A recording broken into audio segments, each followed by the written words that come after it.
Runde, sehr geehrte Damen und Herren. Ich freue mich, Sie hier heute begrüßen zu können, bereits zur 5. Bekanntgabe des Farbedelstein des Jahres 2023. Mein Name ist Gesa Hufmann, ich bin Chefredakteurin beim Marktinternen Verlag in Düsseldorf und verantworte den Bereich Uhren und Schmuck. Ja, warum sind wir hier heute wieder zusammengekommen? Der Farbedelstein des Jahres wird auch in diesem Jahr wieder auf der INHORGENTA live ausgerufen. Ich freue mich, die Bekanntgabe hier mit unserer Fachjury und auch mit Ihnen im Publikum teilen zu können. Grund dafür ist natürlich, dass wir wieder die Endverbraucher auf diese schöne Warengruppe aufmerksam machen möchten und wieder mehr Interesse auch beim Endverbraucher dafür erzeugen. Das schafft man natürlich nicht alleine. Deswegen bedanke ich mich an dieser Stelle erstmal auch bei allen Goldschmieden, Juwelieren, Uhren- und Schmuckfachhändlern, die uns jetzt schon seit Jahren dabei auch unterstützen und tatkräftig unser Marketingmaterial verwenden, um dann auch tatsächlich den Farbedelstein des Jahres beim Endverbraucher zu präsentieren und wieder mehr Interesse dafür zu wecken. Und ja, dafür haben wir jedes Jahr auch unsere Fachjury, die auch mit ihrem Know-how mitwählt. Also wir als Verlag sind natürlich auch bei uns in der Redaktion immer ein bisschen dazu geneigt, unseren Favoriten dann mitzuwählen. Aber das wäre ja zu einfach. Wir möchten natürlich auch ein Votum haben, ja, was aus dem Markt kommt und auch fachlich unterlegt ist. Und deswegen kommen wir jetzt auch schon zu der Bekanntgabe.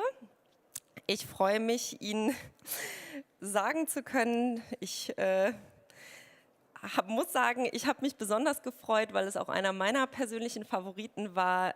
Deswegen freue ich mich, Ihnen jetzt hier verkünden zu können, dass der Farbedelstein des Jahres 2023 der Opal geworden ist. Eine interessante Wahl, die aber auch unsere Jury mitgetragen hat. Da gehen wir gleich genauer drauf ein, wer sich aus welchem Grund vielleicht auch als Favoriten für diesen Stein entschieden hat. Deswegen begrüße ich jetzt erstmal ganz herzlich unsere Fachjury.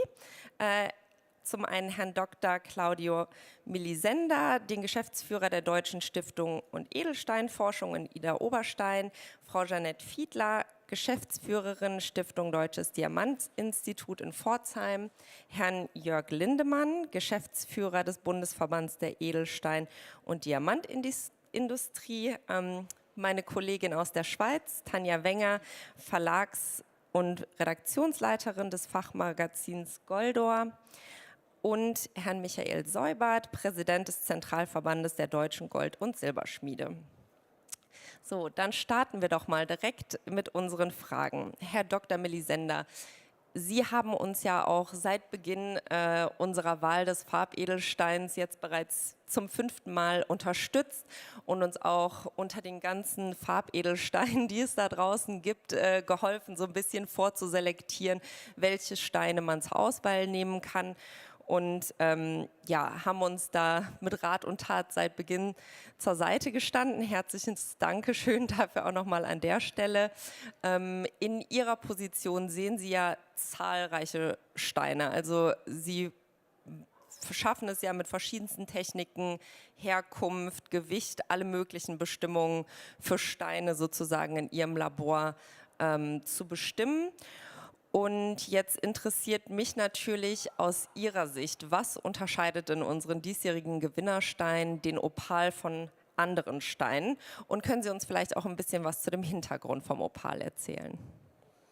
Ja, zunächst mal vielen Dank, dass Sie diese Auktion durchgeführt haben. Ich habe persönlich nicht damit gerechnet, dass der Opal Edelstein des Jahres wird, weil es ist ein Stein, der eigentlich wenig verstanden wird, auch von den Wissenschaftlern, lange Zeit nicht verstanden wurde. Man weiß eigentlich erst seit den 1960er Jahren, was Opal eigentlich strukturell ist. Bis da hat man geglaubt, es ist so eine Art Glas. Der Opal selbst hat ja keine Kristallstruktur in dem Sinne, wie wir das von anderen Mineralen kennen.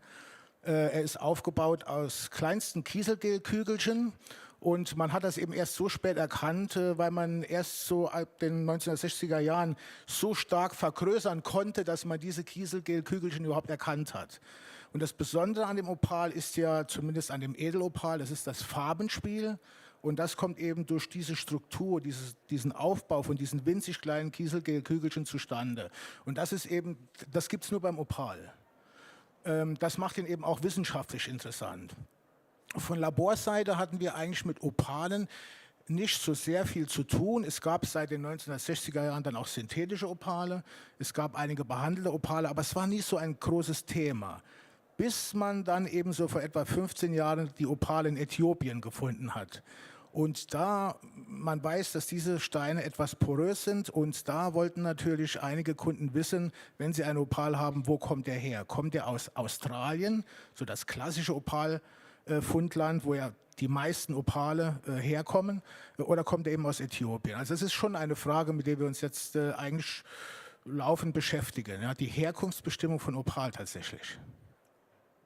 Interessant. Also das heißt, Sie können schon auch feststellen, dass Sie mittlerweile mehr Opale sozusagen hingelegt bekommen, wo das Interesse besteht, Hintergrundinformationen zu Opalen rauszufinden?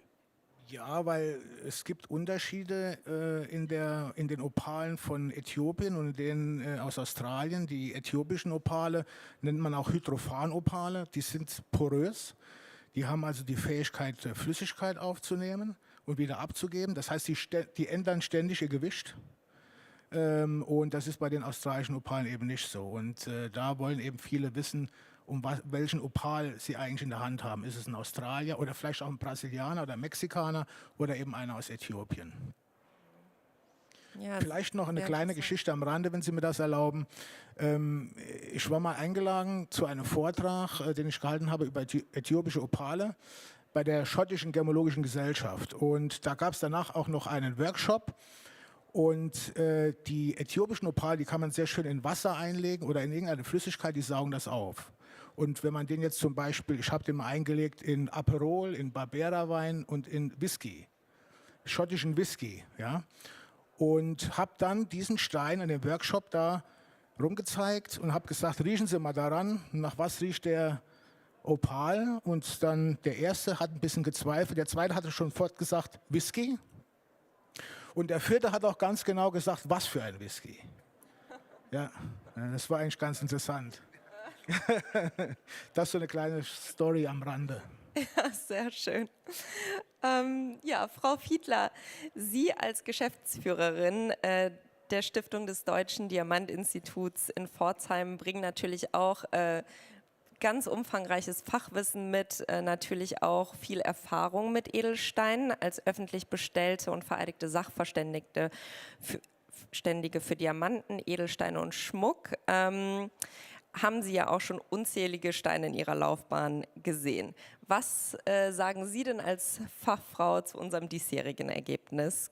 Und gehörte der Opal auch zu Ihren Favoriten? Ja, ich kann fast wortwörtlich das wiederholen, was der Herr Dr. Melisender gesagt hat. Auch mich hat das Ergebnis überrascht, weil Opal ist wirklich nicht so an vorderster Front als Edelstein. Aber wenn ich mal Opal-Liebhaber geworden bin, dann bin ich es auch, weil die Vielfalt der Opale eigentlich erst im Laufe der Zeit erkannt wird und dann auch sehr geschätzt wird. Und auch ich habe einen weiteren Anknüpfungspunkt, auch eine nette Anekdote. Ich habe ja mal von Hause aus Mineralogie in Mainz studiert und mein damaliger Professor Pense, der hat seine Habilitation über Opale gemacht. Ich musste mir also mindestens zweimal im Jahr seine Habilitationsgeschichte anhören. Und die Kügelchen hat er damals als Christobalit bezeichnet.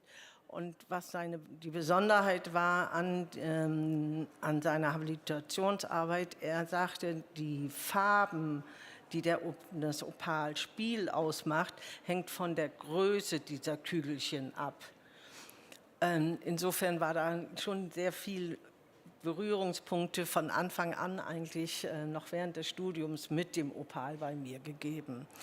Überraschend war dann eigentlich auch neben den äthiopischen Opalen Wir haben ja nicht nur das Farbenspiel bei den weißen Opalen, sondern auch bei den schwarzen Opalen, Boulder-Opale. Das ist alles, sind klassische Materialien. Wenn wir aber an Pink-Opalen denken, an den Anden-Opalen, an die grünen Opale denken, dann ist man doch recht überrascht, wie weit gefächert das Spektrum des Opals ist. Und insofern finde ich diese Wahl sehr, sehr gut, weil es einfach wirklich auch mal die Bedeutung des Steines mehr hervorheben kann.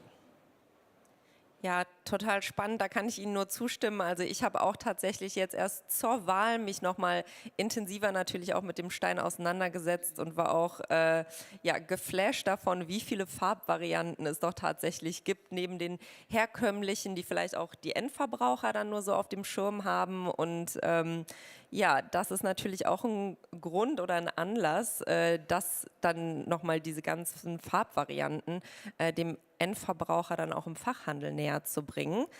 Herr Lindemann, was sagen Sie denn zu dem Ergebnis und auch mit Blick darauf, wie unsere Fachhändler genau das Ergebnis jetzt nutzen können, um den Opal vielleicht in seiner Vielfalt nochmal dem Endverbraucher zu präsentieren? Also bevor ich was zum Opal sage, möchte ich auch nochmal an das anknüpfen, was Dr. Melisender vorhin sagte. Ich möchte mich auch nochmal im Namen der Industrie, im Namen der ganzen Branche herzlich bedanken für die Initiative, also für das Schaffen des Farbedelsteines des Jahres. Ich weiß nicht, ob Sie sich erinnern, ich habe hier an fast gleicher Stelle schon mal gesagt, der Verband hatte das auch mal vor, was Ähnliches zu machen, aber wie das manchmal so im Tagesgeschäft ist, sie kamen uns zuvor und das ist auch gut so. Und ich denke, beziehungsweise ich sage eigentlich immer wieder und stehe auch wirklich dazu, Edelsteine und Schmuck gehören zu den ältesten Kulturgütern überhaupt. Und das Besondere jetzt bezogen auf Edelsteine ist eben auch die Werthaltigkeit, die Beständigkeit. Und wir alle wissen, es gibt ja auch eine große Diskussion, ob Edelsteine als Wertanlage dienen, wo wir eigentlich immer sagen, jein, wenn überhaupt nur für ausgesuchte, ganz besondere Qualitäten, da können Edelsteine auch eine Wertanlage sein. Und sie helfen eigentlich so ein bisschen, diese Rückbesinnung auf diese Werte nochmal einzuleiten. Und ich denke, das ist wichtig, dass wir die Farbedelsteine einfach nochmal in den Fokus stellen. Und der Opal selbst, also zum Opal selbst, zwei Vorredner haben ja gesagt, sie waren sehr überrascht. Ich war nicht überrascht, weil ich in den letzten Jahren ja auch mein Votum abgegeben habe und eigentlich nie Glück gehabt habe. Und in diesem Jahr habe ich Glück gehabt. Der Opal hat das Rennen gemacht, der gehört auch zu meinen Favoriten. Und es ist ja auch schon gesagt worden, was den Opal ausmacht, eben dieses fantastische Farbenspiel, was wirklich einmalig in der Welt der Edelsteine ist. Und Frau Fiedler hat es ja eben auch gesagt, dann gibt es transparente Steine, es gibt opake Steine, es gibt Pink-Opale, es gibt Boulder, weiße Opale. Und also das, auch wenn der Vergleich hinkt, bei den Turmalinen sagen wir ja auch, da gibt es alles in jeder Farbe. Und so ein bisschen ist es auch so beim Opal. Ja, da gibt es also ganz tolle Varietäten. Und ich finde, das macht diesen Stein spannend. Und eben, wie gesagt, dieses unglaubliche Farb- und Lichtspiel. Also mich persönlich begeistert das. Der Opal, um das auch vielleicht auch nochmal zu sagen, ich habe ihn natürlich auf den Tag hier heute vorbereitet, das eine oder andere noch nachgelesen. Wenn man den lateinischen Begriff nimmt, Opalus, das bedeutet kostbarer Stein. Und ich habe also auch nachlesen können, dass der Stein in der Antike beispielsweise über dem Diamanten angesiedelt war. Also als ganz, ganz besonders wertvoller Stein. Und also ich finde die Wahl hervorragend. Das ist der Opal, also dass der Opal das Rennen gemacht hat. Was man vielleicht noch mit anmerken sollte, ist die Situation, was Rohsteine anbelangt. Bei der Diamant- und Edelsteinbörse, die ich auch vertrete, erstellen wir, vielleicht wissen Sie das, wir erstellen vierteljährlich einen sogenannten Marktbericht, wo wir einen kleinen Überblick geben, wie das in der Welt der Edelsteine aussieht, welche Vorkommen gibt es, welche Steine sind besonders im Trend und was es da eben an Spannendem zu berichten gibt. Und was da drin steht, das kommt natürlich nicht von mir, sondern es kommt von den wirklich Spezialisten, die auch in unserem Verband tätig sind. Und wir haben da auch Opal-Spezialisten. Und was mir immer wieder auffällt, ist, dass, also ich sage jetzt mal in den zurückliegenden Jahren oder im zurückliegenden Jahrzehnt, gerade was was das Fundland Australien anbelangt. Das ist ja das klassische Land eigentlich, wo auch die qualitativ, denke ich, besten Opale herkommen, dass da immer weniger an Nachschub, also an Rohware kommt, was damit zusammenhängt, das sagen mir jedenfalls die Experten, dass die Produktionskosten extrem explodiert sind, extrem gestiegen sind in den letzten Jahren. Und es ist also wirklich so, dass viele Schürfer, die eben in Australien tätig waren, mittlerweile den Beruf gewechselt haben. Die haben das aufgegeben, weil das einfach zu riskant ist und viele da zu viel Geld verloren haben.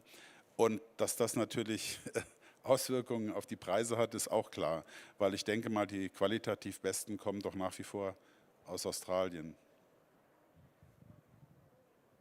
Vielleicht ja auch dann nochmal ein Grund für die Popularität, die ja jetzt aufzukommen scheint für den Opal. Also dann steigt die Nachfrage, er wird seltener zu beschaffen sein. Was glauben Sie, wie kann der Fachhandel das für sich vielleicht nutzen oder auch in der Vermarktung? Ja, soweit mir bekannt ist, stellen Sie auch für den Fachhandel Marketingmaterial zur Verfügung. Das ist natürlich ausgezeichnet, ist eine hervorragende Idee, dass man dem Fachhandel etwas an die Hand gibt. Wobei man natürlich schon sagen muss, ich denke, Dr. Melisender hat es ja auch erwähnt, der Opal hat schon irgendwo, er besetzt eine Nische. Ja? Also es ist jetzt nicht unbedingt ein Mainstream-Stein, würde ich jetzt mal sagen, sondern es ist etwas für Kenner. Aber es ist schön, dass er gewonnen hat und es ist schön, dass man seine Schönheit und seinen Wert auch, ich meine, es ist auch ein sehr wertvoller Stein, dass man den, denke ich, auch über das Küren zum Farbedelstein des Jahres, dass man das einfach noch mal ein bisschen unterstreicht. Ja, wagen wir auch noch einen Blick über unsere Landesgrenzen hinaus in die Schweiz. Da ist meine Kollegin Tanja Wenger die Expertin. Ich glaube, du musst gar nichts mit dem Mikro machen. Genau, das geht einfach von alleine. Das passt. Auch du siehst ja Tag für Tag, wie Goldschmiede, Juweliere arbeiten, welche Materialien sie nutzen. Wie sieht das Ganze denn in der Schweiz aus? Was glaubst du, ist der Opal ein beliebter Stein auch bei unseren Kollegen in der Schweiz? Wie wird da die Wahl des Gewinnersteins ankommen? Also insgesamt sind Steine, Farbsteine, Edelsteine sehr, sehr wichtig in der Schweiz. Wir haben viele Fachhändler mit Atelier, Goldschmiedeateliers, eine hohe Dichte in der Schweiz. Und da werden auch viele individuelle Schmuckstücke gefertigt. Und ich glaube, dass genau ein Stein wie der Opal dann auch das Individuelle noch unterstreichen. Da ist ja auch jeder Stein besonders und für sich einzigartig. Und wenn man das dann noch für den Kunden in ein einzigartiges Schmuckstück einbetten kann und verarbeiten kann, dann ist da irgendwie ein doppelter Gewinn dabei. Und ich persönlich freue mich auch besonders über diese Wahl. Ich war auch eher auf dieser Linie, genau. Ich denke auch, dass wir haben besondere Zeiten und das darf dann auch mal ein besonderer Stein gewinnen und das Rampenlicht nutzen. Genau. Ja, das ist schön. Eine besondere Zeit in besonderen Zeiten tatsächlich. Herr Seubert, Sie als Präsident des Zentralverbandes der deutschen Gold- und Silberschmiede haben ja auch schon zahlreiche Steine gesehen in Ihrer Laufbahn. Wie bewerten Sie denn den Gewinnerstein? Was ist Ihre Meinung? Ja, also erstmal vielen Dank, dass ich da mitmachen durfte bei der Wahl des Farbedelsteins des Jahres. Er war auch bei meinen Favoriten dabei. Aufgrund, jetzt sage ich dieses Wort, was schon viele gesagt haben vor mir, wegen seiner Farbenvielfalt, weil das halt der einzige Stein ist, der in einem Stein diese Farbenvielfalt zeigt. Ja, es ist ein besonderer Stein. Ich vertrete ja eigentlich die Leute, die Gold- und Silberschmiede, die diesen Stein dann im Schmuck verarbeiten und den Endverbraucher dann mit Schmuck, mit Opalschmuck erfreuen. Und dazu muss ich sagen, ja, es ist einfach ein besonderer Stein, der durch seine Farbenvielfalt und Ich habe ja in meiner Begründung, warum ich den Opal als Farbedelstein des Jahres wählen würde oder gewählt habe, gesagt, er spiegelt halt auch irgendwie so die Unterschiedlichkeit, die in der ganzen Menschheit existiert. Und das ist, denke ich mal, auch was Besonderes an diesem Stein. Und da jetzt Frau Fiedler, Herr Dr. Melisender schon ein Anekdötchen hätten, habe ich natürlich auch noch ein Anekdötchen. Ich habe mal für einen Kunden einen Opal in einem Schmuckstück ersetzen müssen oder dürfen. Und der musste aber eingeschliffen werden und man konnte nur einen nehmen, der ein bisschen größer ist. Und der Kunde hat ihn sich bei mir im Geschäft dann angeschaut und ich habe natürlich einen ordentlichen Marmorboden bei mir im Laden gehabt und hat diesen Stein voller Begeisterung dann runterfallen lassen, der natürlich dann zerbrochen ist.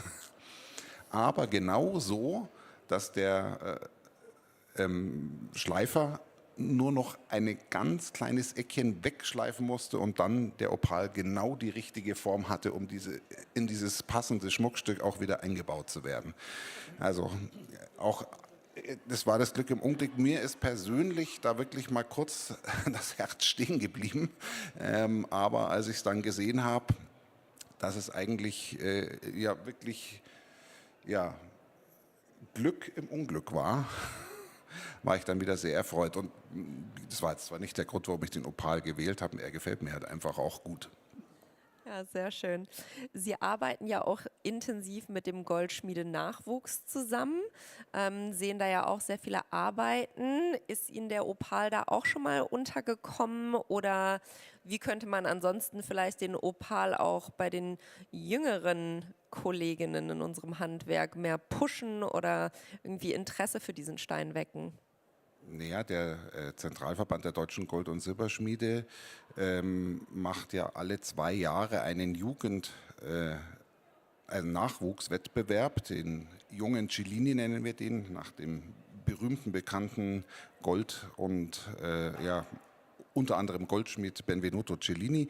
Da der Nachwuchs darf dann immer ein Schmuckstück selber kreieren zu vorgegebenen Themen. Da hatten wir den Opal, denke ich mal, noch nicht in der ganzen Existenz dieses Nachwuchswettbewerbes. Wäre aber auch mal eine Überlegung, einen Opal dafür herzunehmen. Und was den Nachwuchs sonst angeht, ja, der darf den auch gern machen. Was ich natürlich öfters auch sehe, sind Gesellenstücke und da wird der Opal natürlich sehr oft hergenommen. Ich habe zum Beispiel in meinem Gesellenstück auch ein Feueropal hergenommen. Das ist ja spannend. Ja, schade, hätte ich das gewusst, dann hätten Sie jetzt direkt mal irgendwie ein schönes Bild oder so mitbringen können. Das hätten wir natürlich gerne gesehen. Vielleicht dann nochmal an anderer Stelle. Herr Lindemann, Ihr Verband vergibt ja auch bereits seit über 50 Jahren jährlich den Deutschen Schmuck- und Edelsteinpreis. Vielleicht kommen wir da mit unserer Wahl ja auch irgendwann mal hin, so ein Jubiläum zu feiern.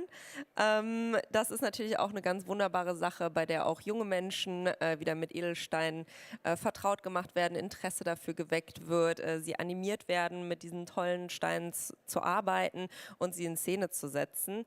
Ja, auch in dieser Rolle haben Sie schon traumhaft schöne Kunstwerke wahrscheinlich gesehen. Erzählen Sie uns doch auch gerne ein bisschen mehr dazu und vielleicht auch, ob Ihnen da auch schon mal ein Opal untergekommen ist. Also vielleicht grundsätzlich zu unserem Wettbewerb. Wir hatten gestern ja zum Beispiel den INHORGENTA Award, da haben wir ja verschiedene Kategorien erlebt, die dann mit Preisen bedacht werden. Wir haben einen etwas anderen Ansatz.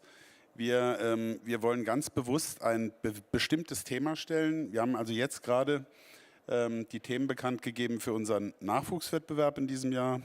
Und da haben wir das Thema Fabelwesen.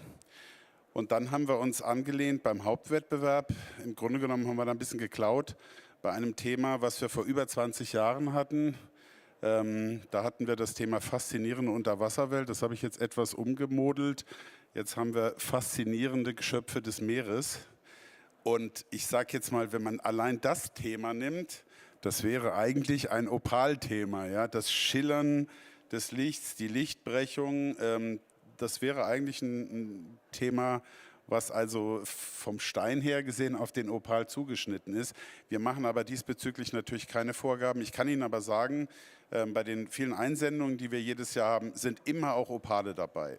Ja, weil es hängt natürlich auch wieder mit der optischen Wirkung des Steins zusammen, mit dem Lichtspiel. Das ist sehr faszinierend. Aber wir machen natürlich, was die Auswahl der Steine anbelangt, machen wir überhaupt keine Vorschriften oder so. Aber ich bin gespannt, also auch nach dem, was wir jetzt hier besprochen hatten, gerade auch bei dem Meeresthema, da ist der Opal eigentlich, für mich steht er auch so ein bisschen für die Lichtreflexionen im Wasser, in der Wasseroberfläche, und bin mal gespannt.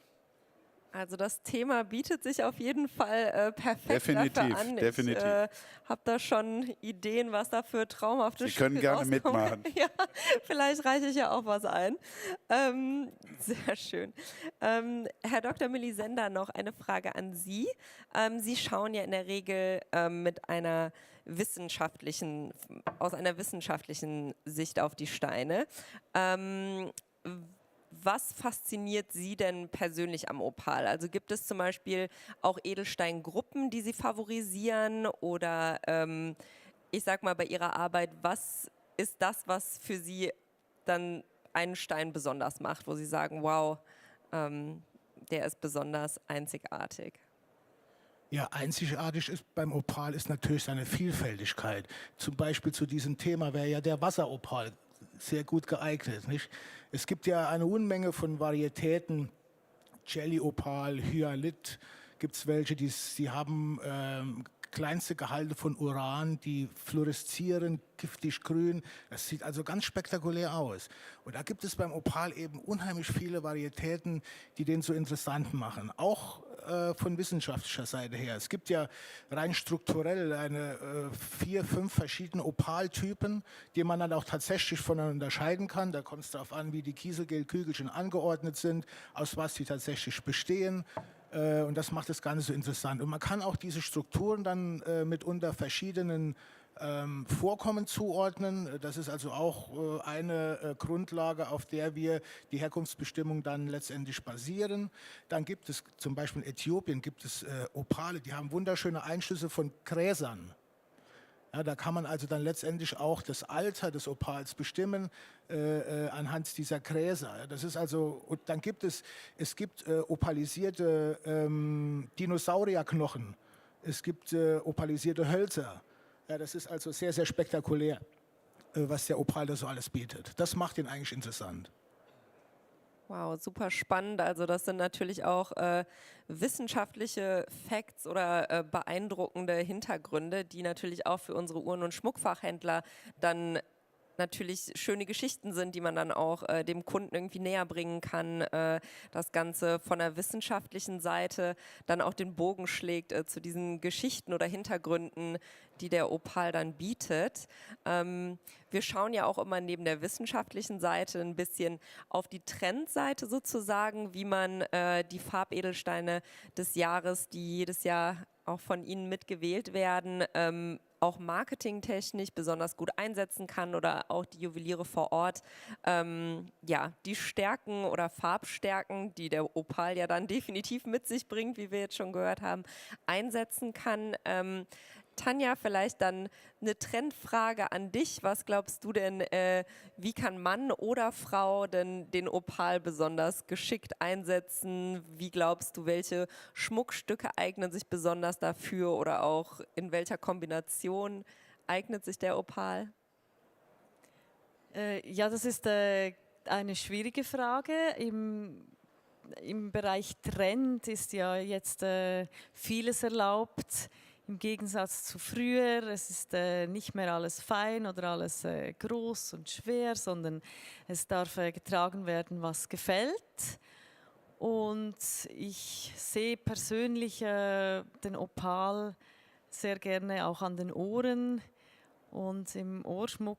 Und da kann dann schon wieder das Individuelle herausscheinen, weil ja da schon wieder die 2 Stücke gebraucht werden müssen, die dann vielleicht auch schon wieder schöne Unterschiede zeigen an einer Trägerin. Genau.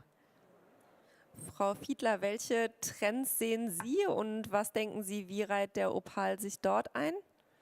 Also der Opal hat im Grunde genommen für mich nicht unbedingt ein Trendstein, es ist ein zeitloser Stein, weil durch die Farbenvielfalt ich ihn eigentlich zu jeder Mode tragen kann und auch zu jeder, er ist sehr gut kombinierbar mit anderen schlichten Dingen zum Beispiel.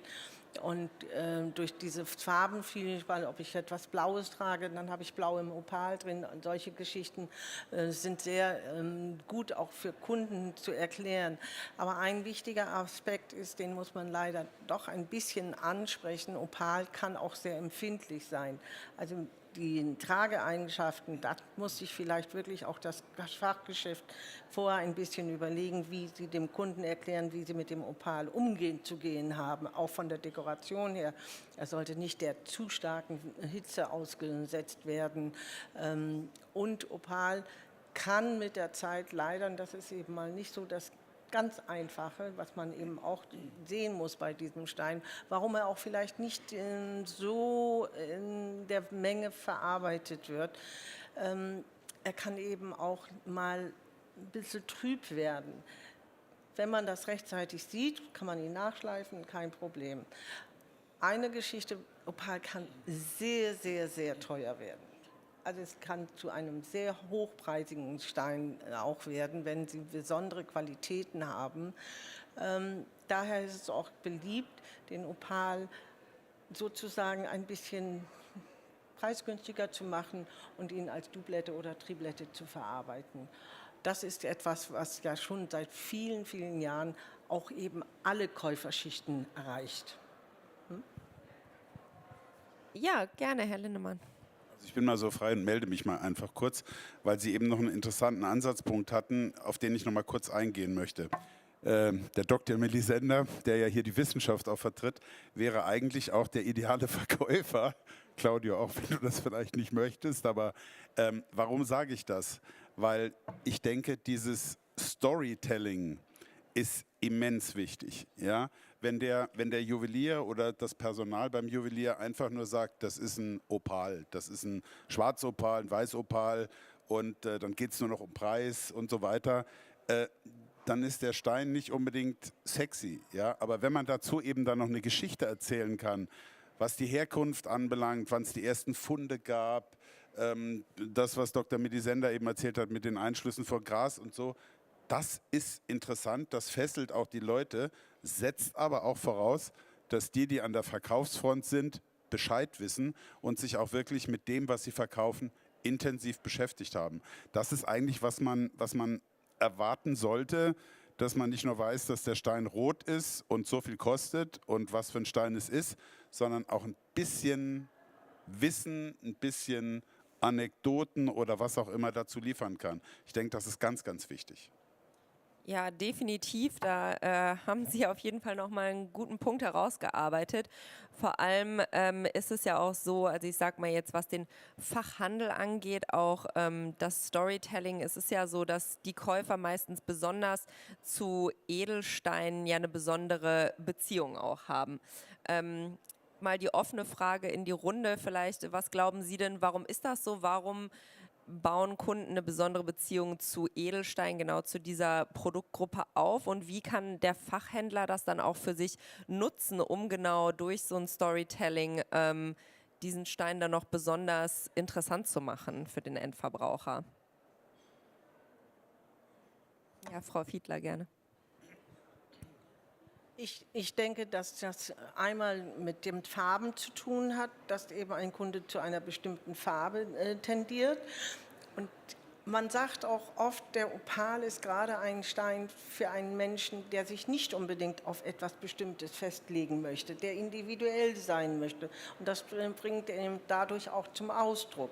Also auf der einen Seite habe ich wirklich Menschen, die ganz klar sagen, ich mag diese Farbe und deswegen nehme ich diese Edelsteine, liebe ich sie.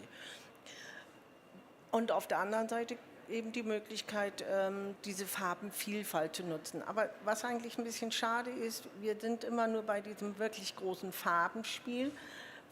Wenn ich mir den Feueropal angucke, mit seiner wirklich tollen orangenen Farbe, die durchaus auch ein Farbenspiel haben kann, dann bin ich bei einer dominanten Farbe mit einem Farbenspiel dabei.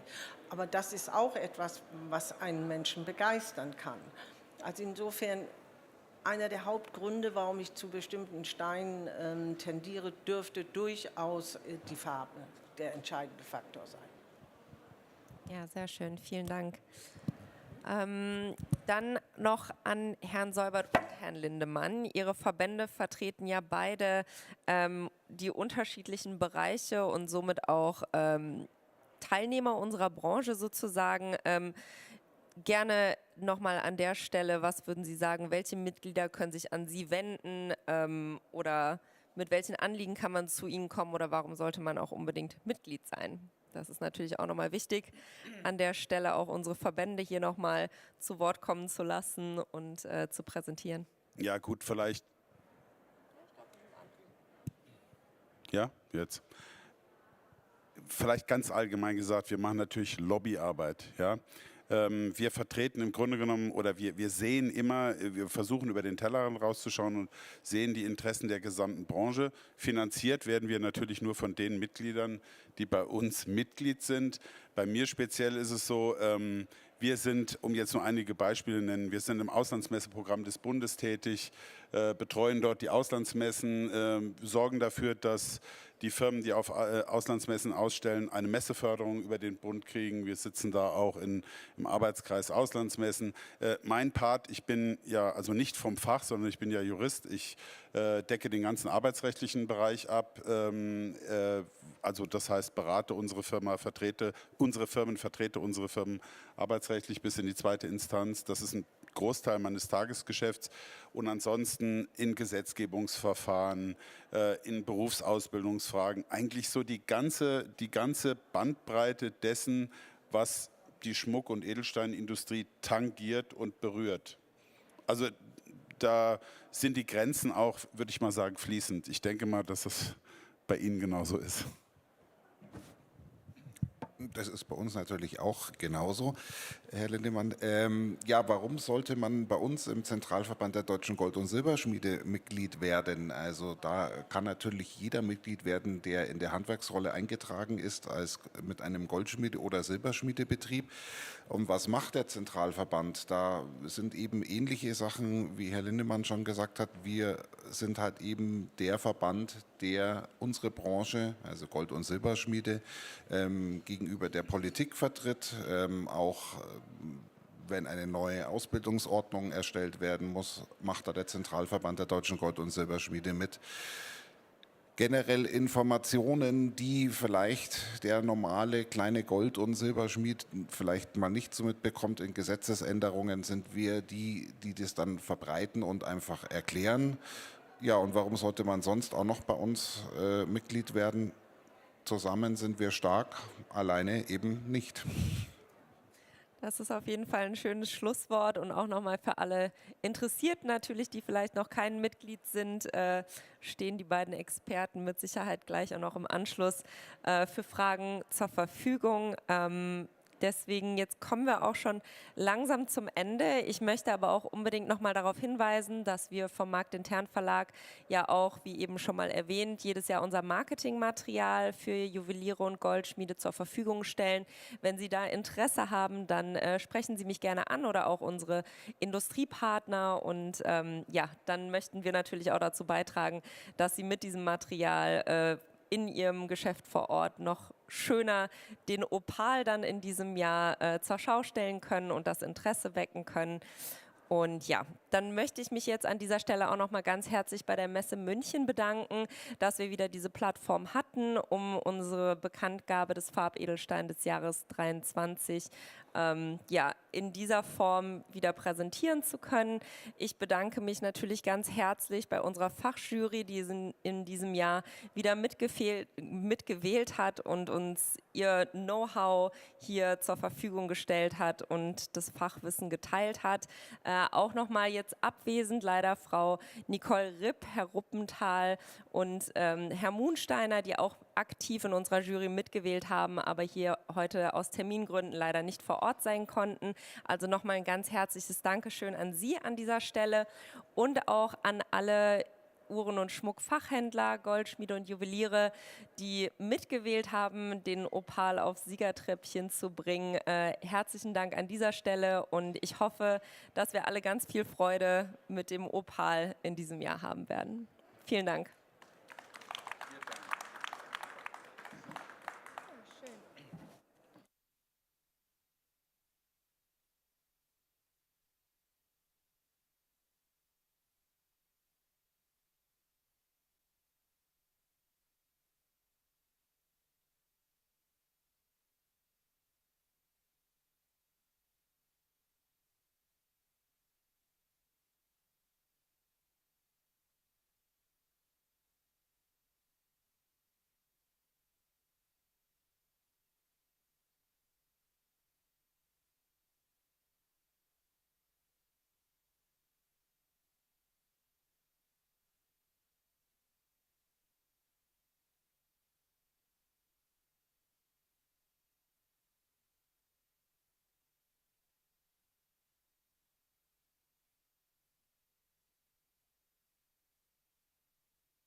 All right, so let's start our third day of the Trend Factory. Welcome, everybody. Today will be, this morning at least, will be all in the sign of artificial intelligence. We do believe that it certainly is an important factor also for the jewelry industry.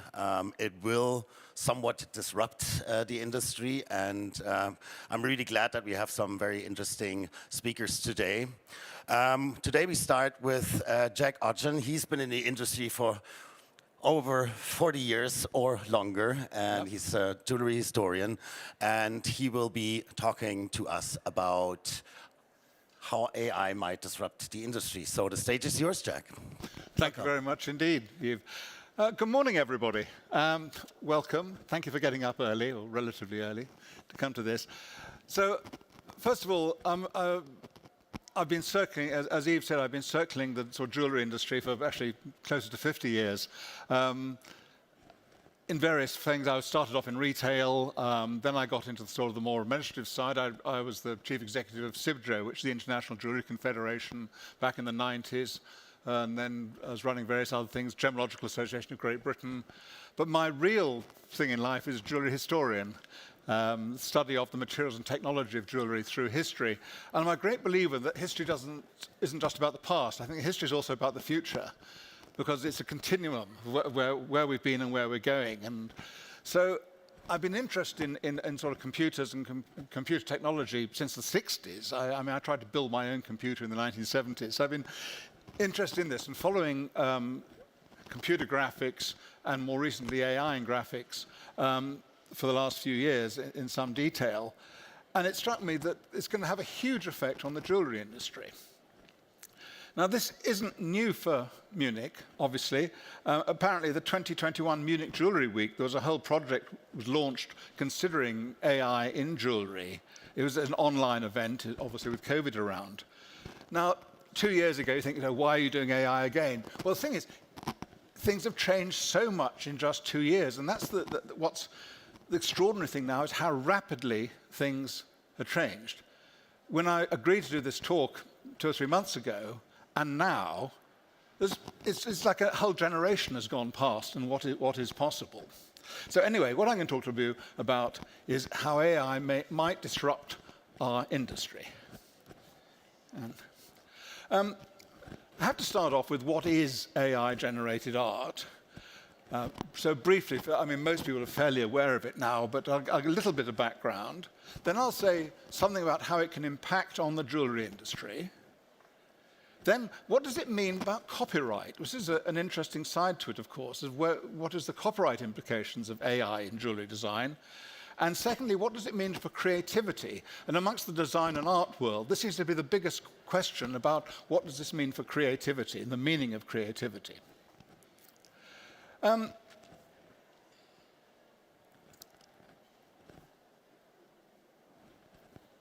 These are jewelry designs. These were done on a free phone app in a matter of seconds from a text prompt.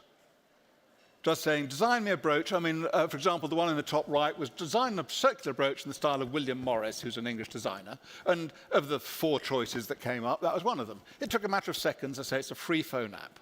They're all done in different styles on a phone. I quite like the one with the diamonds. I said, design a brooch with diamonds in the style of a twig, a little piece of wood. And that's what it came up with, one of the examples. Now, I'm not going to say these are brilliant designs, but when you can generate hundreds of these in an hour, it can act as an inspiration for designs. And this is what a lot of designers in a lot of fields are already using, AI design, to design things, to make them think outside the box. I think, oh, I never thought of that. I can do that. I can adapt that. I can play around with it.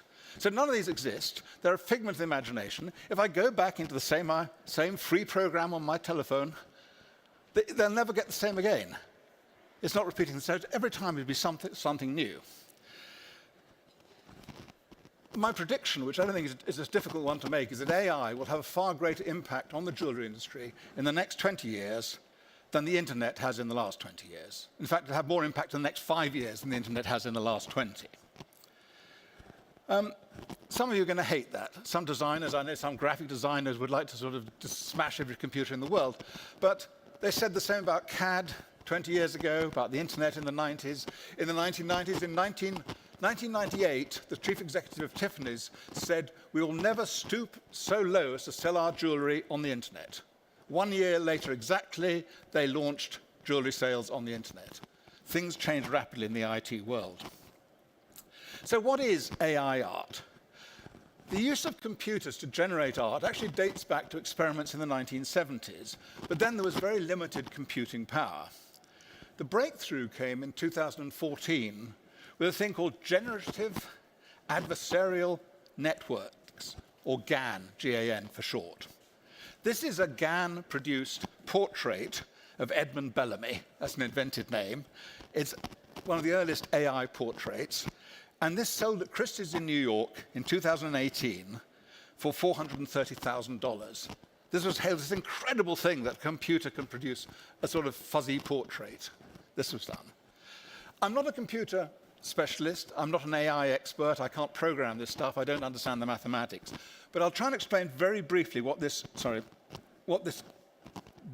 GAN means. It's called adversarial because think of it as putting 2 computers fighting each other.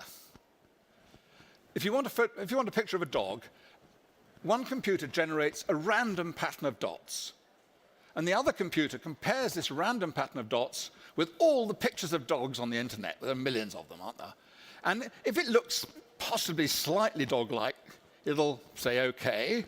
If it doesn't, it says no. If it says OK, then they adjust the pattern of dots. Does it look more dog-like? Yes? No. And it goes on backwards and forwards at the speed of light until the computer this side says, I can't tell if it's a dog or not. So it's got it. But this happens incredibly quickly, with millions of times a second, until you can generate this. Now, this wasn't the first GAN portrait made. The honor there goes to this. It was called the Next Rembrandt. This was unveiled at the Rembrandt Museum in Amsterdam in 2016. A GAN process was used. Now, this took 346 Rembrandt paintings were used, all sort of scanned into the computer and compared and analyzed the computer. And it took 18 months to produce this thing in the spirit of Rembrandt. Now, a Rembrandt expert will probably say the lighting's wrong, this is wrong. But it's not bad. It looks like a Rembrandt. It's good enough to stick on a restaurant wall. So it did this, but it took 18 months. Here's his father. Well, I don't know if it's his father. I asked for a Rembrandt portrait of an old man on my computer, and it did this in less than a minute today. No more 18 months. This is a minute. Incredibly quick. Here's his daughter as well. This is a program called Mid-Journey I use. I just said, do a portrait of a young woman in the style of Rembrandt, and a matter of seconds later, up this comes.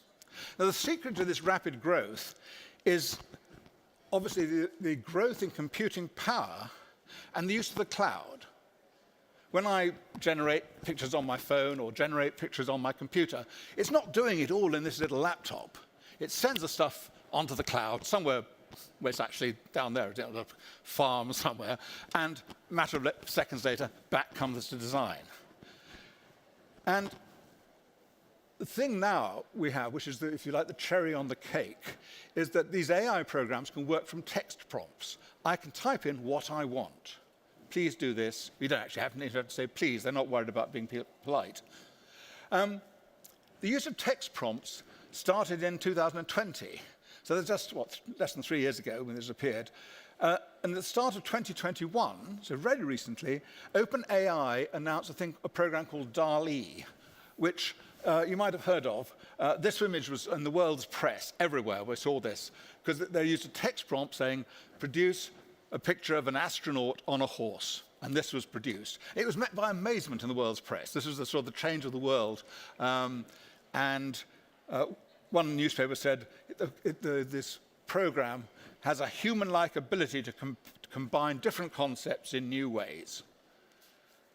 Say, now you can do this on your phone on a free app.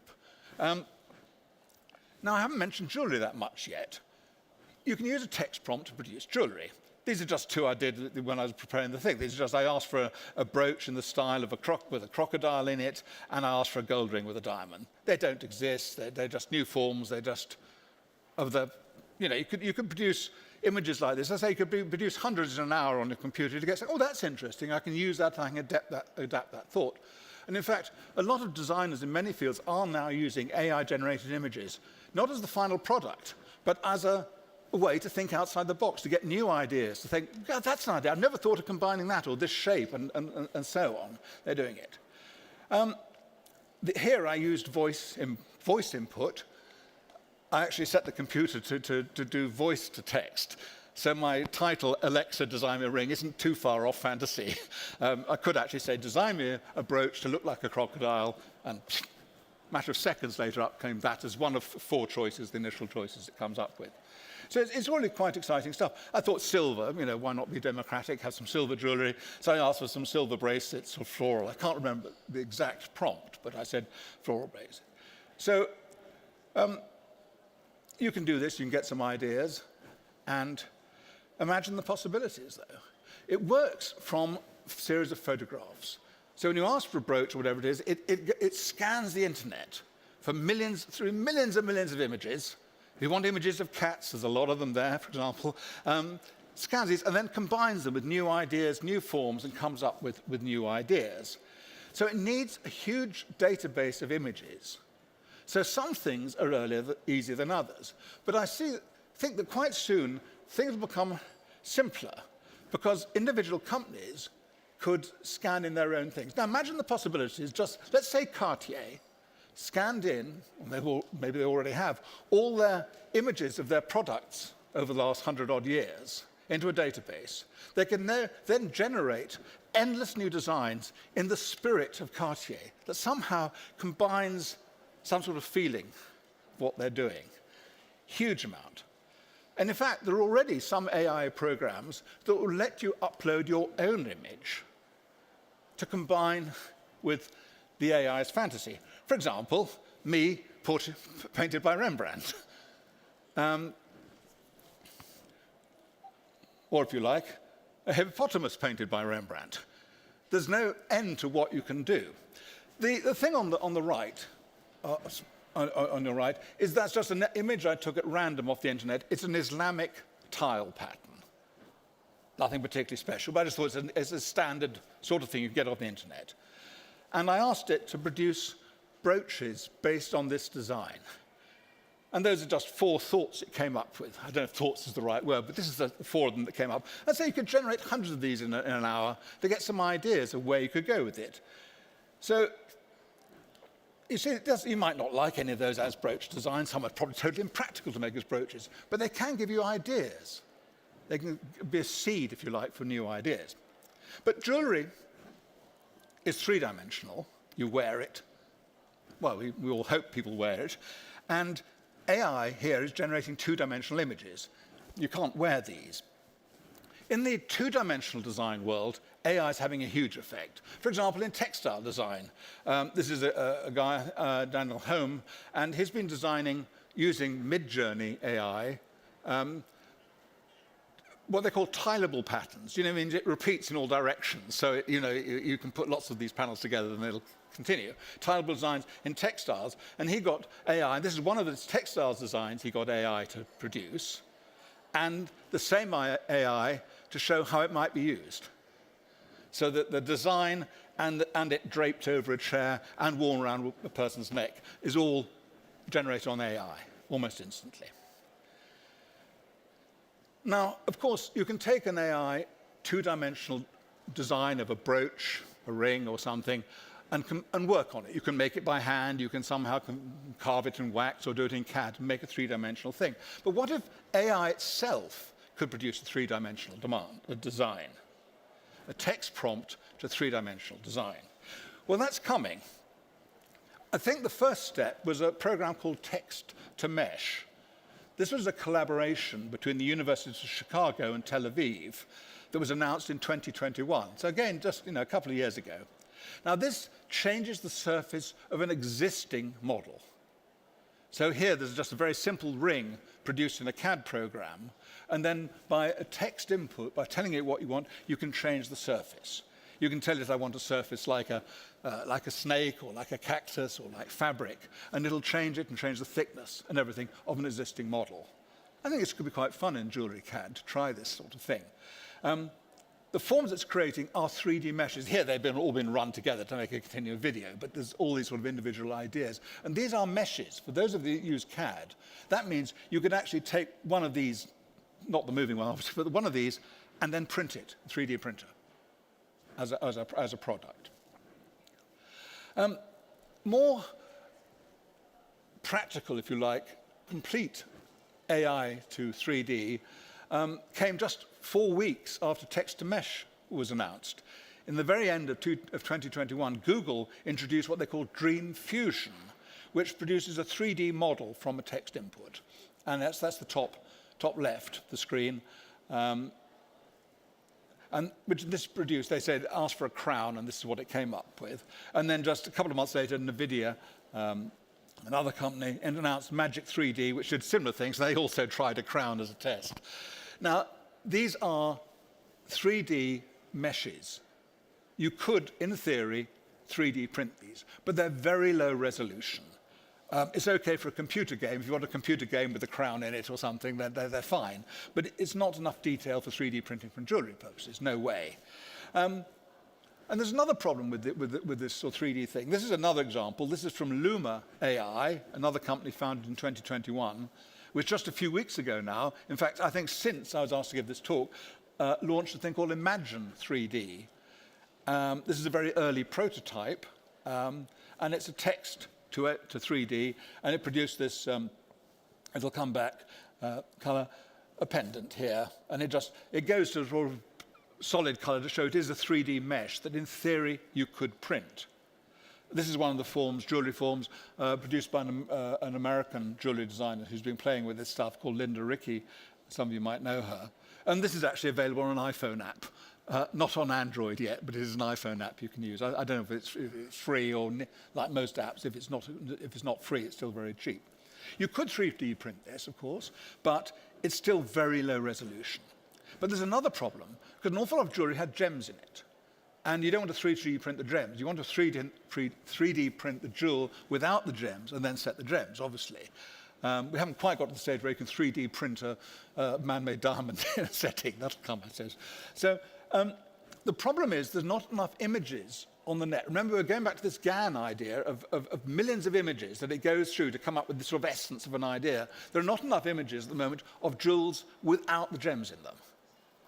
But I think the next step will be making available vast numbers of existing STL designs for jewelry into a database. It could then be drawn on as basic designs that can then be adapted and played with.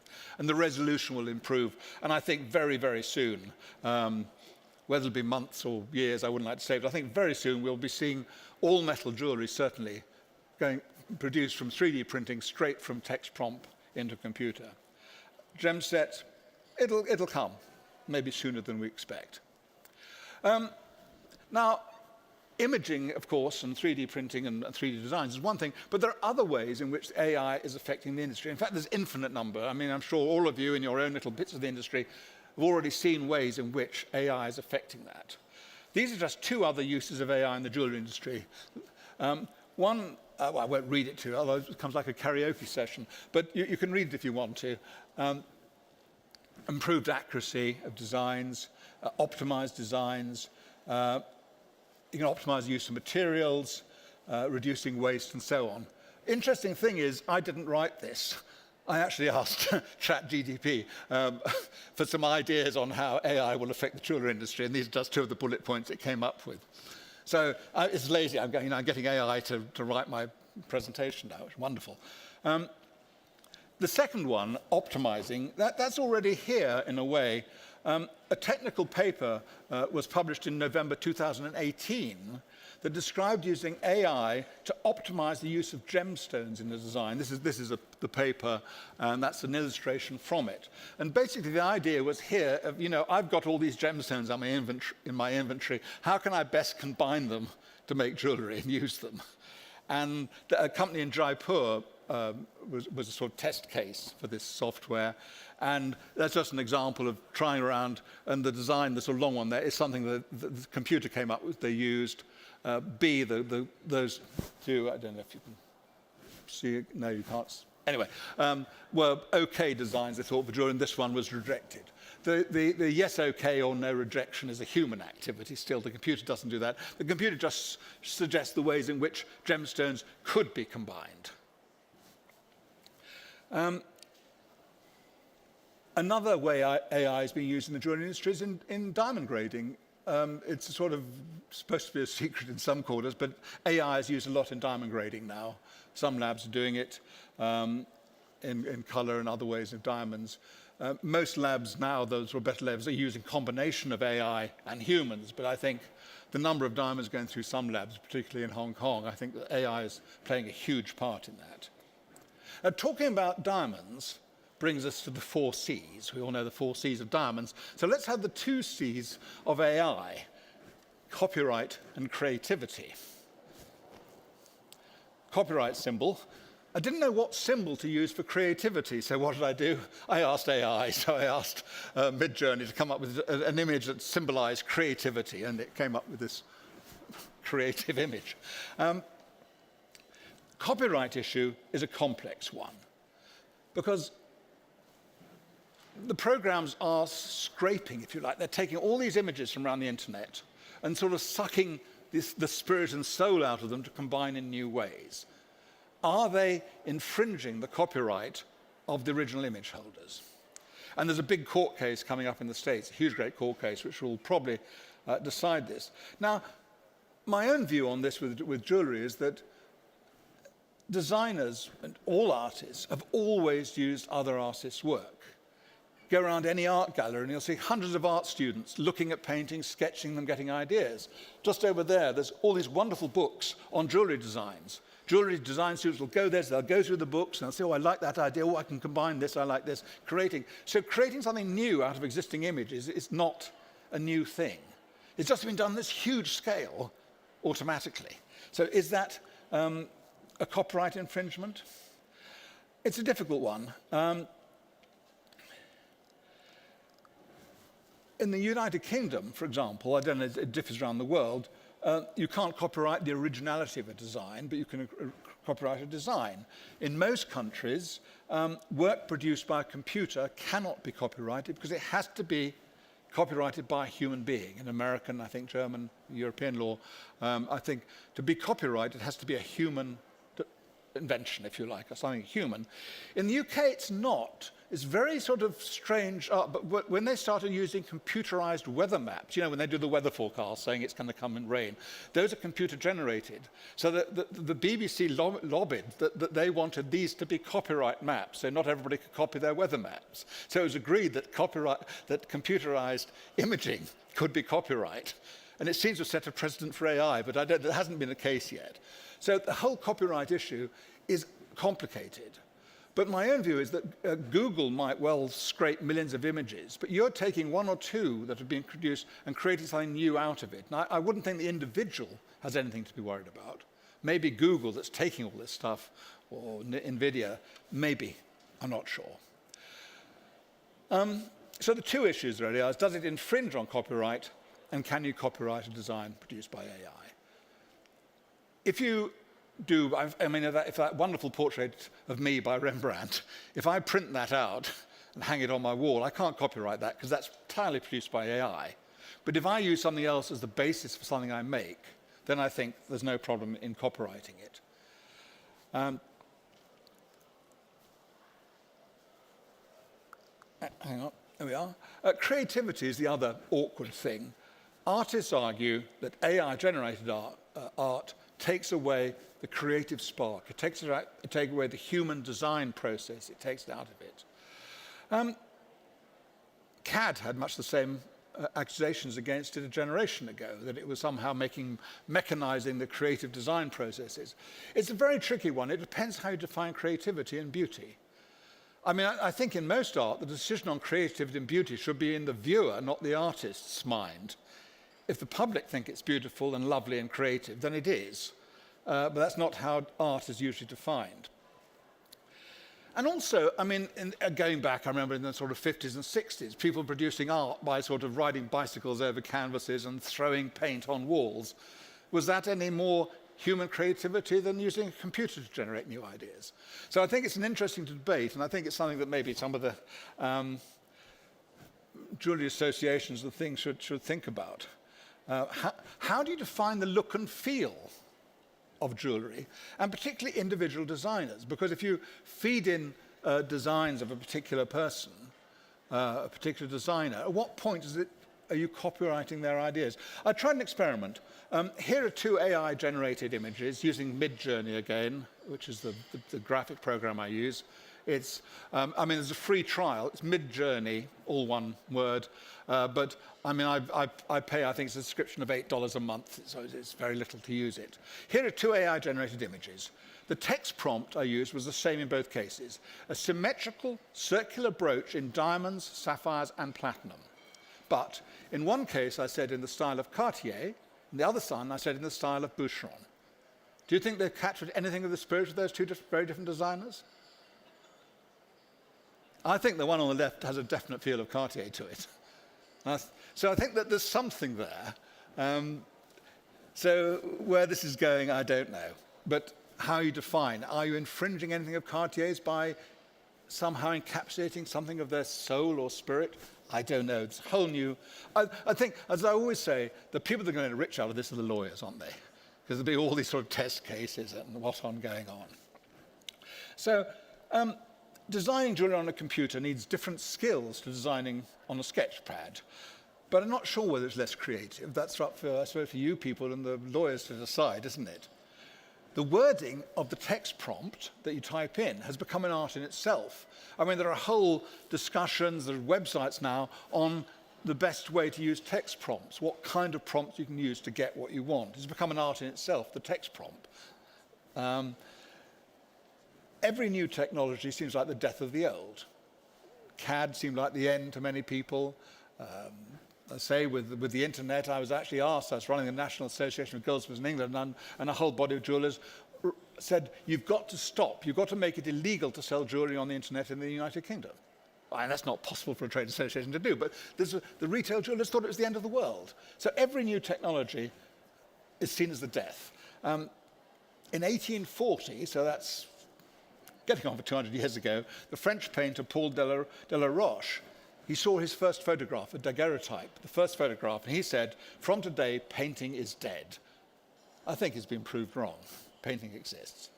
At the Brit Awards, which are big sort of music and other awards in the UK, a couple of weeks ago, there's a French DJ and music producer called David Guetta. Some of you might have heard of him. He's 10 million album sales and whatever. He got the award for the best music producer. And he said, I'm sure the future of music is in AI. There's no doubt. But as a tool, nothing is going to replace taste.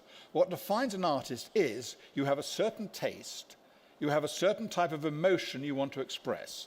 And you're going to use that, you're going to use all the modern instruments to do that.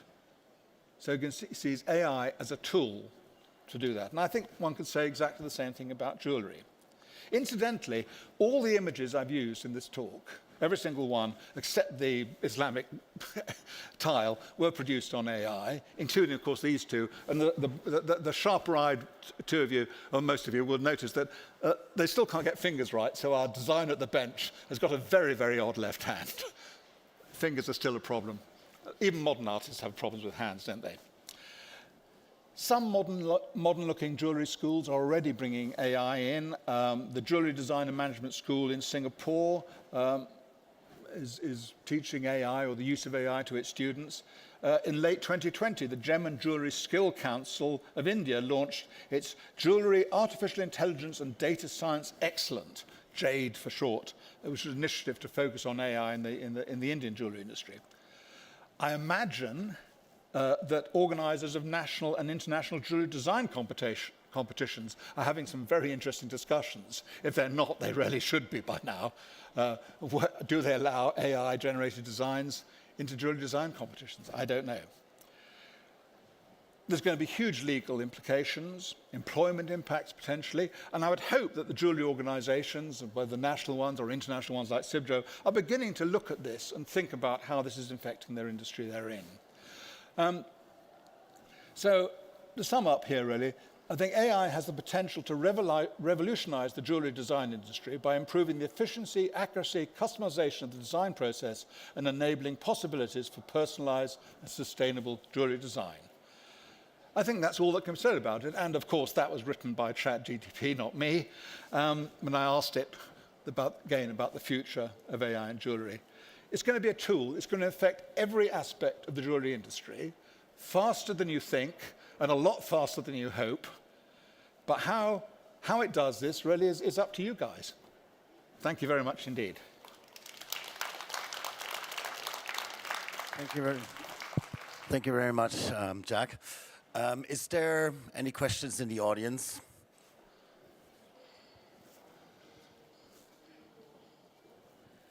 Thank you. It was a very interesting presentation. Thank you very much. I just had a question because this is a field which is totally new. I mean, I've heard a lot about AI and so on. You mentioned Mid-Journey. I was just curious. I mean, I work in the jewelry design. And, that's what I wanted to ask you. What would be, just out of curiosity, just to see what's around, at the moment, because I think it's very, very interesting to see what's going on, in the industry. I was just curious about, as you said, the name of the main apps we could look at, just to... I mean, they're changing. Each, a new one is launched, and then somebody else launches a little bit better. And, there's so much competition. NVIDIA and Google, I mean, they're fighting each other to be faster and faster and faster. And some of them are launching things a little sooner than they should, as you might have read in the press, getting things wrong. But that's one thing. And the other, a few weeks ago, Google launched with their chat thing, and it made a mistake, and this, the end of the world. But you remember in the early days of Wikipedia, it was completely unreliable. It was coming up with absolute rubbish, and everyone was told, don't use Wikipedia. How many people use Wikipedia now? Their daily life. I mean, it's universal. So these things, they feedback. It's a kind of feedback loop. So the way you using these programs are helping them to improve. They can't do it by themselves. They need the human interaction. So it's quite fun that humans are looking to AI to learn more. But in fact, the AI needs the human creativity into it to actually go forward. Okay, great. By the way, yes, one more question. We also have our next speakers will take a deep dive, basically. We just heard that AI will be, you know, co-creator rather than, you know, replacing human designers and stuff like that. And Annelien and Greg from Artificial Intelligence will take an hour deep dive into exactly this subject. So thank you very much, Jack, for this great introduction. And yeah, one more question over here. Jack, great presentation. Just wondering if you could elaborate a little bit more on how you feel AI will impact upon employment in jewellery design and how employment will change and evolve over time. I mean, you've shown today how easy it is to create very feasible jewellery designs yourself through AI. So how will it impact upon employment in the industry? That's a very good question. I mean, I think when they get to the stage where they can basically you know, the sort of the boss of the company can sort of leaf through a series of 3D designs on a screen that have been generated by AI and say, yeah, I like that one. And, you know, an hour later, they're given the 3D print of it. Do you like it? So it's bound to, it could cut out things, but it's going to introduce new skills, I think. I remember talking to a designer in London for one of the big, well-known big London companies who was still doing all their designs, you know, the pen and ink, and refused to do CAD because it didn't have the same creative feel. And I think people are going to say the same about AI, but I think it's going to cut out some things, but I think it's going to open up new areas. I don't know what. I wish I did. But it's going to open up new things. I think the thing is, jewellery schools should start making people aware of it and understanding it. You've still got to make the jewellery, and I think there's still a demand for well-made things. Not everything can be 3D printed. So I think it's going to be learning to convert AI into final products. I think it's going to be a sort of a new twist to an old skill as well. So I think it's going to be win and lose, like all modern technology. Okay, thank you very much, Jack. And as just announced, so stay tuned if you are interested in the whole process of AI and working together as a human and machine learning co-creation. Greg and Annelien, please come to the stage. They have been working on a project called Artificial Intelligence, which has been an open project where people can also participate. They have been critically exploring this whole issue, what Jack has also introduced about, you know, co-creation, and they've been working on this for the past few years, I think 3 years or something, and also teaching at the University of Belgium. And so this is going to be like an hour talk now, and we want to deep dive into this, so stay tuned for this. So welcome to the stage, Annelien Swillen and Greg. Oh God, what? How do you? Okay, Greg. Skedlings. Okay, Skedlings. Sorry about that. Okay, just 1 second to hook up the computer, and we'll go on. Tussenstuk.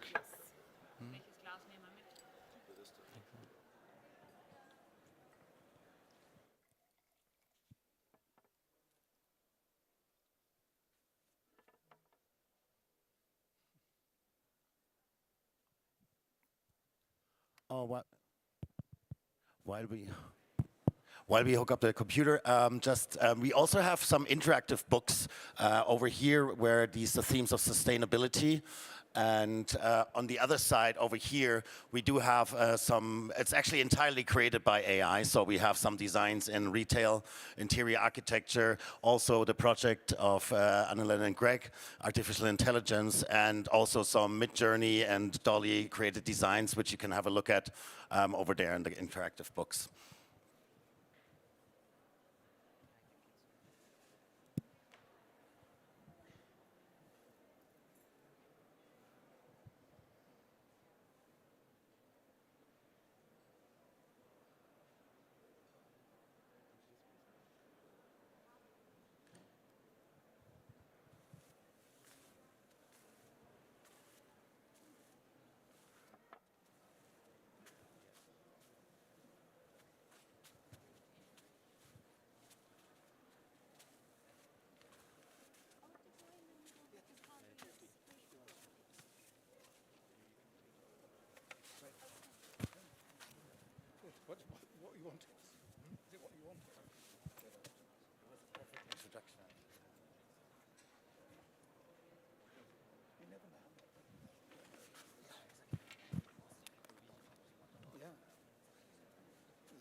introduction to Annalena and Greg, because they've been working on this for quite a while. So perfect.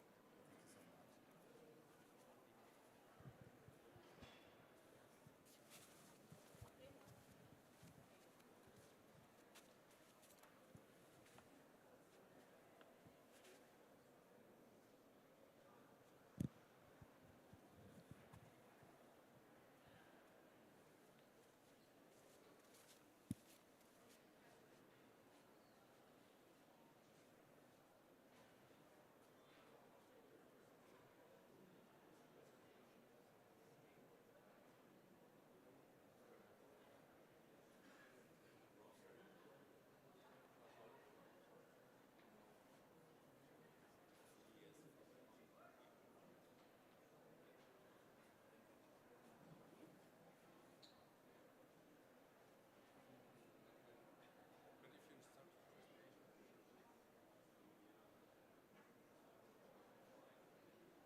Thank you. Good morning, afternoon, good day, everyone. Welcome to our talk. Thank you, Yves, for inviting us to speak at INHORGENTA today. It's such a pleasure to be able to join our work with all of you. As Yves already mentioned, we are Annelien and Greg, and we founded Artificial Intelligence. And our lecture today looks as follows. Yes, it looks good. So first, we'll explore AI and its implementation in arts. So we've just had a talk by Jack, and some of you already were here, I suppose. So you already have an idea, but we will dive a bit deeper into AI, and mainly its implementation in arts. Then we'll look at the use of prompt-based AI models. We have also heard a bit about that as well. Prompt-based AI models such as DALL-E, for example, which are very popular today, but also raise many questions. And finally, we will present 2 of our own projects with artificial intelligence, in which we explore the possible roles, the impact, but also the challenges of AI in jewelry practice, which is the focus of our research. Our lecture will last for approximately 45 minutes, and then afterwards we'll be happy to answer any of your questions. First, let's start by briefly introducing ourselves. So, as I already mentioned, I'm Annelien Swillen, and I work as a postdoc researcher at PXL Med, School of Arts in Hasselt, Belgium. We have a booth over there, so welcome to have a look afterwards to the work of our lovely students. So PXL Med, but also the University of Hasselt. In my research, I explore how jewelry is made, presented, and experienced in a phygital age, so where the digital and the physical intertwine. And I do this through research in the arts, but also curation, education, and writing, in fact. My partner Greg is a composer, a sound engineer, and a data scientist, and he creates music and sound for film installation and performance. And together we founded Artificial Intelligence a few years ago. Imagine jewelry that you have never seen before, that simply does not exist. Otherworldly adornment. Can machine learning contribute to envisioning a new kind of ornament that is in fact beyond human imagination?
if you want to rewatch this video with sound at home, it's on our Instagram as well.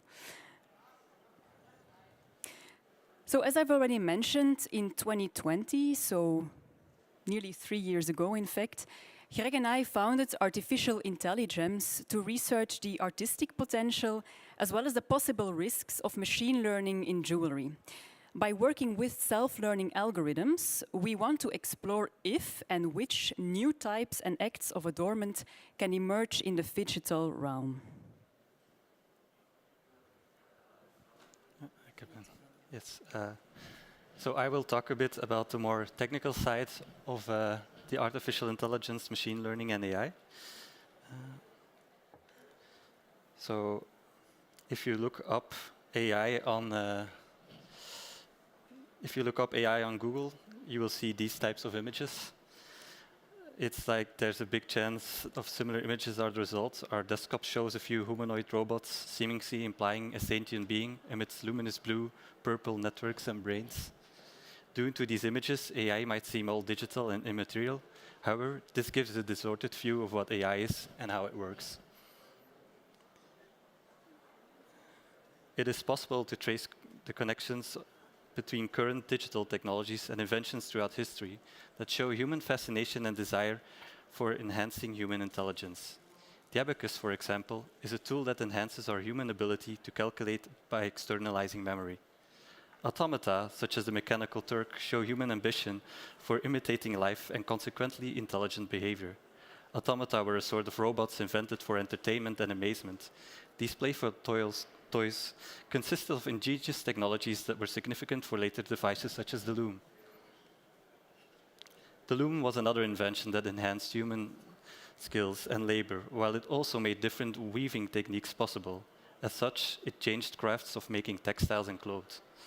Digital technologies have roots in and deep connections with craft. In fact, the basis for programming goes back to the loom. The Jacquard loom is regarded as the first programmable machine ever designed. It used a system based on punch cards, similar to those used more than a century later in the first computers. It was the Jacquard loom that inspired the mathematics of Ada Lovelace, who together with Charles Babbage developed the concept of computational machine called the analytical engine. The term AI, machine learning, and deep learning are often used interchangeably. AI is a field that included a broad set of approaches with the goal of creating machines with intelligence. Machine learning means programming algorithms to solve a task by learning from experience. What sets it apart from the rest of the field is that they are used usually to solve a narrow set of tasks. Deep learning is a field of machine learning that uses artificial neural networks inspired by biological brains. Most of today's language and image models are based on these neural nets, like the ones you've seen in the talk before. All the prompt-based models and GANs, they're all based on neural nets. One way of looking at machine learning is to think of it as statistics on steroids, because they're based on statistical methods. The algorithm searches for statistical relations and patterns in data.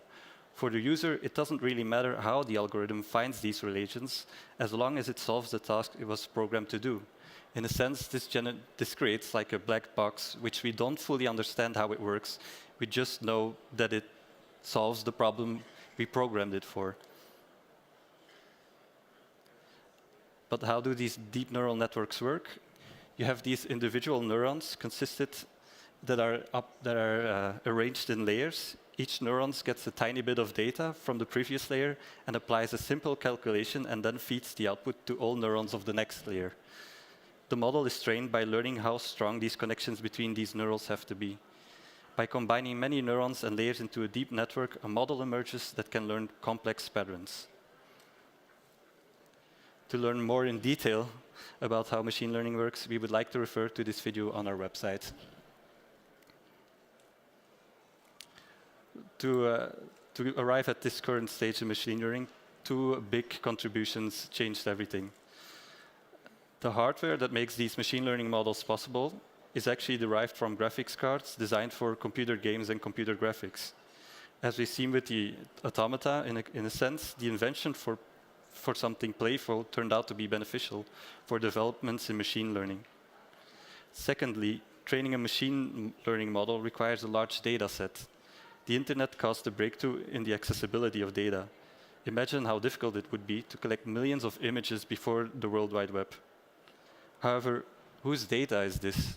Yours, mine, and probably everyone we know. Think of the billions of images the internet users have uploaded and tagged with text identifying what is in the image. For example, the friends that you tag on Facebook.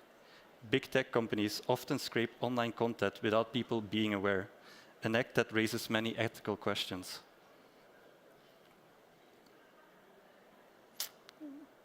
I think it's important to look at what this learning means.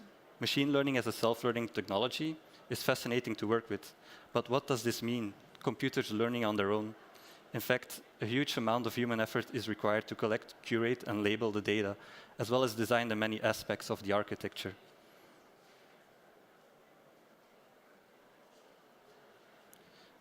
What does the intelligence imply in AI? Intelligence is difficult to define or measure. It can have different dimensions: emotional, social, logical. It is complex and controversial. Does human intelligence serve as a benchmark? In a lot of narrow tasks, machine learning has surpassed human performance. But it would be a mistake to think of AI, such as ChatGPT, as being able to reason like a human. There are still many shortcomings that are overlooked at how these machines work. In the next part of our talk, we would like to discuss a few artists that work with AI.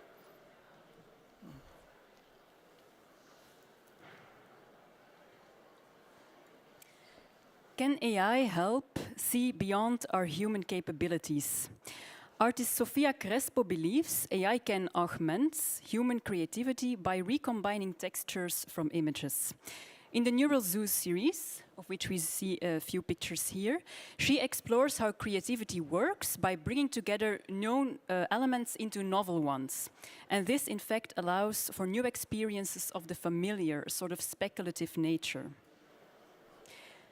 Yannick Simon questions if we can reappropriate technology in order to break open fixed constructs that influence human relations. For this work, Simon collected 12,000 images from websites like Etsy and eBay that problematically categorize folkloric sculptures from around the world. And he then used machine learning and 3D printing to produce these hybrid meta-folkloric sculptures. Robbie Barrett trained a machine learning algorithm on photos from the fashion house Balenciaga, resulting in new fashion silhouettes. So those are the pictures that you see here on the left. And these experiments, a few years later, led to a collaboration between Barrett and Acne Studios, so another fashion label. And alongside training a neural network on Acne collections to create these new designs, Barrett also developed digital tools for the designers to change parts of an outfit simply by clicking on that area of the outfit, in fact. And the result is a series of garments which remix the notions of the color, for example, or the hemline, and simply because the concept was produced by an AI who has no idea of what a color should look like. And that's in fact an interesting feature to consider, because AI is not limited by ideas that are taken for granted or considered fixed in a certain field. And this can provide surprising results and fresh insights. It can help look at things in a different way by showing something differently.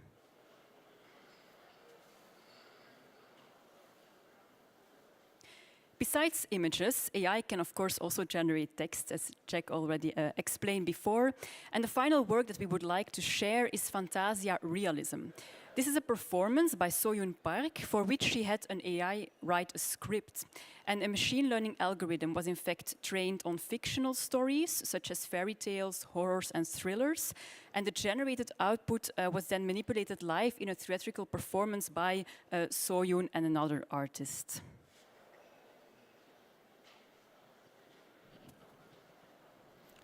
So now I would like to talk a little bit about the prompt-based models. There would be a little overlaps with the talk before, but I will also like to highlight a few aspects of it. Today, anyone can create images with AI by using prompt-based models, such as DALL-E. These models are available online and at the moment are quite popular. When we started 3 years ago, you really had to know a little bit of programming to work with these models, but these new prompt-based models make everything a lot more accessible.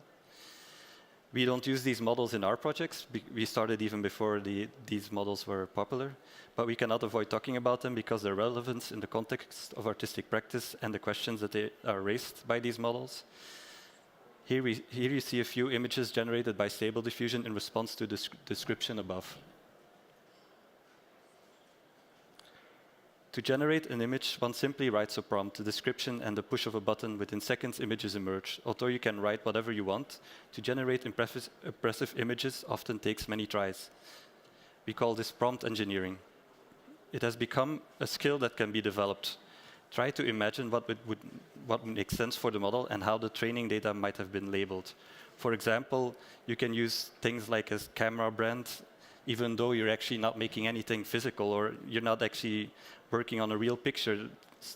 These details might give you a lot better results. If you don't have much inspiration, you can even turn to online marketplaces for prompts, or use an AI-generated one.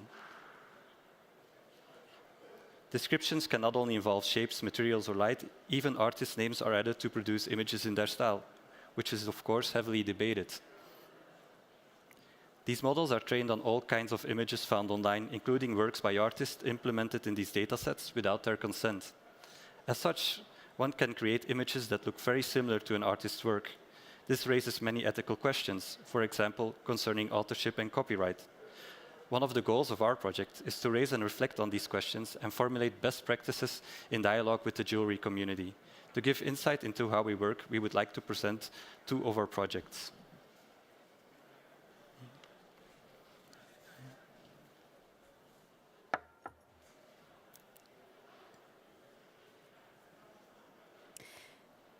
In 2021, we launched a call for jewelry makers to share images of their works to create a dataset. We received applications from 124 artists and designers worldwide, who together submitted nearly 1,000 photographs, some of which you see here.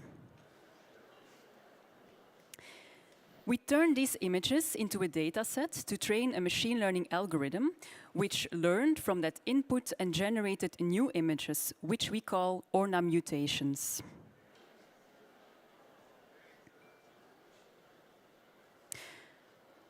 When you look at these generated images, what do you see? Some shapes may look like necklaces or rings, some seem to have a shiny surface, or perhaps a few tiny precious stones.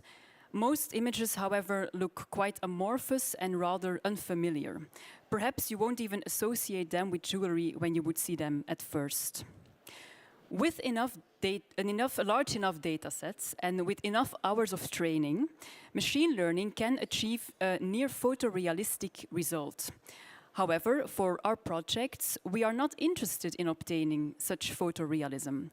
Rather, we want to speculate about new expressions for jewelry.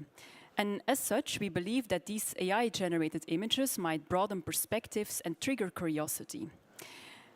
People often think that AI is a sort of if-then system in which everything is pre-programmed, but in machine learning as a self-learning algorithm, it's in fact different. It has the ability to surprise. Not every step is pre-programmed, and the outcome cannot be predicted. And this interaction between curiosity, control, randomness, chaos offers an exciting playing field for makers. When you look at this grid and you see these images, you could imagine them as different individual pieces. Indeed, that's one way to look at it. Another way of looking at it is to consider the model itself as a jewel or an act of adornment, generating a transforming digital piece. To envision adornment as continuously metamorphing and multidimensional, seemingly fluid, solid and gaseous at once, sparks the imagination.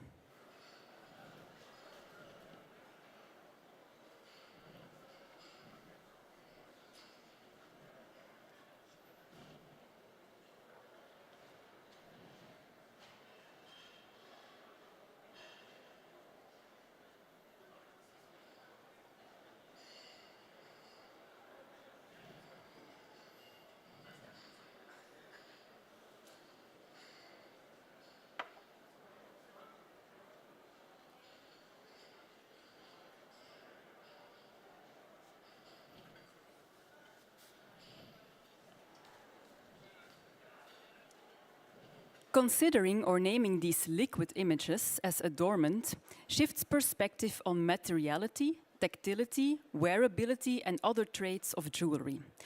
How might this impact and broaden understandings of jewelry, and more specifically, its connection to humans and their body? In recent years, there is an increased focus on digital adornment and digital fashion. Perhaps you have seen this online or in magazines. Artists and designers create 3D makeup, digital nails, or even entire clothing collections, such as the last picture of the fabricant. And these can be worn as augmented reality filters, AR filters, on Instagram or Snapchat, for example. By not being bound by physical laws, the possibilities seem limitless. Virtual realms offer novel ways to make, wear, and experience jewelry, and consequently new ways for people to express themselves by altering their digital selves. So imagine jewelry that is not tied to physics, that does not have a definite shape, but is ever-changing, that even might grow on and along with the body. Could this be post-human adornment?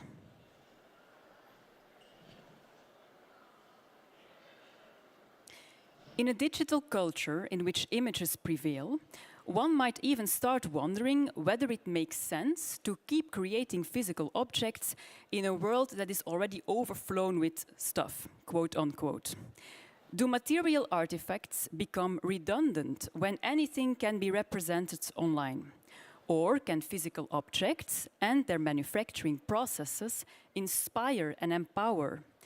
They might offer an urgent response to accelerating digital societies as necessities to cherish and hold on to.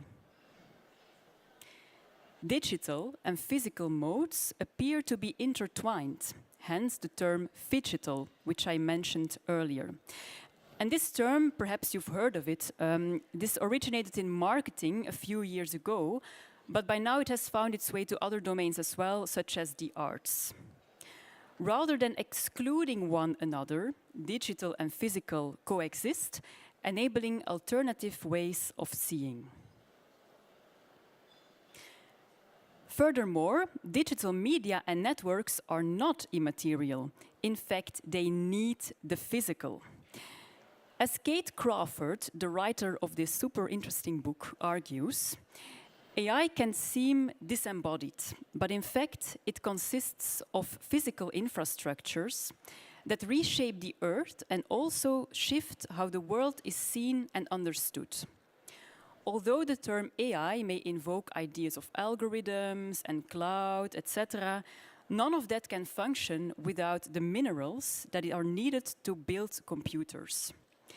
AI is made from natural resources, fuel, human labor, infrastructures, logistics, histories, and classifications. It depends entirely on a much wider set of political and social structures. And due to the capital required to build AI at scale, and the ways of seeing that it optimizes, AI systems are ultimately designed to serve existing dominant interests. And in this sense, AI is a registry of power. To deal with the digital dimension in a more sustainable manner, and we should do this, it is important to carefully consider the many entanglements and hidden realities of a certain domain and context. Still, although digital technology is grounded in materials, the human body can feel detached from these AI-generated images. How to embody the ORNA mutations? How to embody digital technologies such as AI, a pervasive and influential, but also quite invisible technology of which one is not always aware. Our next project aims to further research notions of embodiment and delve deeper into relations between AI, imagery, and the body. And we would like to invite all of you to participate. More specifically, we are collecting photos of jewelry worn, pictured in close-up on the skin, such as the ones that you see on the screen. And these photos will contribute to the research by training a machine learning algorithm. The goal, in fact, is to create ornamisms in which wearer and jewelry will merge into a hybrid creature. We will call this ornamisms. The photos can be of any type of jewelry that you make or own, from ancient to contemporary worldwide. I want to add that this call is not a competition, although open call perhaps sounds a bit like that, but it's rather an invitation. In fact, all photos that correspond with the image requirements will be accepted, and the only necessity is that the jewelry is pictured in close-up on the skin and also preferably cropped in a square image, such as the pictures that you see here.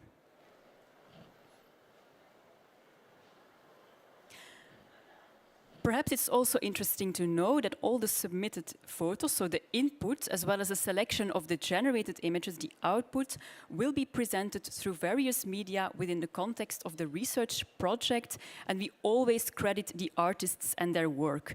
Not like we do here with the red bars. This is just for today. We will do it more beautifully. But it's important that also now you can see who made these pieces.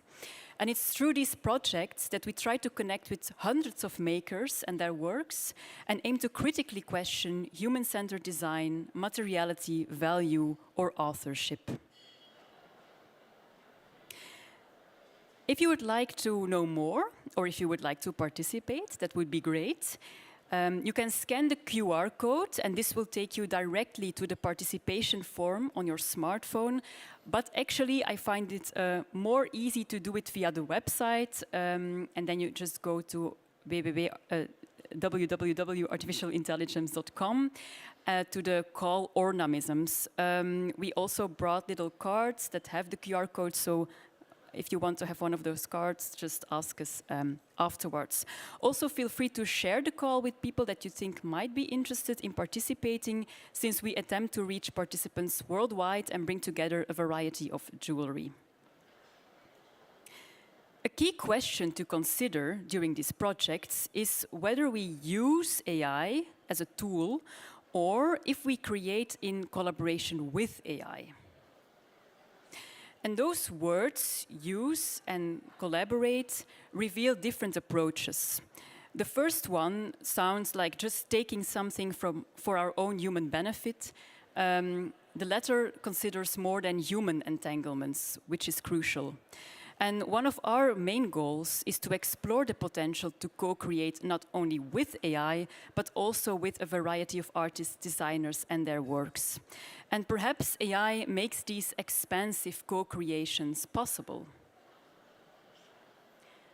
Working with images of other artists' pieces as material for a new collective creation questions ownership, agency, copyright, among other features that we have mentioned before.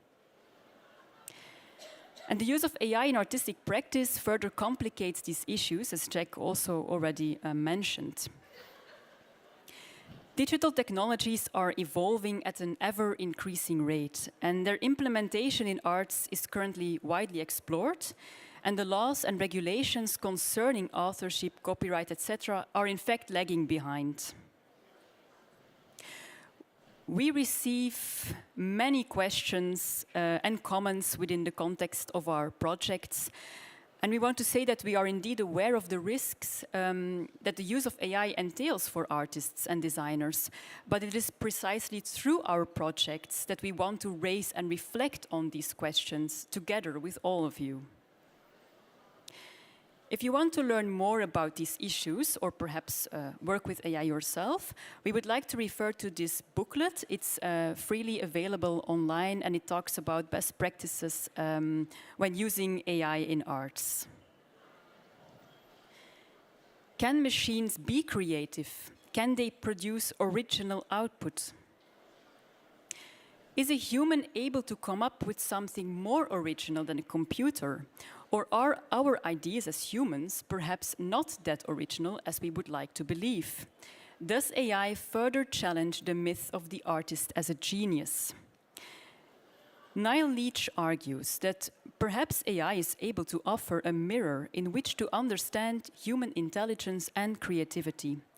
The important question is not whether AI could be considered creative, but rather whether AI could be more creative than human beings. According to artist Ahmed El-Gamal, AI can expand human creativity to totally new levels. You have to have imagination to have creativity, but the human imagination is limited because we are constrained by our world. The machine is good at exploring possibilities, so if we can frame the machine to explore possibilities for you in the art space, then the machine can give you lots of new ideas. Indeed, the possibilities seem infinite. But what is the value of one such image when the algorithm can generate an endless variety at an incredible speed?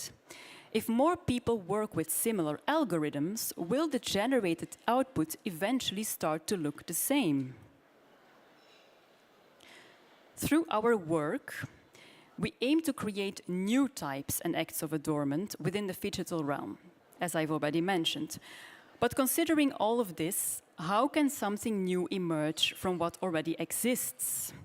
Like artist Sofia Crespo, whose work we briefly discussed at the start of this talk, we believe there is value in the combination of known elements to form new ones, and this can offer new perspectives on familiar things. Creativity and novelty seem closely connected as well. Melanie Mitchell explains how the idea of computers being creative may sound strange to many people. Can computers come up with something new, or can they only do what they are programmed to do? I quote, "There are many ways in which a program can generate things that its programmer, in fact, never thought of. I believe that, in principle, yes, computers can be creative. But I also believe that being creative entails being able to understand and judge what one has created. In this sense of creativity, no existing computer can be said to be creative. Creativity can come from the teamwork of human and computer. The computer generates initial artworks and then successive variations, and the human provides judgment of the resulting works, which comes from the human's understanding of abstract artistic concepts." This brings us to an interesting point to consider. Perhaps selecting, curating, editing become even more important in an artistic process when working with AI. As artist Mario Klingemann says, "I make a curatorial choice by picking among the thousands of variations produced by the models, the ones that speak to me most." Finally, what can crafts or skill mean in a digital context? How might transformative technologies such as AI impact crafts? How will crafts and craftspersons evolve in a world in which our tools can now learn from us and continue to learn independently? A quote by James Stevens. In conclusion, by tackling concepts that play an essential role within jewelry and artistic practice at large, our research does not attempt to overturn traditional values and skills. We aim to broaden understandings, push boundaries, and create openings to approach jewelry from diverse and also daring perspectives. We wonder how AI might contribute to the domain of jewelry, but also what the potential dangers are to be carefully considered. Furthermore, we believe that the domain of jewelry, with its focus for detail, sensitivity, more than human connections, can critically reflect on AI and help shape best practices. Through our projects and as a fluid collective, which is how we call ourselves, because now you see the two of us, but there are more people that work together with us. So as a fluid collective and through our projects, we wish to engage with different visions to create knowledge meaningful for those active within as well as beyond various domains such as jewelry, crafts, art, design, fashion, and also AI. Thank you. And the Q&A.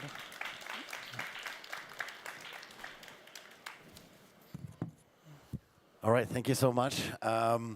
So we do have some time, so I think maybe it's kind of good to open this to some kind of conversation between you guys and the audience. So I'm sure there may be some questions or something from the audience. Anybody? Hi, thanks. Really interesting from people at the sort of cold face that's actually working on this. The quote, I can't remember who it was, but you said the quote that started off, there are many ways in which a program can generate things. You quoted from somebody's book, I can't remember them.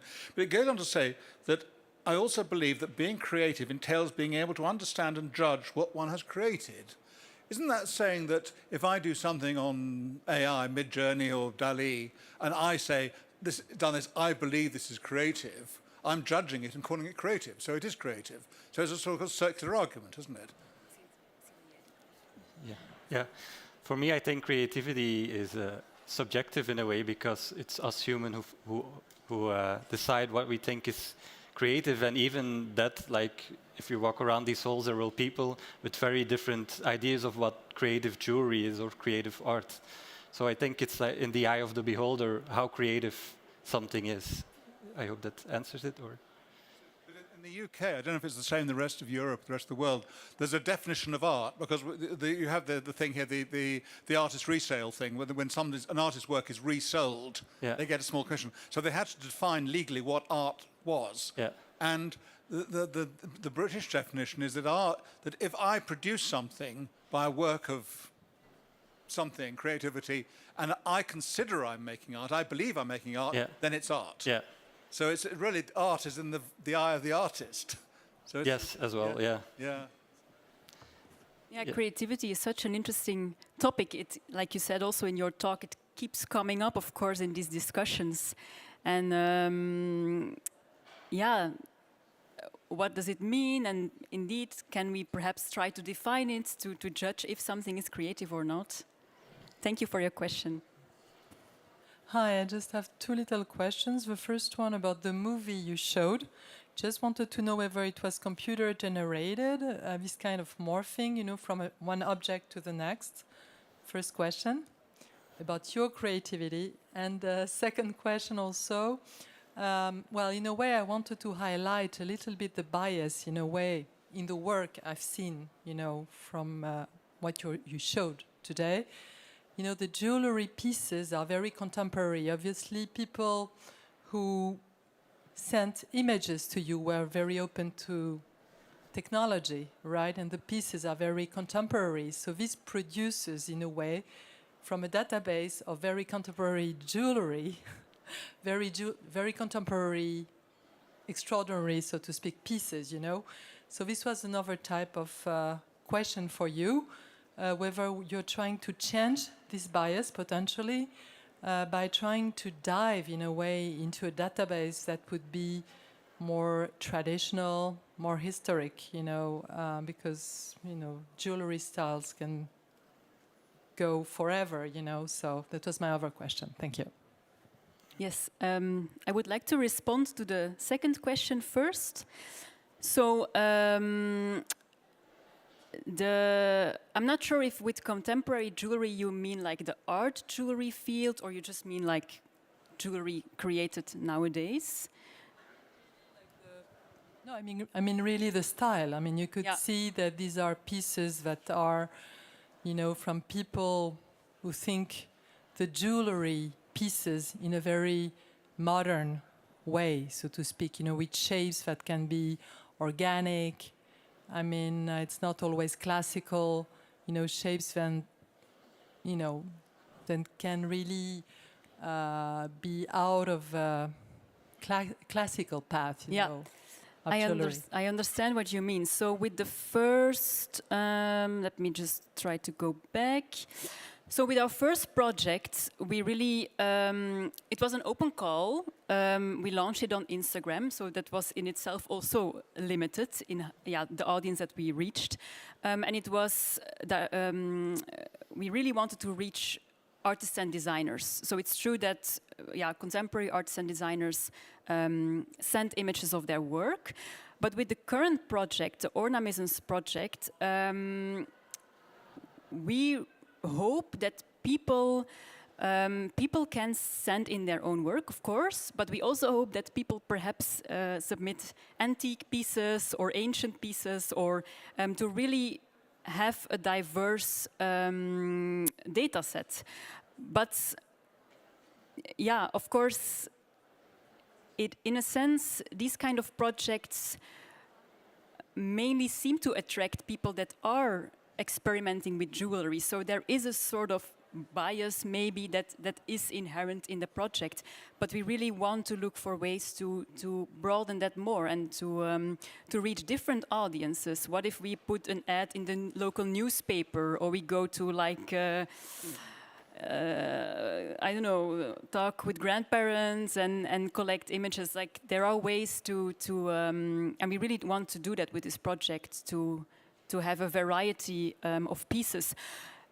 Although I have to add that this also adds another ethical question, perhaps, but because with the previous project, people could only submit their own work.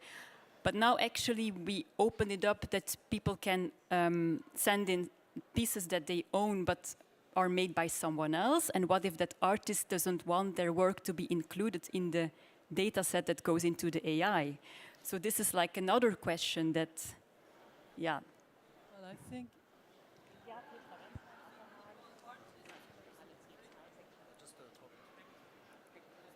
does it work? Yeah, sorry. Yeah. No, I think it would be the contrary. I think artists potentially would be inclined to send their pictures, you know, to show their work, you know, to promote a little bit their work and to show that they are open.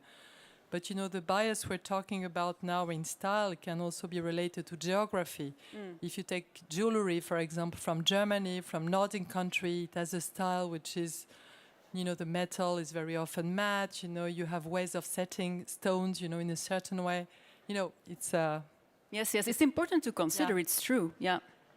And then your first question, sorry, could you please repeat? Yeah, the question was really about the conception, you know, of a movie you showed, which was really a morphing type of project. I wanted to show whether, I wanted to know how you manage that, you know, whether it's a kind of piece of art, whether it was computer generated, we used a special program to do that, or was it something you really programmed, you know, yourself, you know? It was a question. So it's basically the output of the model that was trained on the images of jewelry.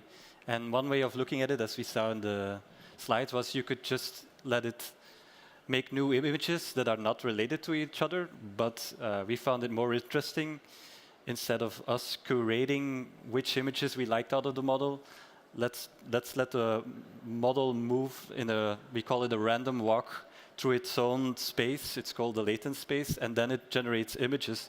But by moving, it morphs in between these spaces.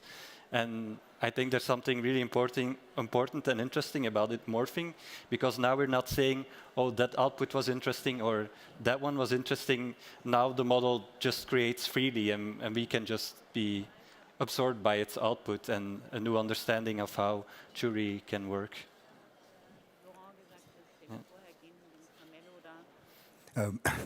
I really like your answer here, because that basically was the idea that I had when I saw your presentation here.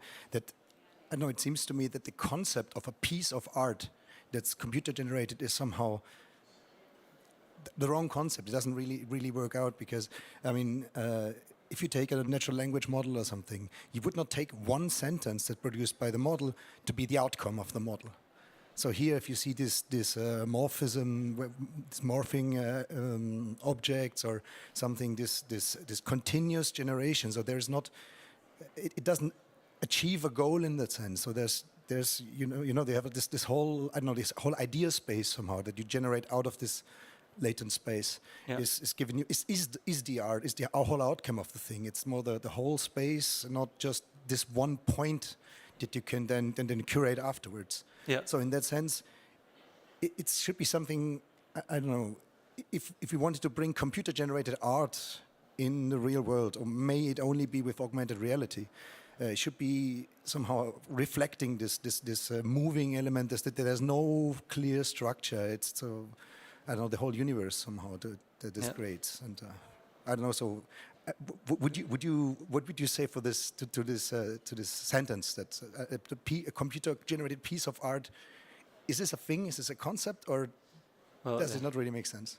As far as I know, there always has to be a human to call it an art piece, I think. So, and always AI is not sentient at the moment, but so it always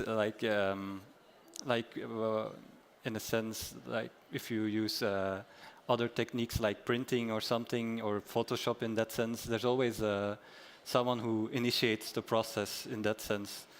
But I think giving up a level of control by letting the model move by itself and not curating it, I think that's what inspires me to work with it, and that's what makes it interesting. If that kind of clears it up a little bit. Yeah, thank you. This was just, I don't know, this came to me, that thinking maybe that's the wrong concept. Yeah. I just wanted to have your statement to that. Thank you. I want to add something to that. Those movies, for me, it's so fascinating because this is impossible physically. To have this jewelry piece that is endless, constantly transforming, it has no definite shape. And I think that's also why we invent these like ornamentations, ornamisms. In a sense, you can also ask, when you name something, maybe you then again fix it. But we're really looking into what can perhaps be new definitions or new types of jewelry or acts, an act, because it's like something that is, in a sense, happening, moving. So, yeah, I think that is also really what interests us most. When we see this, then what new perspectives does it give for jewelry? Yeah. Hi, thank you for the presentation. I had a comment, feeling, and then a question.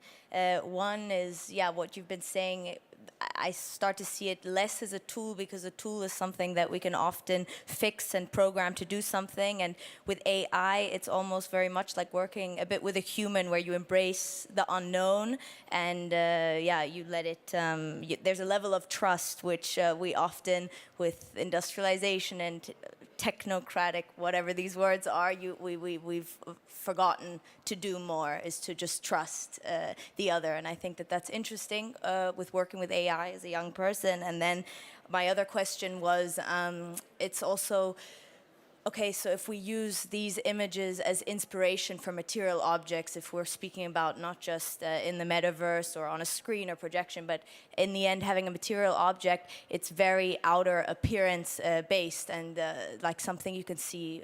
I was in architecture school, and designs of young people that are done on 3D models, it's different when you the building is an expression of construction knowledge or knowing how wood moves and works. And so yeah, I would be interested to see that balance between when you have these images, when people do decide to make material objects out of them, how that translation works. And obviously always making sure that in schools one doesn't forget to know how materials works, and because that's a lifelong of experience, the technical knowledge. So it'd be interesting in your guys' project to see if anyone ends up making the objects, how they materially translate it.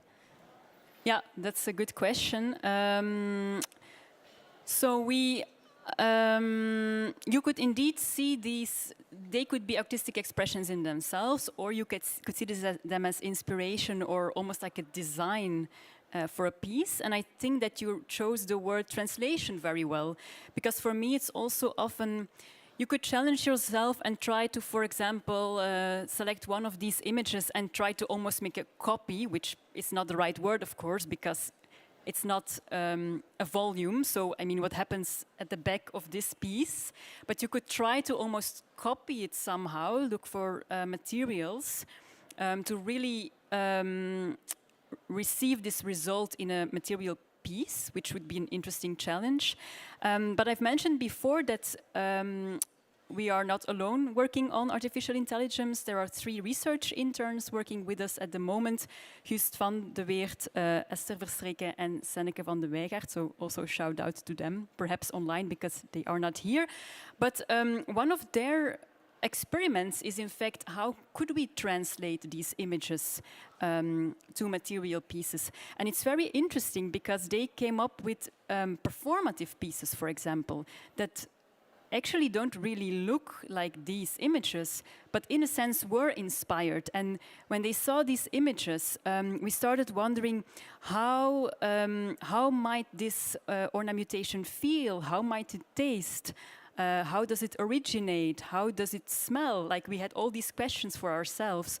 And then we came with these fictional stories and performances came out of it. So, I mean, it can go in so many directions and we're still at the start of exploring what it might be. And what might also be very exciting is to select such an image and invite contemporary makers to like translate the same image and see what would come out of all those different images. Because we also believe, I mean, the making, crafts, the materiality, it's essential. And we're not saying that everything will become digital in the future or that this is more interesting or will replace material objects. So for us, it's not an either or, like it's both. And yeah, they can exist side by side, we think, and can interact.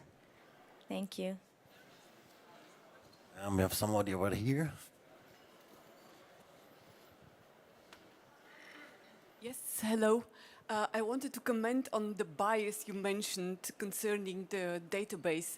And I have just experimented a little bit with Midjourney and with prompts. I just wrote a sentence describing like a gold ring in a realistic manner. And I found out that the result was pretty much traditional-like, not what I imagined it to be. So I think there will always be a bias depending on the database the model is trained on. So I can imagine even in future that there would be some kind of specialization according to the result you intend maybe to get as an inspiration. If you train your model on database by contemporary jewelry, you will get a different result compared to if it's trained on historic pieces. So this might also be a way of influencing the result and getting into a different direction. So I can imagine in future different sets of databases that kind of describe or give you an idea of the direction you can go in. Yes, the data is crucial.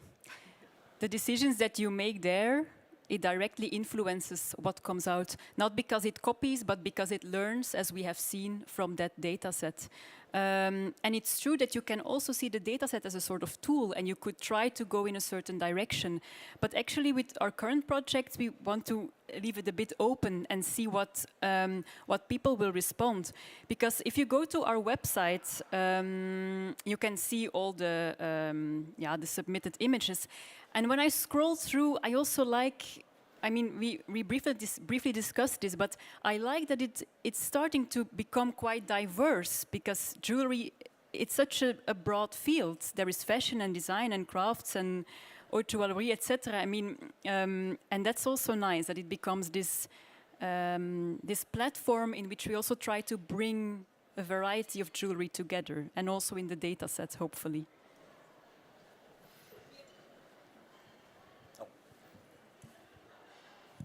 Just had a last question.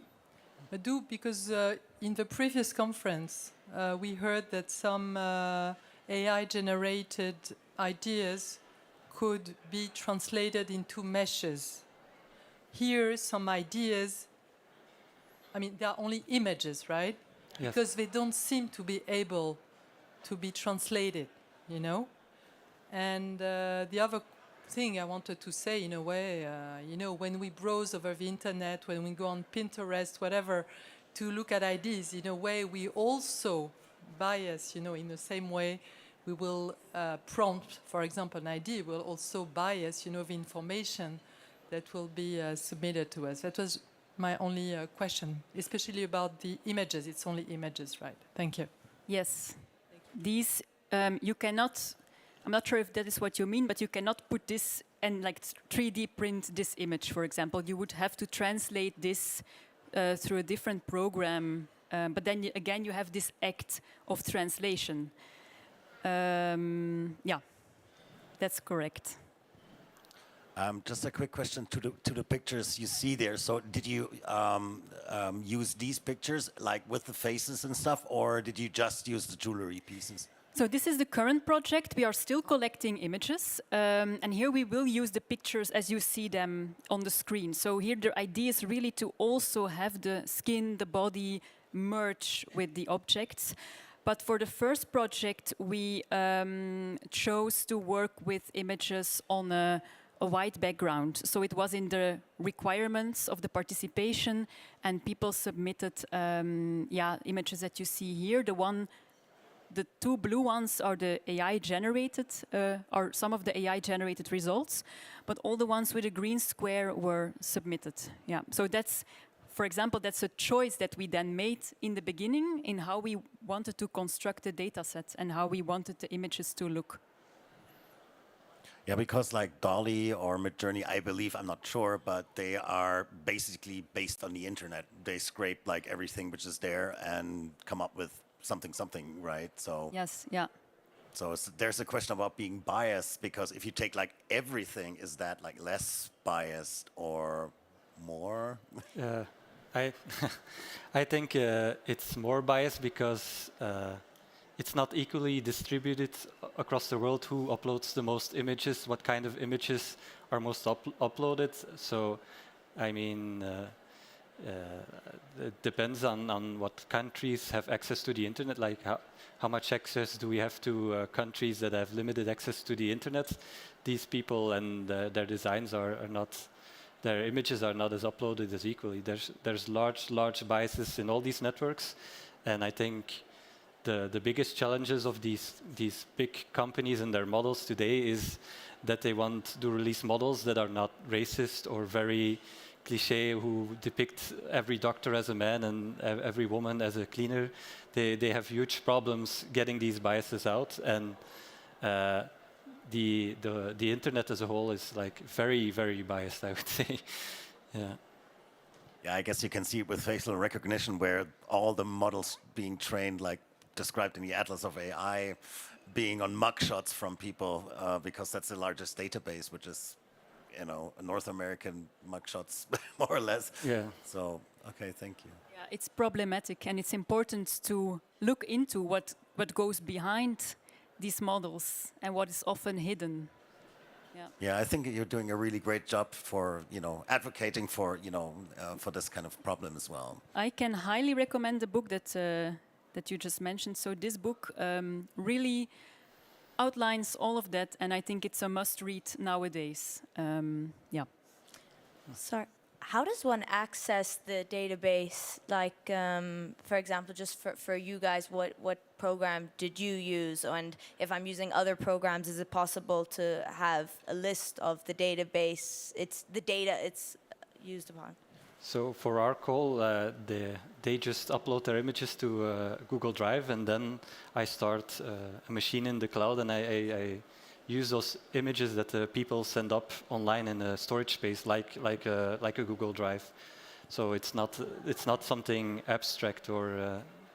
But the other programs, they don't allow you to see the data they're based on. It's the whole internet. No, but their names, the names of these databases are online, but they don't want to show what's in them because there's a lot of copyright infringement in a lot of the pictures they use. They use a lot of Shutterstock images and all types of stuff. Lots of images from artists who never consented. So it's a very gray area at the moment, and copyright laws are lagging behind. And I think major changes will have to come because It's a very murky and gray area what the databases are that are used for these models at this time, especially the prompt-based models of today.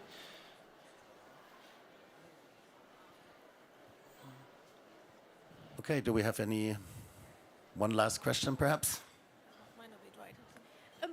Would it be possible to combine jury technology or material technology database with the data you're collecting?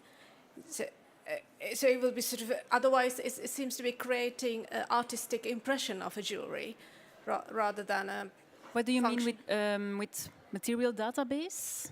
Or like technology, jury technology. So the questions raised before, if most of the images you're getting is modern, they work with resin or plastic or organic material, but the jury working with precious metals and precious stones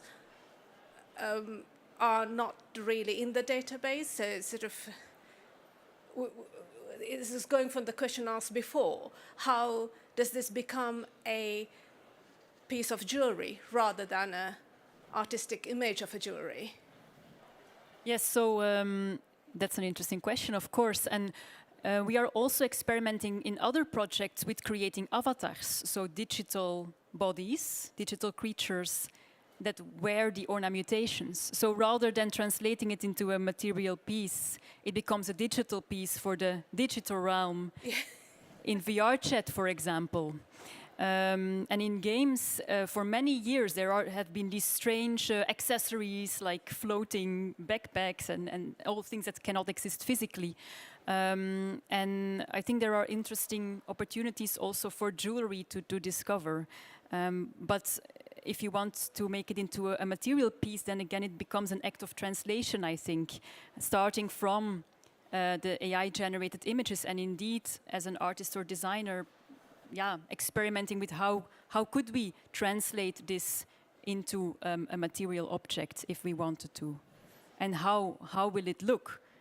I mean, this could be like 1 meter wide, perhaps, although it looks flat. Like, what is the texture? What are the dimensions? So it's got to largely depend on the human expertise, which is a good thing. Yes, of course.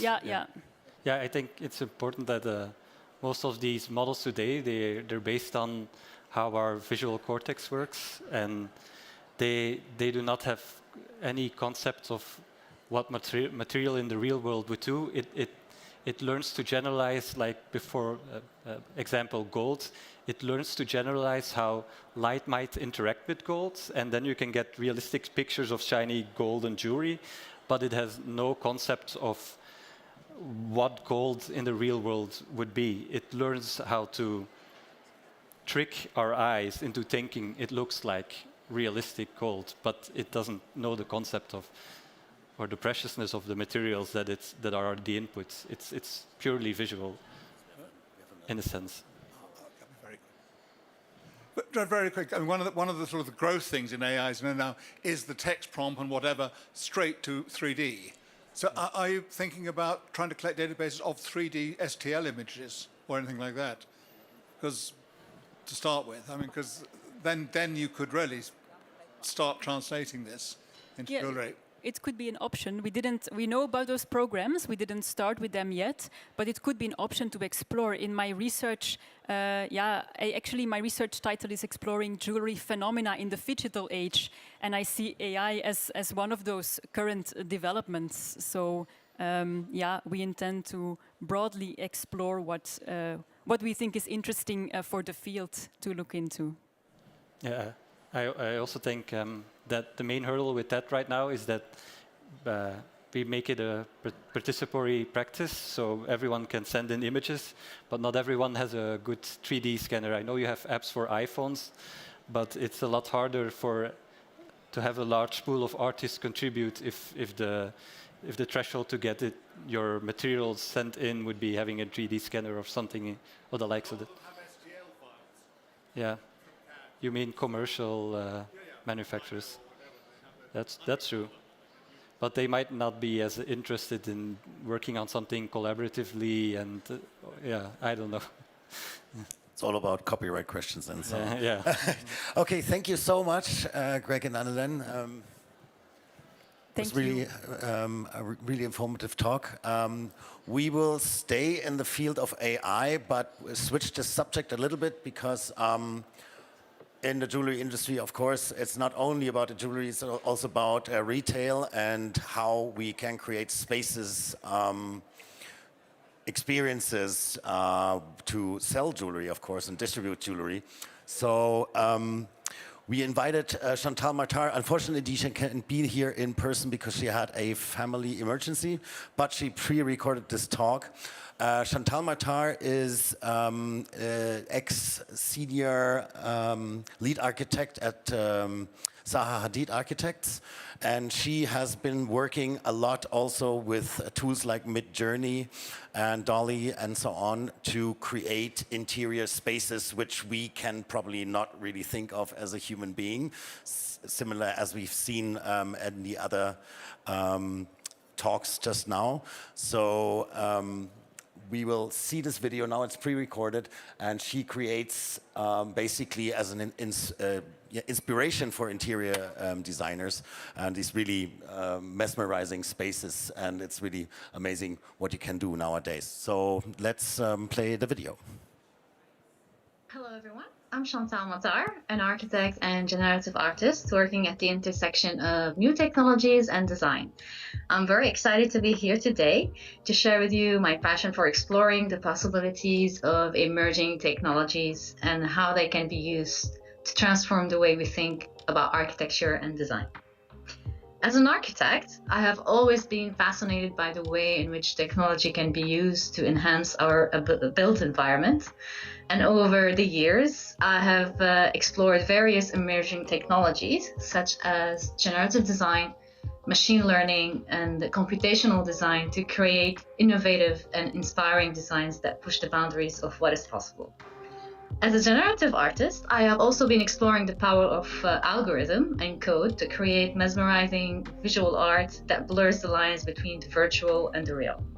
And through my work, I aim to challenge our perception of what art can be and how it can be created.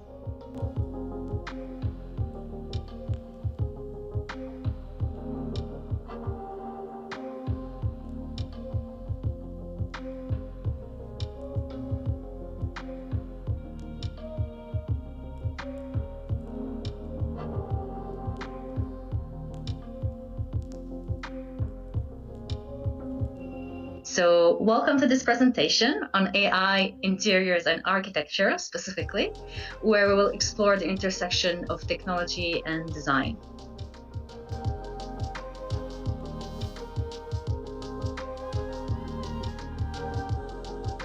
I wanted to include this first slide, which is a very summarized version of Jackson Pollock's work. I found that using chance operations instead of operating according to my likes and dislikes, it's important to distinguish this approach from artists like Jackson Pollock, whose work may at first appear haphazard, but is a form of controlled expression. Similar to AI, we're designing by words. So whatever we express, we're actually getting an output, which is a design world, an image of anything that we take our mind into it. So when I'm painting, I have a general notion of what I am about, quoting Jackson Pollock. I can control the flow of paint. There is no accident, just as there is no beginning and no end. And in these paintings, I want to express my feelings rather than illustrate them. So similar to AI and how we're using this prompt engineering to create all these surreal and beautiful worlds, landscapes, portraits, really the list is endless. But in this presentation, the focus will be only on interiors, which is just a small world inside all this like hybrid creativity, I like to call it, and collective creativity that you can create anything really, like your words is your power in this case, and it's the tool. So coming on to the first series of interiors, this slide features surreal architecture, interior renderings created using Midjourney specifically, which is a platform for artificial intelligence. Surreal architecture is a style of architecture that emphasizes unexpected juxtapositions and a dreamlike quality, challenging traditional notions of space and form. So in this surreal space, organic shapes and textures are combined with geometric elements and bold colors to create visually striking and thought-provoking environments.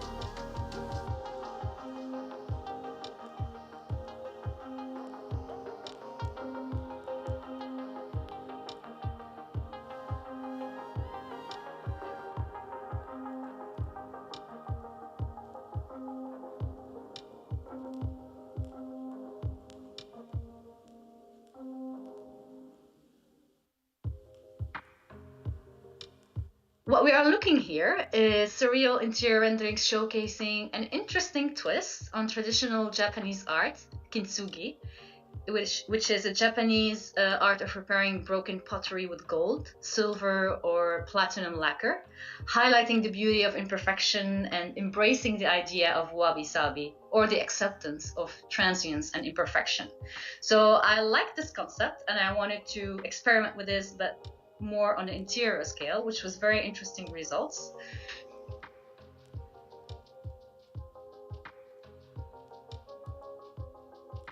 Kintsugi element has been applied to the walls, creating a unique and striking visual effect. The organic lines and patterns of the kintsugi repair work are combined with a minimalist and modern design, offering a juxtaposition of old and new. Midjourney allowed for the creation of these highly detailed and realistic renderings, emphasizing the intricate detail of the kintsugi walls, the surreal space, the dreamy landscapes, but in a more of a cultural aspect into it. So this surreal interiors offers a unique take on traditional art of kintsugi and highlights the potential of surreal design to push the boundaries of traditional aesthetics. In the following slides feature store facade designs created as well using Midjourney, utilizing translucent and flowing elements to create a captivating and unique aesthetic. The facade features a series of curving translucent panels that mimic the movement of water, which is something I like to introduce a lot of my work, fluid design inspiration, creating a flowing and dynamic appearance. The use of these translucent panels and sculptures and all these fabrics, which is something that is not really visual in our day-to-day life, but something that it can be achieved now using AI. You can create hybrid of materials and also emotive, something that provokes emotion as an element into the design, and you can create these unique outcomes. So the use of these translucent panels allowed for natural light to filter through and create interesting lighting effects inside the store, also on the outside experience. So this surreal design offers a stark contrast to traditional storefronts and creates a visually stunning environment for customers. So Midjourney allowed for this creation of highly realistic and detailed rendering, showcasing the intricate details of the facade design. So these surreal stores demonstrate the potential of surreal design. I emphasize on the word surreal because it's something that, again, we don't see in the day-to-day life, to create immersive and memorable experiences for people walking by, or even like experimenting with the whole customer experience. So highlighting the impact of innovative design on the retail industry.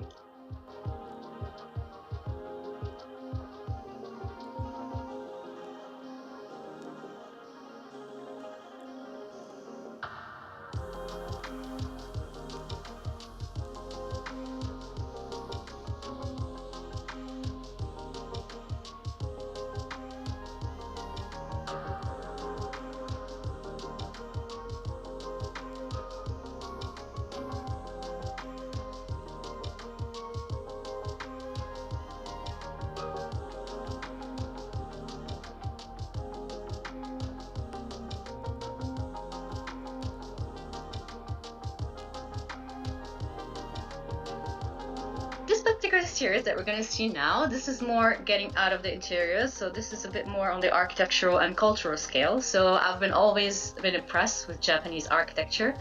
And I wanted to include an organic and natural element, which is the cherry blossom and all these cherry flowers that you see when you go to Japan. If you've ever been to, you'll know exactly the feeling and the emotion that you can get from seeing this large scale of beautiful features. And I wanted to include that in the design. So that's something that usually it's hard to get this specific outcome using standard 3D modeling tools like I used to do it previously in the office. So for example, in here, we were able to create surreal and visually stunning spaces that are a bit otherworldly, and there is a bit of surrealism, obviously, but at the same time, keeping the composition of traditional Japanese architecture. So the space is characterized by a unique combination of traditional Japanese architecture and surreal elements, such as in here, floating cherry blossoms and a dreamlike atmosphere. So all these elements, they add whimsical and otherworldly touch to the space.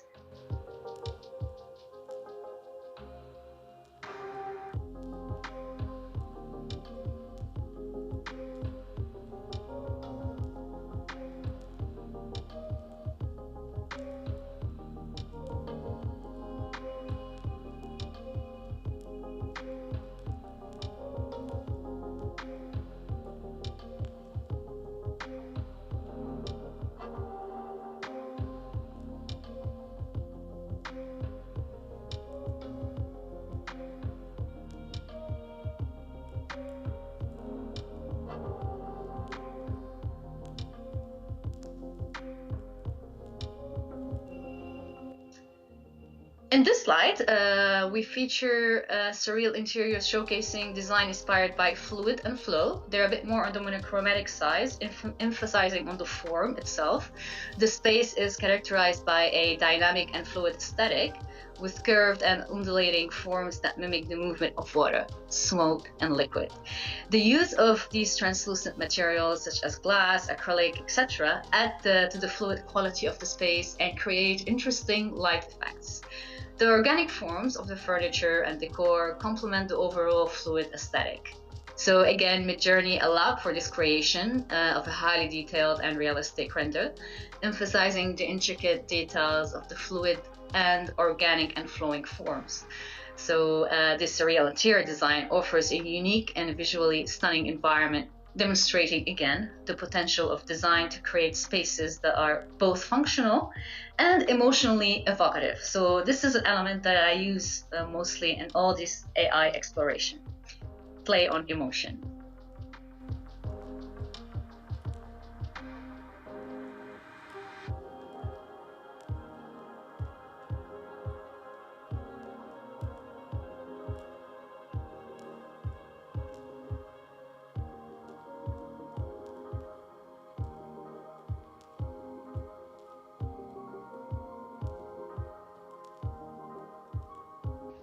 In conclusion, what we've seen right now is just a very small glimpse of the potential of using this tool.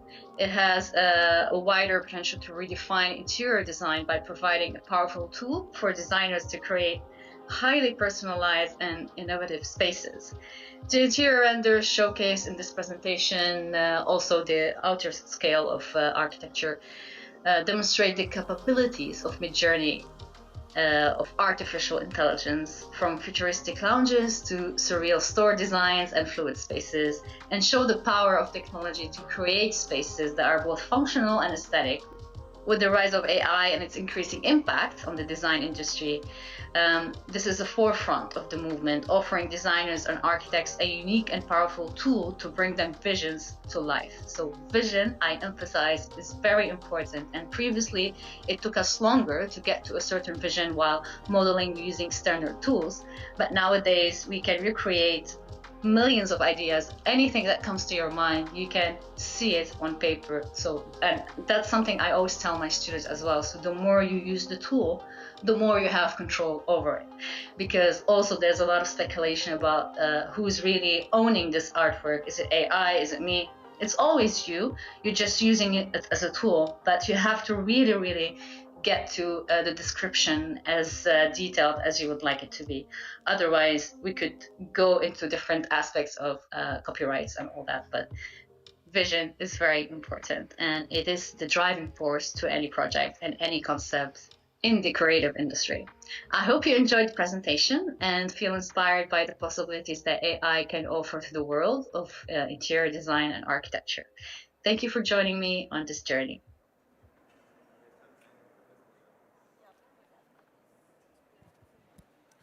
All right. Okay, this was the video from Chantal Matar. And our next speaker, I'm really glad that he is here. Just to exchange the sign. Our next speaker is Carmelo Sapula. He's an award-winning architect, PhD, and also CEO of External Reference. His company does really innovative projects in various different fields such as hospitality, architecture, retail, exhibition, and they're also consultants for interior architects, and they have made very interesting projects such as the WOW retail or concept store in, is it Madrid? In Madrid. Also, they were part of designing some of the expo pavilions in Dubai. And I think the rest, Carmelo can tell himself. So I'm really happy that he's here. And welcome to the stage, Carmelo. Thank you very much. Yeah? Can you hear me? Yes? Thank you very much, INHORGENTA, and thank you very much, Yves, for the invitation. It's really a pleasure to be here. And let's see if we can connect the presentation. So I will show you. Yeah, it's working.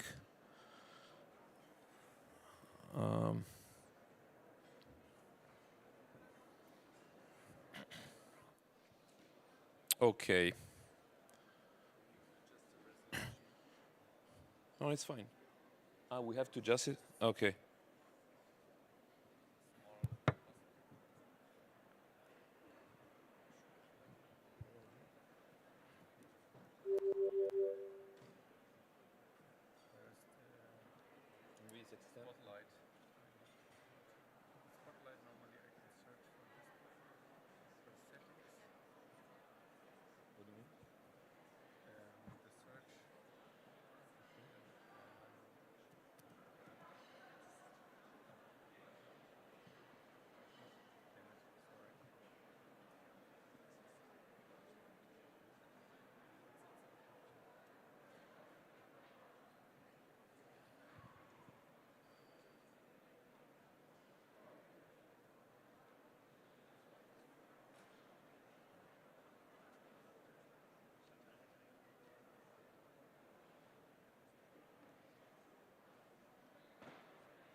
Yeah, now it looks better, yes. Thank you very much. So it's very exciting for me to participate in the mecca of jewelry, watches, and gemstones. And I hope to be able to contribute with an unconventional point of view about the role of design in the world of retail. So showcasing a selection of projects that we have been developing in my office, in my company, External Reference. So the future of retail is all about making it a total sensory experience. So it means that it's all about creating an experience that customers will never forget. And but what is like experiencing? Now everybody's talking about experience, but what is an experience? At least an experience that we can bring as customers. So choose a memory of a place, imagine it, that time in the mountains, in the desert, or in the ocean.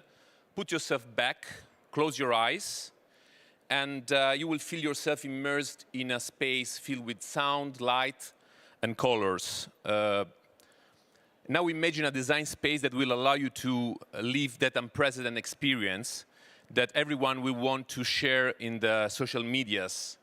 So it is playful, interactive, and it's creating an emotional landscape. And this is what basically we did for the Spanish pavilion in 2012 in Korea, in Yeosu, where the visitor will find themselves immersed in a space filled with sound, light, and where we have this interconnection between... Can you put the sound louder, please? Where the digital dimension of the product is perfectly integrated with the physical one. So the water of the sea coming from different parts of Spain is contained in these containers and is creating a sort of liquid topography where the people find themselves immersed in a space that is bringing this message. And where we have also 3D mapping on the back of the wall, and where every single container has an RGB light that is enhancing this effect of lighting in the space. So all in all, it's a sensory experience that provokes curiosity about its construction, its dimension, and its level of complexity. And where also there's a storytelling, no? Because you have to tell a story about the deep ocean. There's a component of interaction in the space. We also have projection on top of these capsules.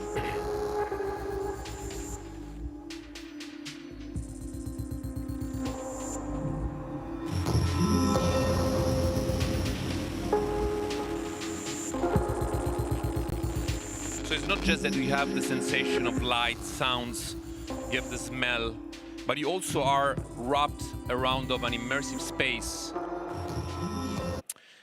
So experience design is focused on a subjective experience that features interconnection between cognition and emotions. And there is no experience without emotion. Emotion is a very complex experience of consciousness which involves bodily sensations. And after 10 years, we designed again the Spanish Pavilion exhibition, and this time for the Expo 2020. And the first part of the exhibition was based in the ground floor. And in this place, we're talking about the heritage of Spain and the relationship between the Arab culture and the Spanish culture, like how chess were imported into Spain, or how the two languages are very much related.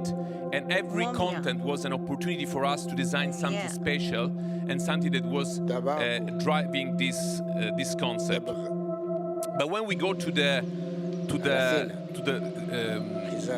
downstairs through the ramp, then we get into the forest of intelligence. So again, we want to work with the idea of having a landscape, which is a pretext for us to trap the attention of the people and to tell a story.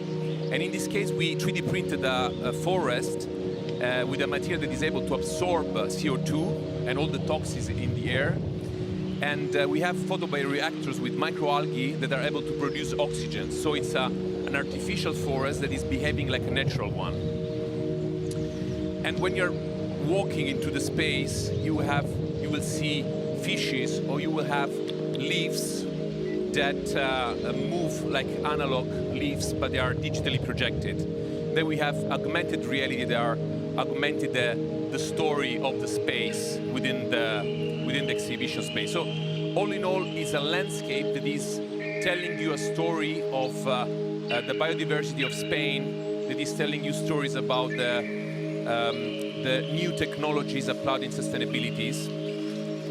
And all this is making like a very special place, very relaxing, and it's a space in which you can feel the smell of the forest, in which you have these vibrating lights, and everything is telling you the story that you are part of a forest, and this forest is the world. So only if we can make a positive effect on our planet, then we can build a better world. And all these things will be very well represented, especially in the last installation that was awarded like the best interactive installation in the Expo Dubai. And this is basically the tree of balance, in which you can participate actively with a test, with a questionnaire about topics of sustainability, So if your answer is positive, then a water drop is feeding the tree that will grow through its projection. So it's partially physical and partially digital. And this feedback, this positive feedback, will feed all the forest. So our effect on the planet can be beneficial if our awareness is on the planet is good. While if our actions are negative for the planet, this will destroy the world and will destroy this tree. No, so the tree will lose their leaves, the forest will become red, and this is visually explaining how our activity can be either beneficial or negative for the planet. So all in all is I want to talk about. I mean, this is the material that we were using. No, this is pure tech, which is absorbing CO2 and the mineral compound, and it's and the NOx and VOx in the air. These are the photobioreactors, which are containers that are containing microalgae, which are generating the 50% of atmospheric oxygen in the world. And but why I'm talking to you about exhibitions, because what we've done for exhibition was the ultimate expression of how a project could be immersive and engage senses. And in the world of retail, we are doing the same.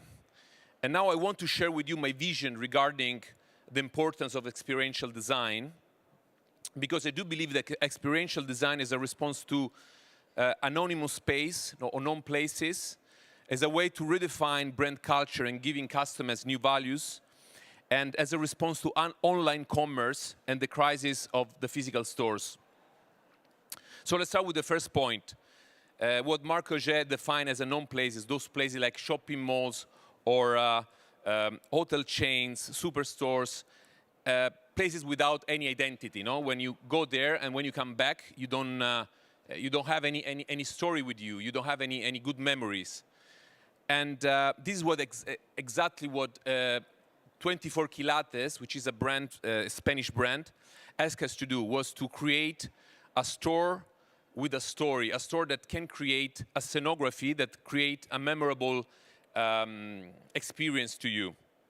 So 24 Quilates means in Spanish 24 carats, but here we are not selling jewels, but we are selling streetwear items, okay?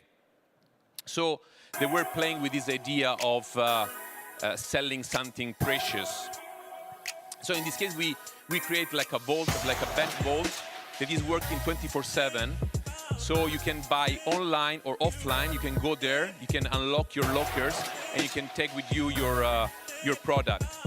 And for this kind of urban brands, what is important is to create a community around the product. So it's not just selling a product, but building a community. So generating events, catching the attention of people, and building a place in which people can have fun.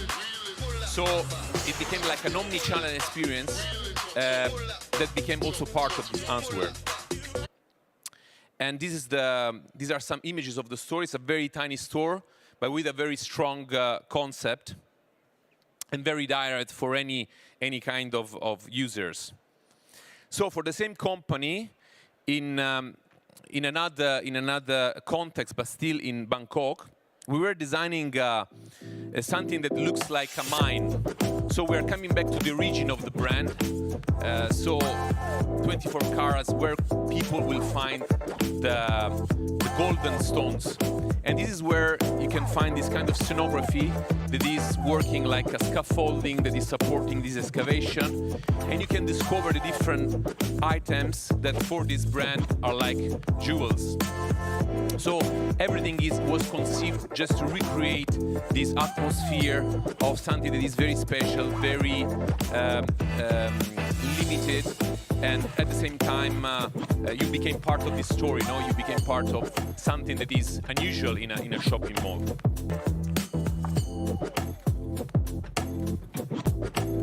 And everything was designed for completing this experience, no? Even the cars that are going into the rails.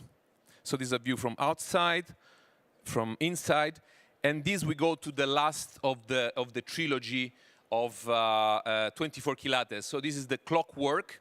So we are again in Bangkok, and we were taking inspiration from the world of manga, of the machines, of the perfection of mechanism. So when you get inside, you will find like all the mechanism that are used to that you can find in luxury watches. No? So you will see the intricacy of the mechanism, and you as a customer become like a hunter, no? That is discovering something new in the intricacy of these machines. So we were working with this concept of bringing the aesthetic of the machine toward the limits. And from outside you will see, how this aesthetic of unfinished that is very matching with Bangkok, where everything is ongoing. And here you can see some details, So even the facade will bring this idea of watch in the store with this transparent screen that is allowing you to spy through the facade. So these are some pictures. And so we want to make your shopping experience more than just a simple transaction. It's about tapping into your emotions and senses to make it more memorable and meaningful for you. Making experiences that are worth remembering can help brands to stay cool and desirable to younger people who care about having fun experiences with the brands they love. This is exactly what the brand presented by asked us to do, to design a space that was representing urban culture but creating fun inside of the store. So we were using basically three urban feature, which are the classic yellow bricks from London, then the neon on the ceiling, and the skate park on the floor. And here you can find sneakers for a value of 200,000 euro till 500 euro. So it's a place in which you have, I don't know, a 3D mapping on the wall that is showing the transition of the different models of Nike Air. You have the drones, you have the gamification area for, so you can receive a coin when you buy something, and then you can try to play and getting a new items. So everything was conceived to provoke a new experience for the customer. It is not just showing a digital layer in the product, but also provoking new experiences. So here, for instance, is the customization area. So you go there with your sneaker, you leave into the lockers, and they will clean it, or they will make some customization. Then you come back and you just pick up your sneaker without doing any queue. On the right, we have the sneakers with the projections. And this is how, with the same brick, we can create these surfaces to display the products. And these are the thrones. So it's a place in which VIP can sit there and having a podcast. And on the left, we have the crab pone, which is a screen in which you can show the values of the sneakers, how they are fluctuating in time. So by creating unique experiences, brand can stand out from the competition, especially in markets where regular advertising might not be enough to make a lasting impact. And when we go to Dubai, to the Dubai Mall, we are in a city that is basically the city of innovation, of technology. So we thought, okay, let's make something that is bringing forward this idea of technology. So we 3D print completely the space. We have interactive content on the walls, on the floor, and everything became digital and physical at the same time. And we have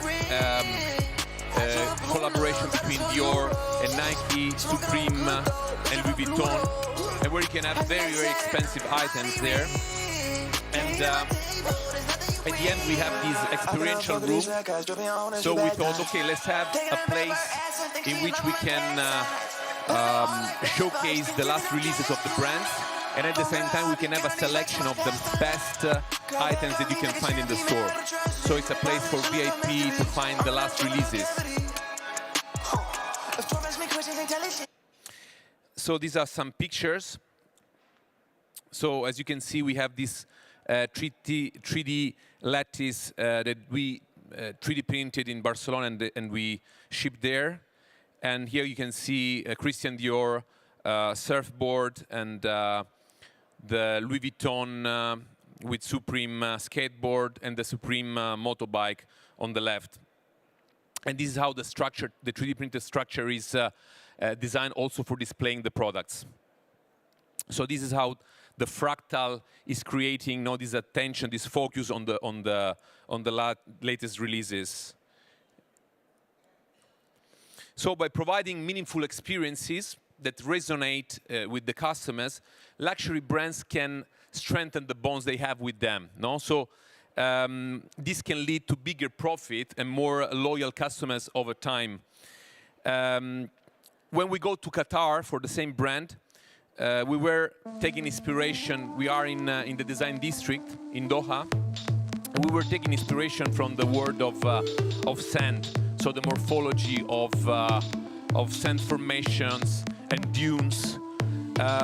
So we decided to transform all the displays of the window into an optical illusion where you have these sand formations that are flowing into the air and are generating different items. So you have this kind of show that we are giving to the city, and at the same time it's attracting the attention of the people. It's more like an artistic installation that is creating this illusion, and it's also a digital content that we used to customize every 6 months, every season. So now, for instance, for the World Cup, we did another version with grass and footballs, etc. So here, when we get inside, it's like entering into a canyon. It looks very dark in the screen, but the idea is that all the lines that will be used for showcasing the products are bringing your attention to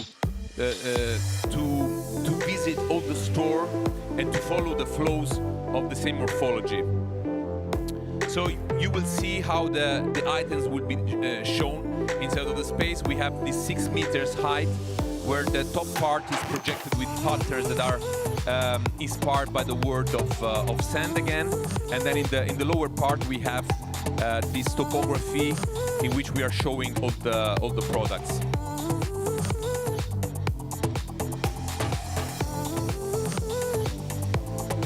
So every single shoe is highlighted by a single spotlight.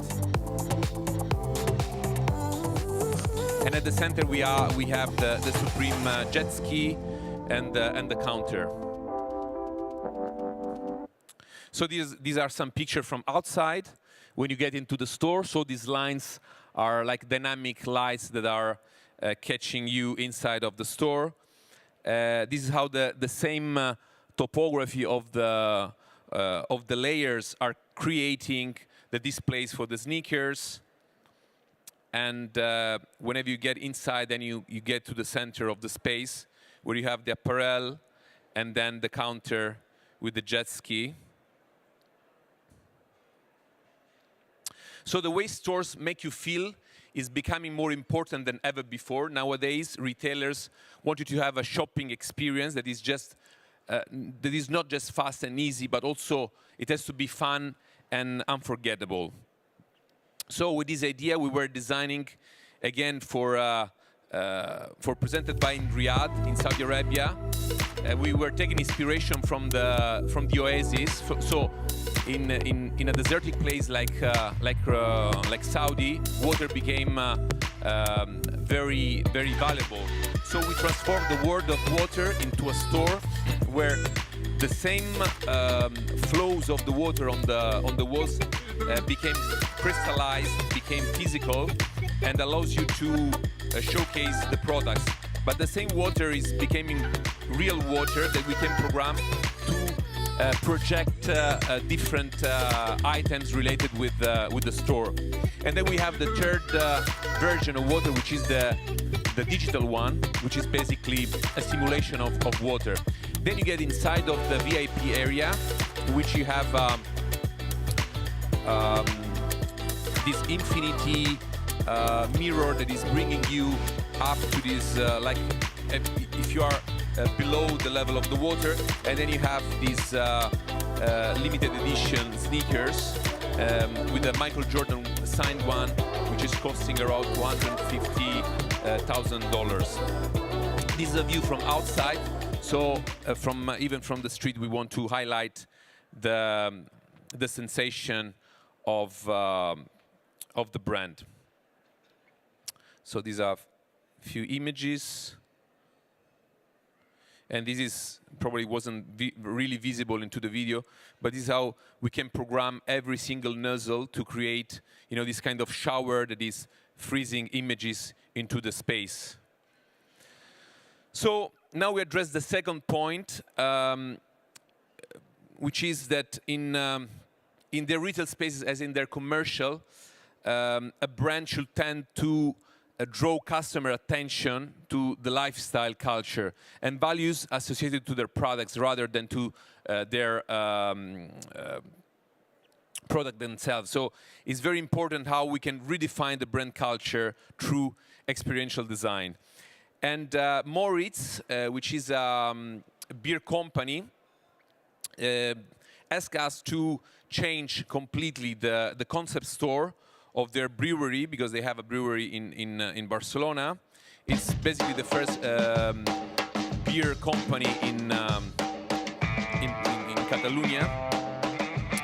And so we were using all the cliché of beer, so the tanks, the installation, the pipes, to create like a landscape in which you can see, the lamps that are glass blowing containers for beer. And everything is paying homage to the world of beer. So we have these vertical tanks that we transform into displays, drawers that are customized tanks, and all it's paying homage to the world of beer and their icons.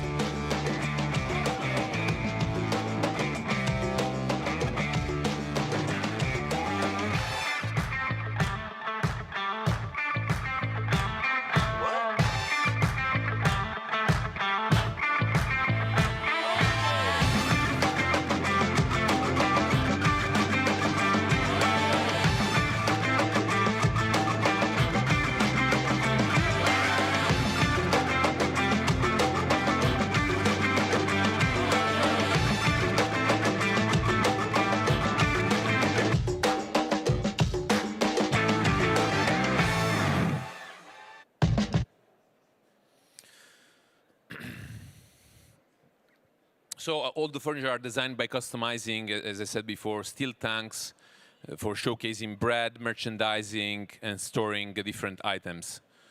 Also from outside, it was very important not to showcase that we are selling beer here, and we are producing it as well. So the third point, which concerned the way experiential design can trigger the dialogue between online and offline market. Finally, experiential design is a way for stores to stand out from online shopping and offer something special that makes people want to come and visit the actual stores. And global statistics show how online channels became always more important in front of offline channels. So physical stores, but I strongly believe that physical stores won't disappear, but they will change, and they have to change.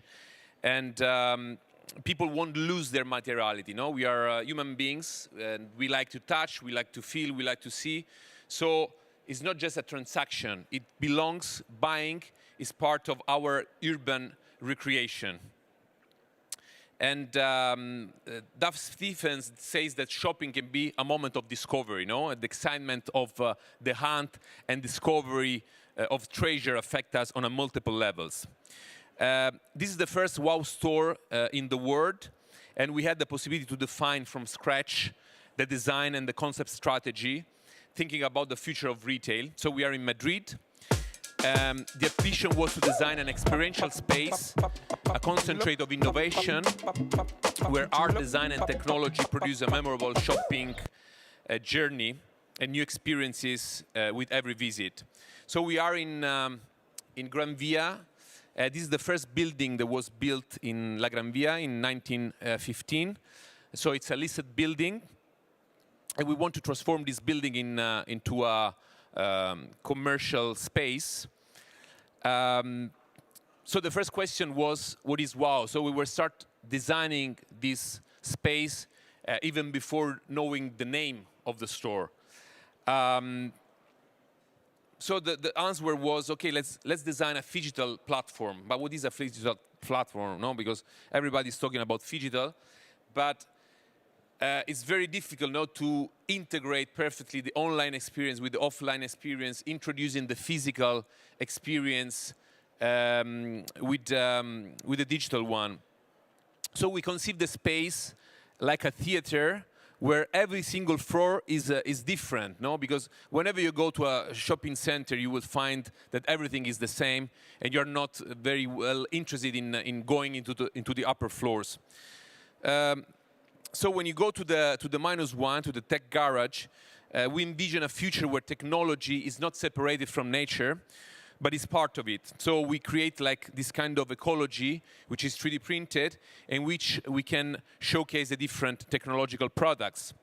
When we go to the first floor, we are in a neoclassic building, so we envision this dialogue between neoclassic context and these characters that are colonizing the space, and they are making this provocation of something that is classical, but at the same time is provocative. And when we go to the first floor, we are talking about fashion, and we design this store like a skin that we can completely change. Then we have the second floor, which is the fashion road, where we have a large stage where walls are dressed with luminous fibers optic curtain. And we have these steps in which people can stand, can sit, and they can assist to fashion shows. And the urban district, we have this metal prefabricated system that is allowing the brands to personalize and customize the space as they want. And then into the fourth floor, we materialize this kind of meta city in which you can discover homeware products, and where you have this kind of avatars of this gamification that is freeze and became a landscape in which you can find your products. So time became the backbone of our project, because we designed different shopping scenarios that are constantly changing. So for instance, we have created a space that is evolving,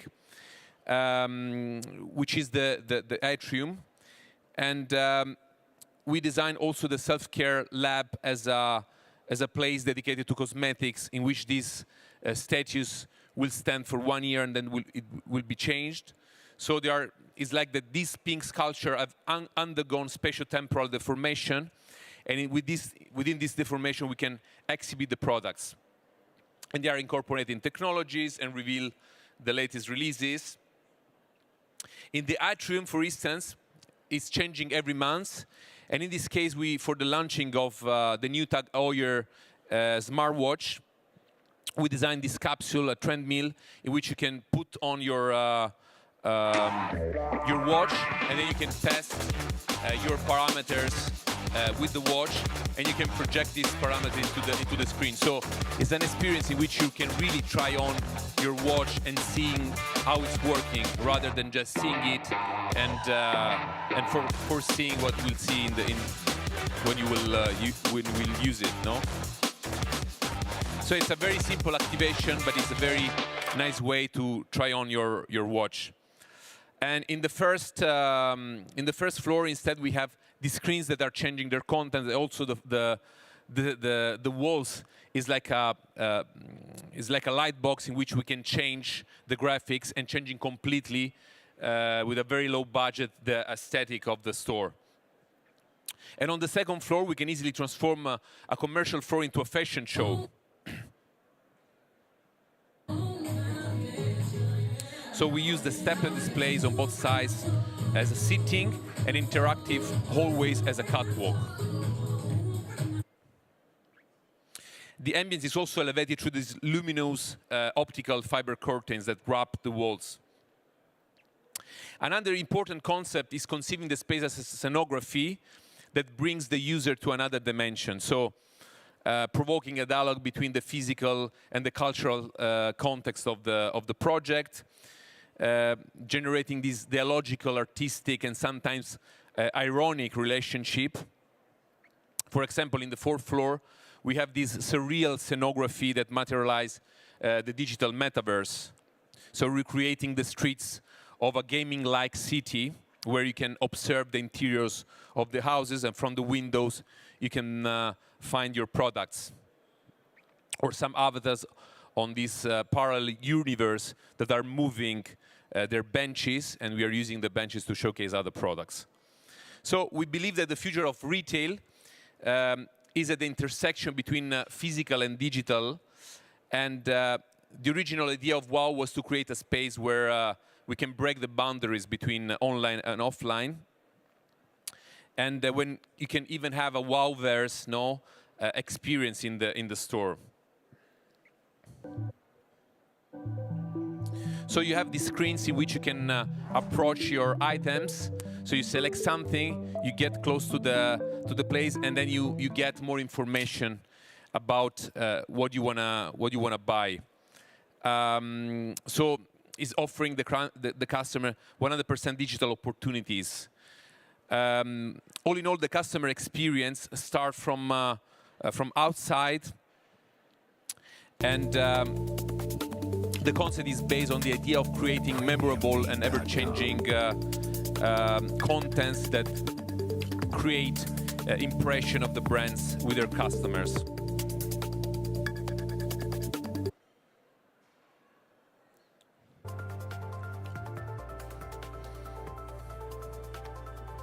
So it's like making an exciting discovery that is driving the customer towards a journey. And it's also producing social media impacts, storytelling, and build trust between the consumer, and creating a sort of nice community in Madrid.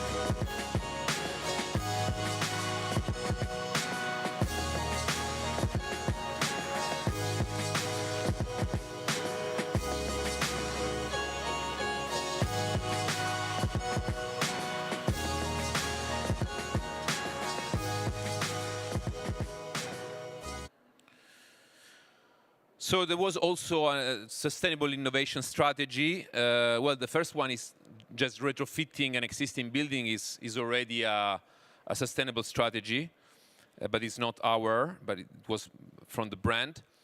And the second one is using circular economy strategy, like design for disassembling design, where we can use innovative materials like 3D printing with pure tech, which is a material that is able to catch CO2 and NOx and NOx from the air, so is making the air cleaner. And at the same time is a bioplastic, so it's biodegradable. And basically it's a material that is using the sugar of potatoes and corn. So the space was created using only one module that is printed and assembled on site. The material is translucent and allow the transmission of light effects. The top part is a fabric that is treated with the same material, with the same pure tech. Everything is assembled to be able to be disassembled and have a new life and can be recycled. So all that is 3D printed can be grinded and reprint up to 10 times, and then can be reabsorbed by nature through some treatment. So let's go to the main challenges of this project to conclude the presentation. The first challenge was working inside of an historical listed building. So everything is considered as a furniture to leave the architecture intact. And everything has to be transformable and completely reversible, and can return easily to the original state of the protected building, where all the elements are designed and fabricated to recreate an independent and flexible skin.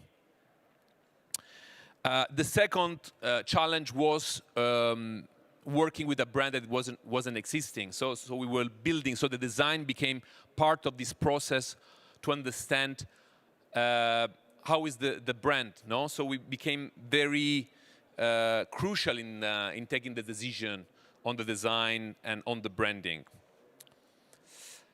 And the third one is the integration of online and offline to create this phygital experience. So in conclusion, WOW to us is a retailtainment or retailment tool, where retailment is a combination of retail business and entertainment that can maximize and innovate the shopping experience. But now I'm concluding and leaving you with this question. If you want, so how can experience design benefit retail stores in the jewelry industry? And since you are coming from this industry, I think it would be a nice debate to have, hopefully. But if you want to know the answer, you have to contact me. Thank you. Thank you very much, Carmelo, for this really brilliant talk and your absolutely brilliant work. I hope this has also been some inspiration for the future. And is there any questions in the audience? Maybe except this one, because you have to contact you, but is there any questions? Oh, honestly. Any questions? No? Okay. Fine, then thank you so much. You're welcome. I do have a question, actually. Sure. In your experience with all the stores you've done, do you have like any sort of not numbers, but like checkpoints in the sense of how the engagement of the consumer, through these interactive installations and mixing the digital and physical and so on, how the user or the customers were staying longer than in a conventional store, just say in a jewelry store, just looking at jewelry in glass boxes, Yeah. in comparison to what you've created. What's the sort of outcome from this for the customer? Yeah, I mean, first of all, we make a kind of simulation that is computational based, in which we make forecasting of the behavior of people. And then we have data analytics devices that allows you to understand how the project is evolving. So we believe in the project as an evolutionary project rather than something that is freezed in time. No? So that's why all the digital contents are evolving and can change. And then we have, of course, for Presented By, we design maybe 10 stores now or even more. And we know we have already the conclusions of things that are working better than others. So even designing in general is a work of forecasting, no? So you try to understand what will happen into the future. You make something, you design something, and then you try to understand. And so it's very important that we always leave some parameters open to understand how can we inform the project afterwards. So even in WOW, they are interested in changing things. So that's why I said that time is the backbone of the project, because I strongly believe that if you want to entertain the user, you have to change the contents. And of course, this can be this can increase sometimes the cost, but the benefit of this is that you will engage the customers in a way in which the result is not just the immediate buying, but it's building a brand. It's bringing people into the store, and maybe they finishing buying online. So we have to understand how the whole ecosystem is working, but not just, okay, I put a projection, and how can this projection create more selling? No, it's a bit more sophisticated, and we do have technological and scientific elements, no, as I said before, no, data analytics, to understand how people are changing their habits into the store. I can make an example. No, we are mapping the walls of the store in Riyadh, so I know exactly which sneaker the people are touching, which sneaker the people are looking for more time, how the people are moving in the space. So I can understand also how can I create a kind of dynamic pricing to try to adjust, or a dynamic stock. And these are all information that the retailer can use to improve and to create a better business. And is this something you provide to the retailer, to your customer? Yes, it's a service that we provide in collaboration with my partners that are working in the data analytics.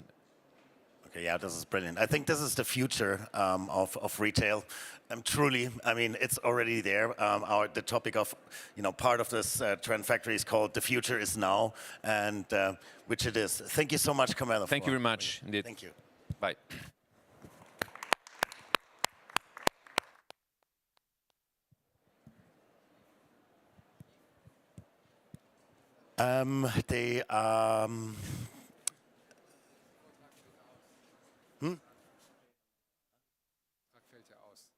Der nächste Vortrag von Christ von Stefan Hungeleck fällt leider aus, weil er kurzfristig krank geworden ist. Und wir machen jetzt um 14 Uhr wieder weiter. Vielen Dank.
And we are really thinking about, because the next year is 50 years anniversary of the show, 50. And so we are thinking about a big thing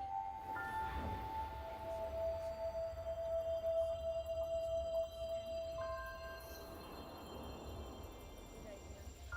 Good idea. So our next speaker has come all the way from Mauritius in the Indian Ocean.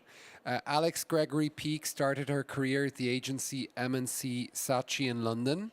She worked on brand and marketing campaigns for many different luxury companies and also jewelry and mining companies, including Tanzanite One, Gemfields, and Suwaidi Pearls in the Gulf. She has now embarked on a project to begin pearl farming in Mauritius in the Indian Ocean, coupled with ecotourism and also marine conservation. And I'm so happy you could make it, Alex, and I look forward to your presentation of this interesting, innovative project in Mauritius. So the floor is yours. Thank you very much, Long. Okay, hello.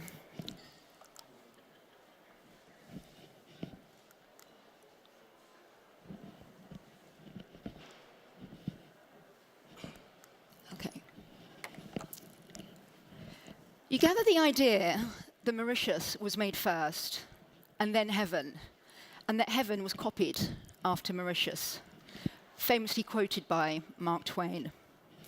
Welcome to Mauritius, everybody. My name is Alex Gregory Peake. I am the founder of Peake Pearls, and today I'm going to share with you my journey so far in creating a new culture, pearl and tourism industry in Mauritius. Sustainable, scalable, and luxurious, the new approach to pearl farming and tourism in the Indian Ocean. Now, there's some big topics to discuss here, so before I actually tackle this, I'm going to take you a step back and get you all in the mood for Mauritius. I'm going to start off with some fun facts about the island. Obviously, Mauritius is a well-known luxury island holiday destination, nicknamed the Jewel of the Ocean for the white sandy beaches and the azure blue ocean. It's actually one of the most populated countries in Africa, with a population of about 1.4 million inhabitants. It's multicultural, and it has this wonderful melting pot of cultures. Hindu, Christianity, and Muslim, everybody lives in harmony, side by side, which is something very lovely to see. It's actually one of the richest countries in Africa, and tourism is one of the major economic pillars of the island. I don't know if anyone has had the pleasure of experiencing Mauritius, but anyone that has been will know that Mauritius is very famous for its warm hospitality and the kindness of its people. Fun fact, Mauritius' national symbol is the extinct dodo. And in fact, it was said that the author Lewis Carroll, who wrote Alice in Wonderland, was so inspired by seeing this stuffed dodo at the Oxford University, actually wrote the character into Alice in Wonderland. So some high-level economy facts here. Located between Africa and Asia, the island actually has evolved into an international financial hub of excellence, with the economy based on tourism, sugar, agriculture, textiles, textile manufacturing, and new emerging industries such as financial and IT services. Main trading partners include France, US, UK, South Africa, you've got China, India, all there. Now this diagram here actually shows the exclusive economic zone of Mauritius, and interestingly, it's about 2.3 million kilometers square, and there's a little joint zone there that's managed with the Seychelles. It's actually the 20th largest economic zone in the world, and that gives huge potential for development for the island, and also obviously there's a lot of natural resources within that zone. Moving on to tourism, a few high-level tourism facts.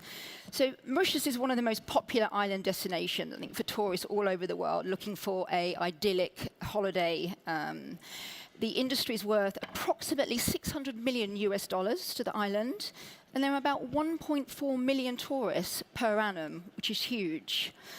It's a relatively sophisticated tourist market. There are abundant of 4- and 5-star hotels on the island. And I think at the end of last year, there were about 150 hotels in total. Now, the hotel industry is very, very well organized, and they are constantly upgrading their facilities to meet the demands of the more discerning, affluent traveler. There are daily flights, and it's on the same time zone as Dubai, which makes it very convenient. But Mauritius really caters very well for this new affluent, kind of educated millennial plus traveller. And these types of travellers are seeking more than just a 2-week holiday, getting suntan, drinking pina coladas. These people want life beyond the beaches. They want more authenticity. They want more of an experience. And the government have actually implemented a 10-year blueprint for the future of the tourism sector to really make sure that they maintain their position and include much more nature-based tourism and sort of life beyond those beaches. There's just a little bit of basic information there just to sort of set the scene of Mauritius. I've done that. Okay. Now, the project. So, back in 2019, 2020, I started to properly research the feasibility of Mauritius becoming a cultured pearling destination.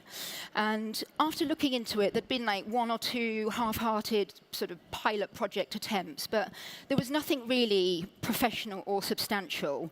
So we were dealing actually with a complete blank canvas, and we were starting from scratch. I really had nothing to go on. Now, one thing that I did know is Mauritius does have a really successful aquaculture industry. It houses one of the most advanced tuna processing facilities in the world. And in fact, it's about 1/4 of all of the tuna processed in Mauritius actually goes to the EU, which is huge. It's got several different oyster barrachoirs dotted around the island, and there's also a really successful red drum hatchery. So Mauritius is it understands aquaculture. So I thought, why don't we start there? So I teamed up with one of the existing aquaculture facilities, and I kind of hustled a few willing volunteers together, and off we went searching for oysters, and it was really quite primitive, and we weren't really sure what we were going to get. But to our surprise, we got these wonderful samples. Off I sent them to Switzerland to be analysed, and to my pleasant surprise, it came back with native pink Dada margaritifera, the black-lipped, variants of the pipi oyster, and also the Akoya. So I'm like, amazing, okay, this is going to be easy, no problem. So, in May 2021, and here are the pictures here, we set off laying hundreds and hundreds and hundreds of meters of spat collector lines, thinking that we were going to collect abundant pearl oysters. It was a disaster, and actually we didn't collect anything, not one single one. I don't really know why. Maybe they were eaten along the way, or maybe they didn't like the spat collector lines, but it really didn't work out so well. So we had to go back to the drawing board. We thought, okay, this lack of oyster situation, how are we going to solve this problem? What are we going to do? And really, there was only one solution. We thought, okay, if we do this, we're going to have to start a hatchery. Okay? Let's start a hatchery. But before we started the hatchery, we needed to find our broodstock, and we weren't finding enough broodstock. So fast forward another 9 to 12 months, and I found myself in Rodrigues, which is an hour and a half away from Mauritius. It's even tinier than Mauritius. Very, very clean, very quiet island, part of the same jurisdiction. And we found our healthy supply of Pintana Margaritifera. So here we are, we have our broodstock. So this brings us up to where we are today, and now we have 2 locations. We have our hatchery in Mauritius and our grow-out and broodstock supply in Rodrigues. And we actually begin the proper pilot project in June this year. So we will start seeding about 1,500 oysters in Rodrigues, and then we also just kickstart the whole hatchery run as well. So this year is an important year for us, and I'm hoping that by the end of this year, we will have some samples of a Indian Ocean culture pearl.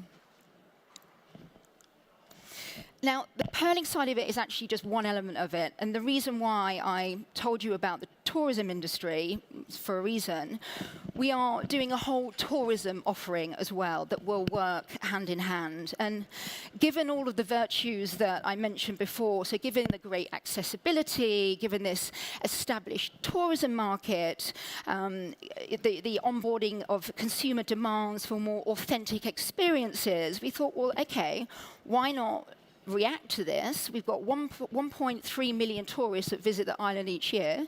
Let's offer a product. Let's do a tourism experience that really encapsulates all of these unique qualities. So that's what we're going to do. We're going to have a tourism component that runs in parallel, one that educates, so one that educates about pearl farming and the virtues, the positive virtues of the ocean. One that is sustainable, not just from a product perspective, but also a socio-economic perspective. One that's authentic. So this is going to be a real working farm, and we're inviting tourists to come and look at the farm. Importantly, one that is luxurious, so one that is akin to the quality of the pearl. And we want to really, the experience is going to encapsulate that. And also one that's personalized as well. So, you know, you can go and dive for your own oyster and pick your own pearl, or you can go and snorkel for your own pearl, then go and have a piece of jewelry made that's bespoke to you. Go and dine in the on-site restaurant and eat the oysters and great French wine. So everything is going to be really very well curated right from the start to the finish.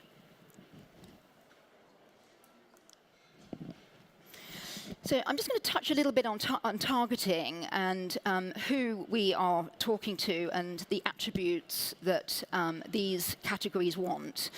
And the millennial generation, so we all know that, okay, the millennial generation, they're technologically savvy, they're global citizens, and they're entrepreneurial.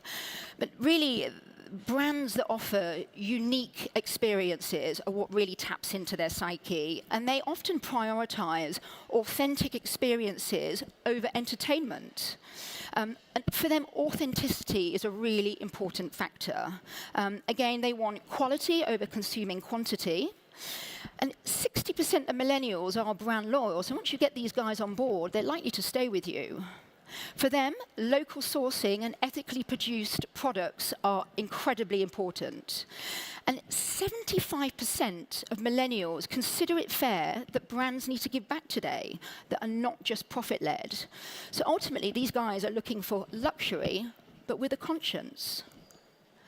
Now, Gen Z, I mean, these guys are even more in demand of that. These guys are born with a mobile phone in their hand, and social media is their life. So you have to tap into that if you want to relate to these audience. These guys use social media to seek and inspire, to research projects and connect with their favorite brands. And interestingly, the 60% of Gen Z, they use Instagram to discover new brands, products, and services.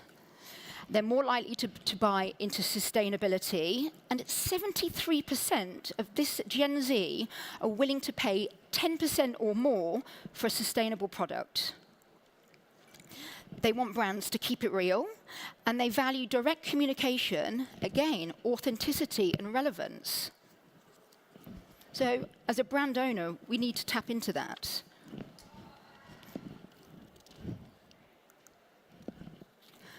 Okay. Sustainable consumption. So more action, less greenwashing. Is that okay? What is greenwashing? What does it mean? Well, the definition is making diverted sustainability claims to cover questionable environmental record. Now, this phrase was actually coined by environmentalist Jay Westervelt in the 80s. Now, according to the UN, sustainable consumption and production is about doing more with less. Now, I think as business owners, we're armed with all of this information in today's society. I think that we have a responsibility to do more with less. And businesses and brands have caught on to the fact that consumers are willing to pay for a product that is sustainable or eco-friendly. So I think that the pearling industry generally here is very, very well placed to maximize on this movement. And not only just from a revenue perspective, but also in terms of the brand storytelling and the narrative that we choose to put out there.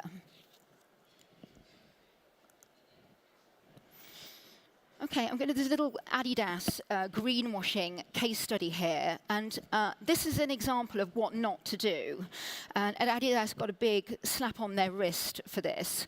So they were hauled up against the advertising ethics jury in France for their relaunch of their iconic trainer, the Stan Smith.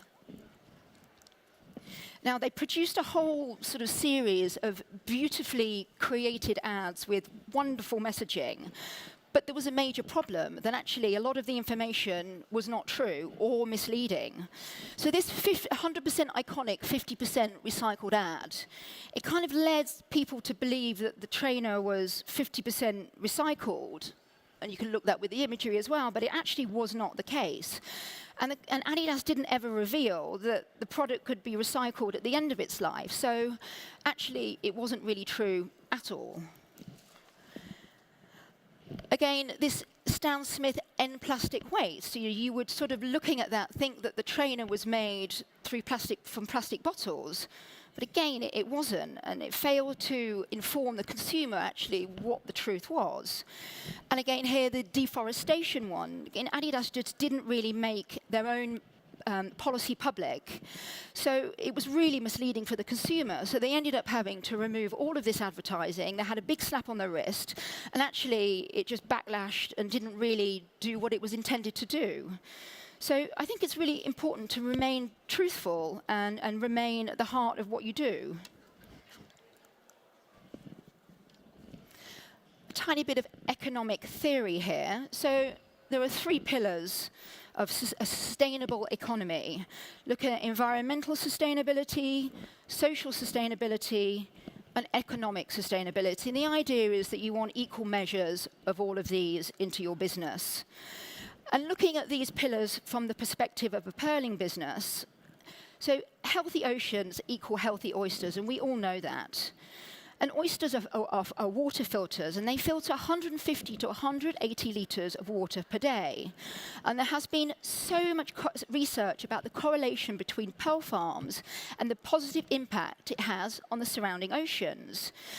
Now, there's a quote here that I love by the Business Insider, and it says that oysters act like the ocean's kidney, filtering out pollutants and leaving behind clear water.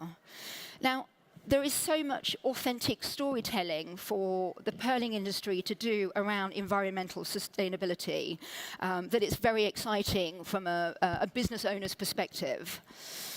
Moving on to social sustainability, and again, so looking at what the employment of the local community through training, through economic development of coastal communities, job creation, not only in the pearling sector, but for us also in the tourism sector.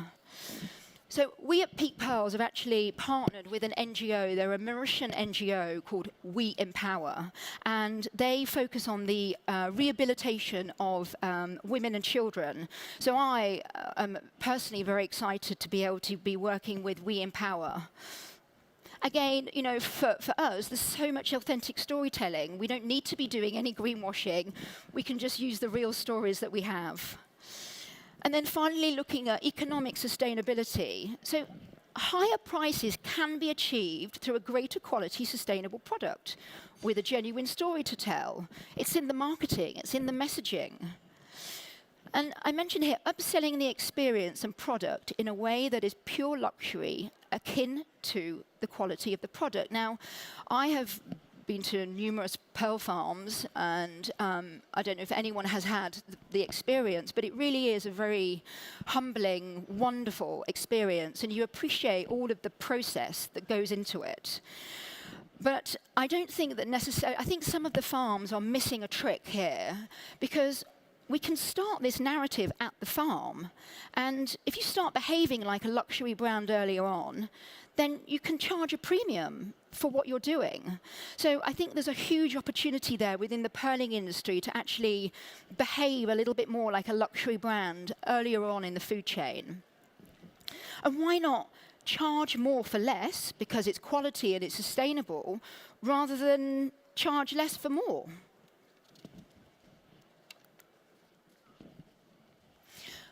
I love this quote. Pearl farmers are the unsung heroes in the fight to save our oceans. This was CEO of Pearls of Joy. Again, I personally would like to see more of this kind of storytelling, more authenticity, more nature-based storytelling.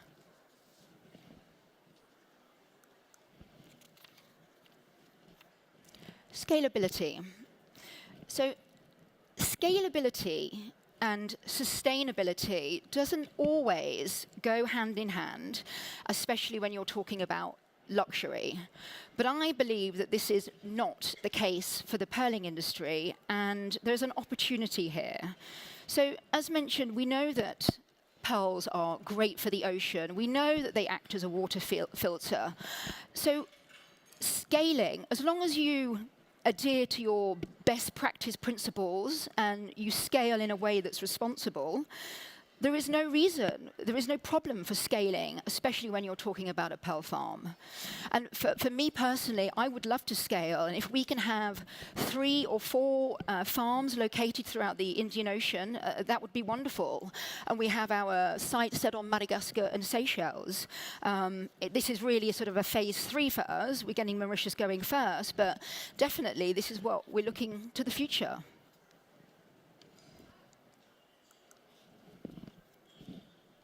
Luxurious.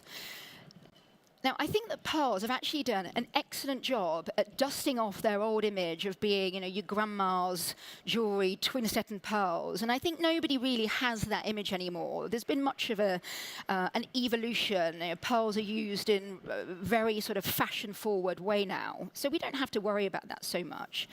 But I think there is a really interesting opportunity for the pearls to step into the limelight even more so, and not just now be a cool gem, but actually as a luxury good item. And when the kind of rest of the industry is debating things like the perils of mined diamonds versus man-made diamonds, and wherever you sit in that debate, that's okay. But actually the pearling industry don't need to worry about those sorts of conversations, because we can be having our own conversations about sustainability and the ocean. There's a quote here that I love. If you were to design a new category for millennials from scratch, pearls would be it. And this is by Forbes. And I love this quote because I think that really encapsulates the opportunity that we have for the pearling industry and really appeal to these millennials and the Gen Zs. But it has to be done through storytelling and messaging. Also, I don't think that we need to let the retailers do all the work. So we don't have to just rely on the retailers at the end result. I think that we can start this at the farm. Let's start this earlier. Let's behave like a luxury brand earlier.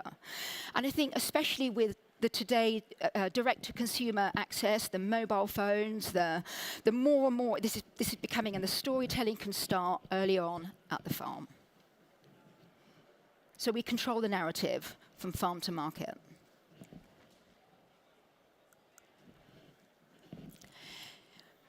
Sustainability, scalability, and luxury, it doesn't have to be a contradiction, especially in the pearling industry. And as mentioned, I think there is huge opportunity here for the pearling industry and for pearl farms. And I think that they can be a great model for the jewelry industry as a whole.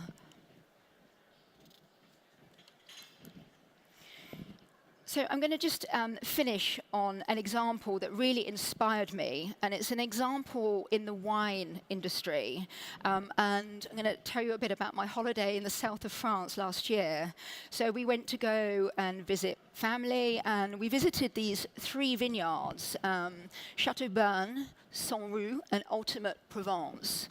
And they're all in the same region within the Provence area of France. They're actually owned by a larger holding company, MDCV, and they've got 7 established estates all over France and the UK. They sell 10 million bottles of wine each year. Now, the thing that really inspired me, and we visited each one, and each vineyard is a little bit different. One's a bit more rustic, one's a bit more trendy, and one's a bit more upmarket. But the experiences that all of these vineyards had to offer was phenomenal. And whether you're into wine or whether you're not, you don't have to be. You can go and stay at the hotel, or you can go and have a spa experience. You can go and do a vineyard tour. You can go and have an amazing lunch or have an event. But they really controlled the narrative so well. And I was incredibly inspired by the way that actually they curated this whole experience and had you captivated, whether you drink or whether you don't. And again, the boutique was amazing, just full of these amazing, beautiful bottles of wine, and it really, certainly inspired me in my business. So really, authentic experiences in the wine industry, certainly for me, offer inspiration for the pearling industry. Thank you.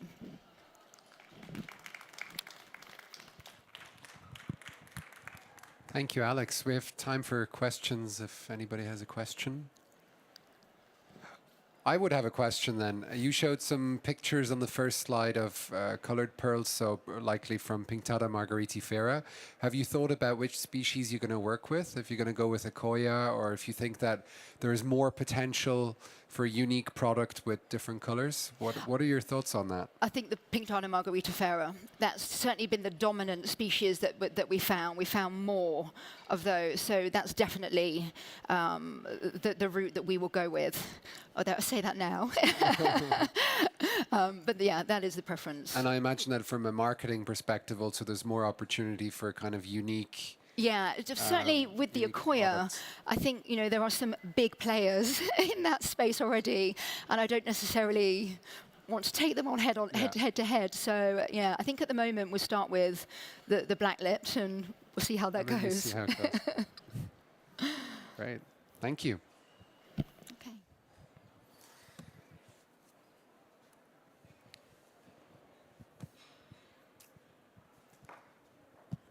So.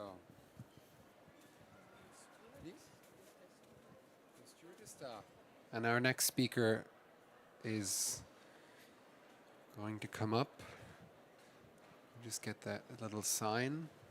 Do you want water, Stuart?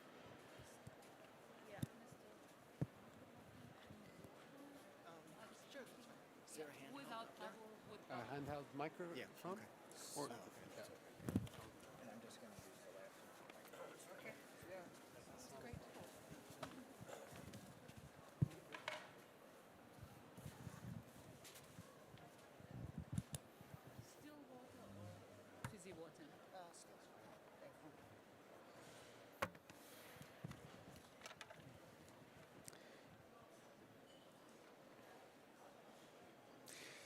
So our next speaker has also come from very far away, from cold Chicago to snowy Munich. But Stuart is going to be presenting something interesting. Stuart Robertson is an award-winning gemologist and appraiser for jewelry and gemstones.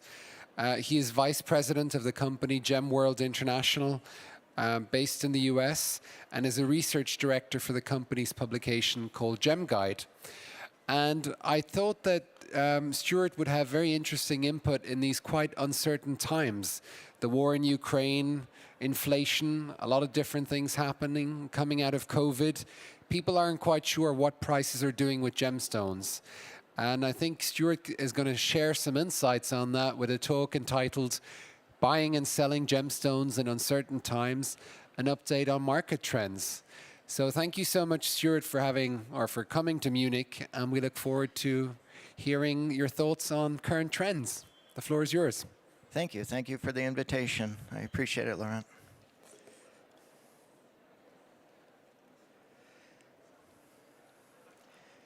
Okay, so we're going to take a look at a few interesting trends that we see developing in the international gemstone trade right now. As Laurent mentioned, there are a number of real uncertainties at the moment that are influencing the marketplace, so thought we would share some of them. It's always interesting when you give a market talk because it's mostly text related, but we're going to go through some information and hopefully there'll be time for questions at the end.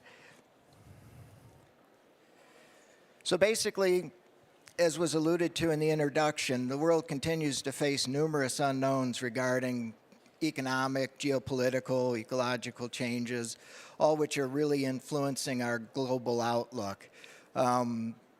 International Monetary Fund recently noted that really the global markets are facing the weakest case for economic growth since 2001. This is essentially, of course, excluding that brief period where companies were shut down during the COVID-19 pandemic. But it is worth noting specifically to our industry that the finer end of the gem industry, the really high-end stones, the natural gemstones, they're usually recession-proof. In times of economic hardship, the interest in gemstone set jewelry, it still attracts buyers. And it attracts buyers for reasons other than fashion and adornment, which we'll talk about in a little bit. But the reality is that historically, periods of political and economic turmoil only briefly disrupt the gem and jewelry trade.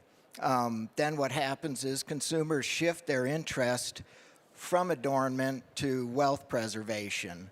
And gemstones have been perceived as a vehicle for that over time. So after months and months last year, really the last quarter of 2022 and into the beginning of this year, there's been a lot of negative news and talk of inflation, rising interest rates, recession in Europe and North America, and yet demand for colored stone jewelry has remained quite good.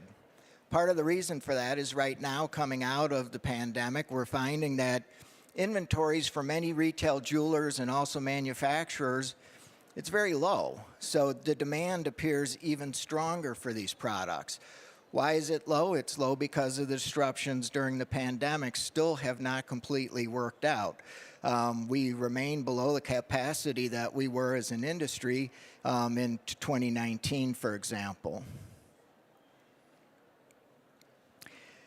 But consumers remain active in our market, especially in the upper middle class to high-end earners. That's the strongest segment of our market right now. Consumers are more selective, though, in every category as to what they're looking to buy. And the reality is, as we mentioned, we do tend to be a recession-proof industry because sentimental events remain the primary jewelry market drivers. Those, of course, being things like engagement and anniversaries, things like this. There aren't really other luxury substitutes to mark those events in our lives. There has been a tremendous increase in the use of colored gemstones and engagement rings in recent years as well. Some of that's tied, I think, to some of the confusion that's been stemming out of the diamond market, and also just there's been more emphasis on color in recent years. And so colored stones are really being recognized as a unique product. Some of the current market drivers are also scarcity of finer qualities are incentivizing buyers. There are a number of factors there. One simply is that, it's human nature. We kind of, in certain groups, want to know that we own things that people in our circles can't necessarily access. It's not a flattering thing to say, but it does seem to be supported by some of the interviews and research that we do. Also the fact that there's a lot of demand now at the higher end, and yet there's not much production, there's not much availability. And as I mentioned just a moment ago, there's also a dual incentive to own fine jewelry, because unlike most other products, gems and jewelry are not just a fashionable luxury. They are perceived as a vehicle for preserving wealth. Price trends in recent years have consistently supported growth. We're continuing to see that. We're not expecting any significant correction in the colored stone price structure at the moment. We do see support for current levels. They are higher than had been reasonably expected, and this is part of the reason. The reality is that buyers attending the show for the first time since the emergence of COVID-19 probably will find that a number of categories prices have increased. Looking around earlier and after a mention that Laurent made last night, I looked specifically at some things and found that there are some areas where prices actually seem to be about where they were a few years ago at this show. And they are lower than, in certain categories, than what I saw just at the beginning of this month in Tucson. But I started to realize that there are a couple of reasons for that. One is, depends on who's selling it. There are a number of people exhibiting that are also the cutters of the material, taking advantage of the availability at points. There was enough inventory that it was released into the market in a controlled way, so now they're able to capitalize on the fact that they're not currently having to buy at the higher levels. But if we're talking about the classic big three, ruby, sapphire, and emerald, I saw no examples of the high end where I thought the prices were anywhere even remotely close to what they were before the pandemic. In those categories, prices are significantly higher. And I think that the reality is they're going to stay that way for the near term. I do expect that we're going to see prices probably actually move up a little bit higher as this year goes on. So the reality is, quite frankly, that the time to buy something is when you see it available in the market, because there is not a lot of production going on yet. One of the areas that we do find to be where there has been the change in recent years is there are a lot more branded and program stones coming into our marketplace. Program stones are becoming a lot more popular, especially with large retail jewelry chains. One of the interesting things about this is that a lot of times brands or programs are not really accentuating the physical characteristics of the stone, but it's some other property that's much less easy to judge. Perceived attributes of value beyond actual quality grades of the physical stone. Things like, whether they're ethically sourced, fair trade, things of this nature. It'll be interesting to see how well these programs establish as the market continues to evolve. I do think that there's some question that a number of people that are stressing certain aspects beyond the quality of the stones may have difficulty proving it as if and when questions start to get asked. But we will see how that develops. In reality, demand for fine quality stones remains very healthy. Prices are maintaining support. And the reality is that, quality is what sells. In the colored stone industry, beauty drives the gem market, while historically relevant sources and origins tend to be what really drives the collector's market.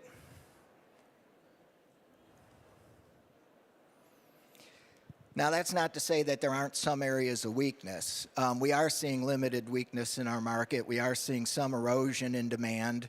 The reality is, though, that it's mostly at the lower end. It's in the commercial qualities up to maybe the lower good grades, and in the commonly seen gem materials.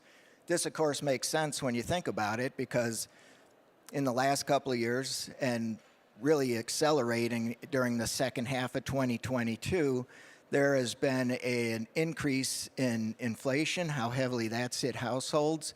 There have been more recently the cost of obtaining money is getting greater for consumers. So what happens? Products in the lower end of the quality spectrum tend to be the things that are marketed to those consumers that were most heavily impacted by the rising costs of products the last couple of years. So where to find value? Because prices are not up everywhere. There are places to still find what we consider value, and they're mostly the pastel colors. The reality is that price is the main thing that drives the market, or at least it's one of the main things that drives the market for pastels. Why? Because the lighter colors in a gem material, they can be very attractive, but realistically, they have historically been priced below the more saturated colors in those same gem varieties. So they are what we figure today really offer what we would consider the bargains, at least relative bargains in today's market. Demand for pastels is strongest, of course, in those gems that actually are marketed based on the lighter color. Things like mint tourmaline, mint, Marilani, mint garnet, things like this, where the actual varietal name being used in the trade reflects the color itself. So where's our strength in the market? Well, in the West, in general, blues lead all colored gemstones. Sapphire, including some of the fancy colors, continue to be the top-selling gem in the Western market. Demand for no heat, with the exception of the smaller size stones, is becoming something that's very difficult to source.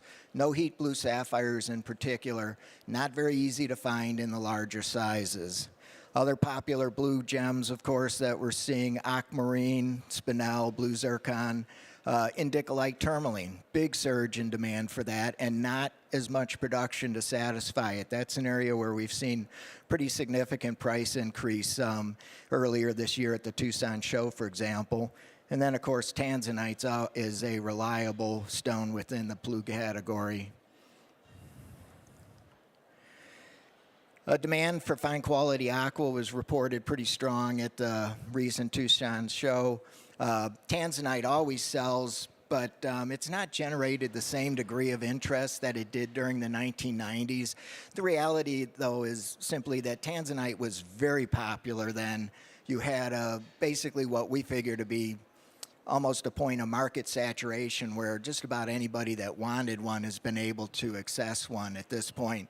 Also, in more recent years, there's been a lot of inconsistent supply. There have been changes in regulations regarding production and export. So these have limited the appeal, but you can still find tanzanite in the market. It's still fairly attractively priced. Of all the categories of gems that we monitor at GemWorld, for example, tanzanite is the one with the most clearly defined floor and ceiling. Never gets above a certain level in the last 40 years, and it's never dropped below it. It's the only stone that we can see has moved within what we consider a fairly narrow range. Another area that's been very popular are the teal colors, whether it's in tourmaline, whether it's in sapphire. Very popular the last couple of years.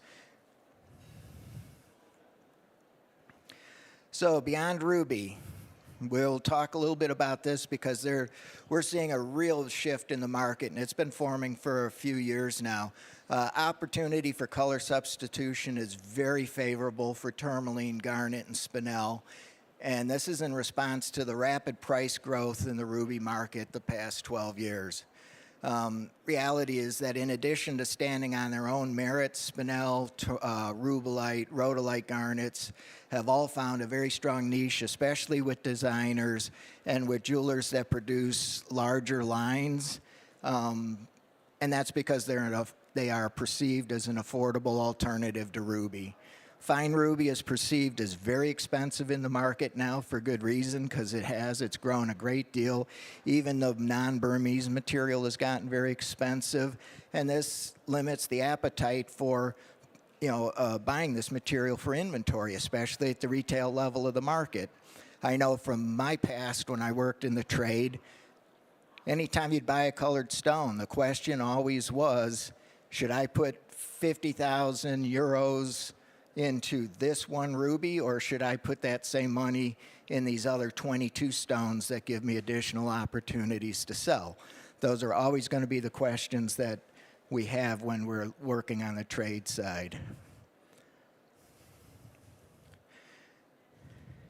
Now we're going to talk a little bit, shift gears a little bit, to talk about an area that we see forming in the market that is of interest to us and that we are watching pretty closely. Many veteran dealers are expressing a lot of concern about the rapid rise in the price of rough.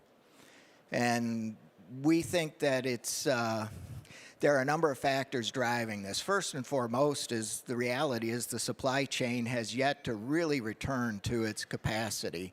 It's not operating at the level it was before the pandemic, and it's got a way to go beforehand, before it does.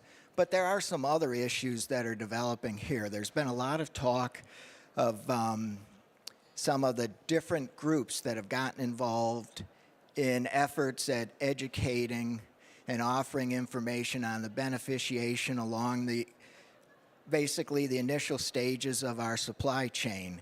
And some of this information is very valuable, but others of these groups are offering information about an industry that they really don't have a lot of knowledge about. That's becoming clear from interviews that we've done with some of the people that are doing some of these programs. And the reality is,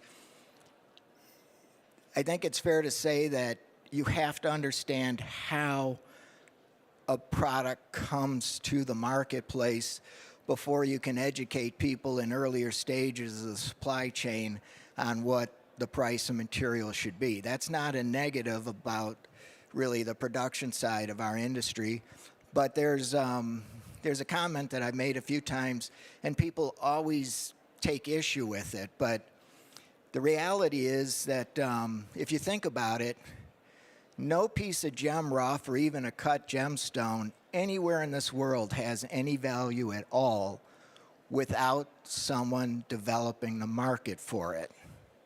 And that's the key part, because what a lot of people that are now currently working on some of these programs at educating at source on what the price and value of material should be are failing to understand is that, and I know some of these people, and I've tried, and I initially supported their efforts, but then I realized that they were missing part of the picture. The reality is, unlike diamond, the typical colored gemstone will travel between anywhere from 12 to 18 different sets of hands before it gets to the retail consumer. Each one of those people along the supply chain improves its marketability and adds value to the stone.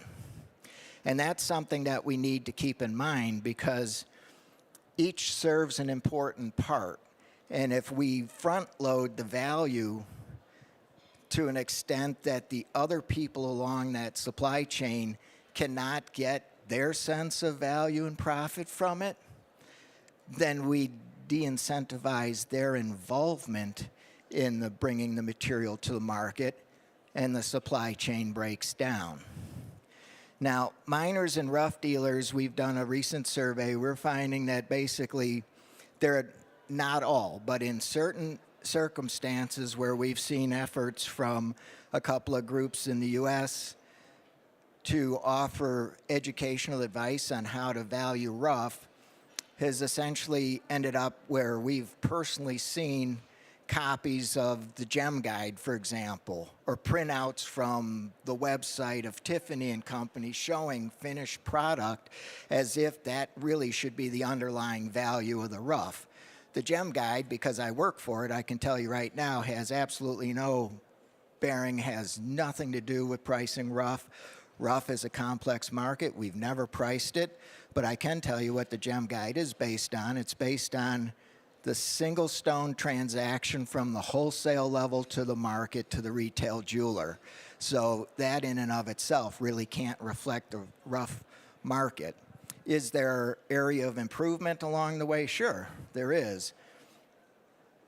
But I think that it's not a good idea for the colored stone trade to continue to concede our responsibility for best practices to third parties that are unfamiliar with how our industry operates, that don't understand exactly what's involved in bringing a colored stone to the market.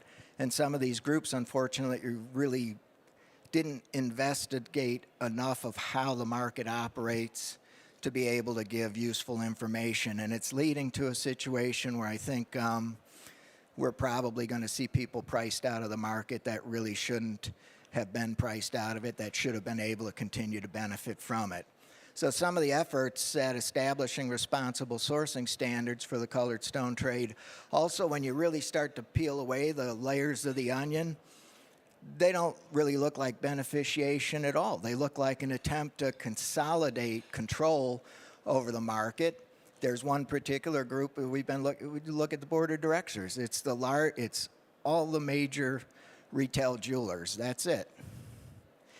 90% of the labor in the colored stone industry are small-scale artisanal miners that are not going to be able to pay for or be able to afford any of the certification programs that are now coming out through some of these efforts at, basically advocating for transparent supply chain and beneficiation along the way.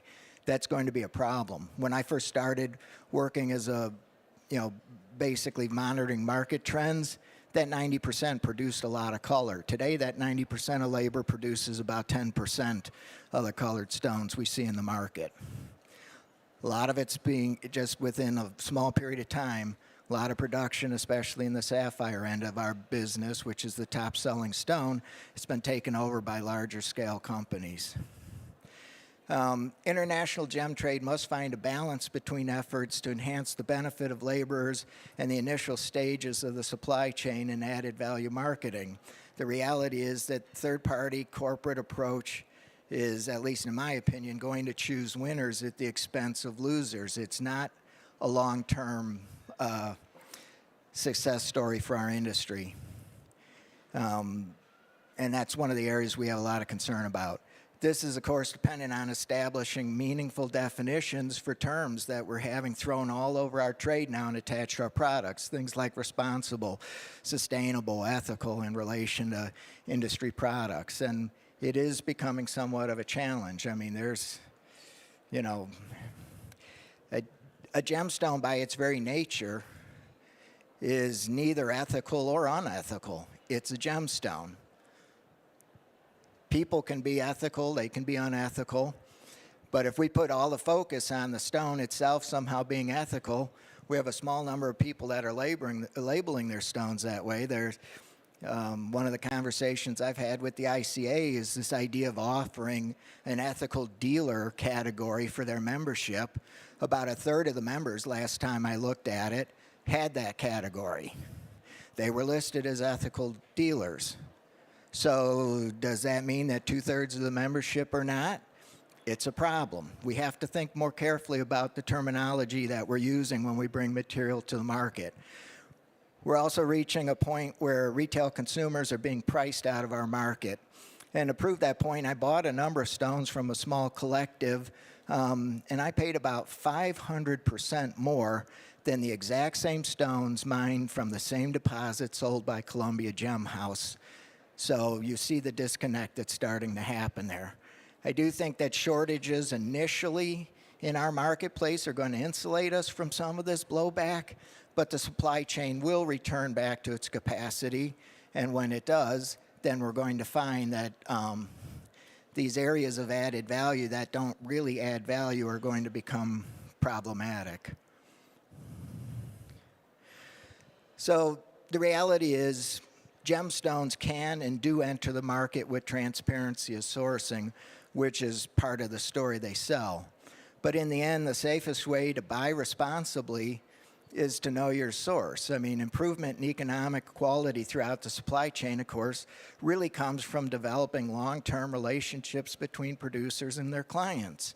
Our industry is millennia old. The idea that we're mostly all a bunch of crooks and thieves really doesn't carry weight, because you couldn't have an industry last as long as this one has if that were the case. So in closing, I would just say that here's an example of somebody, I just use this photo because I know this person. They're mining product in California in San Diego County. Reality is they're producing tourmaline. They can tell you everything about how it's produced, as can many other people throughout our supply chain. I think the reality is I would put the emphasis on the loyalty. If we're going to be a market that shops only price, then we get what we deserve when our market finally faces an insurmountable amount of pushback on whether we know our traceability. But if we're going to establish loyalty and long-term relationships with suppliers, there's no reason why anybody here wouldn't be able to give some information to a consumer if asked on how their products were produced. And that was pretty much all I wanted to say in that regard. So thank you, and if there are any questions, happy to entertain them. I think we got a couple of minutes here. We do have a few minutes. Thank you. Hi, thank you very much for this very interesting presentation. Thank you.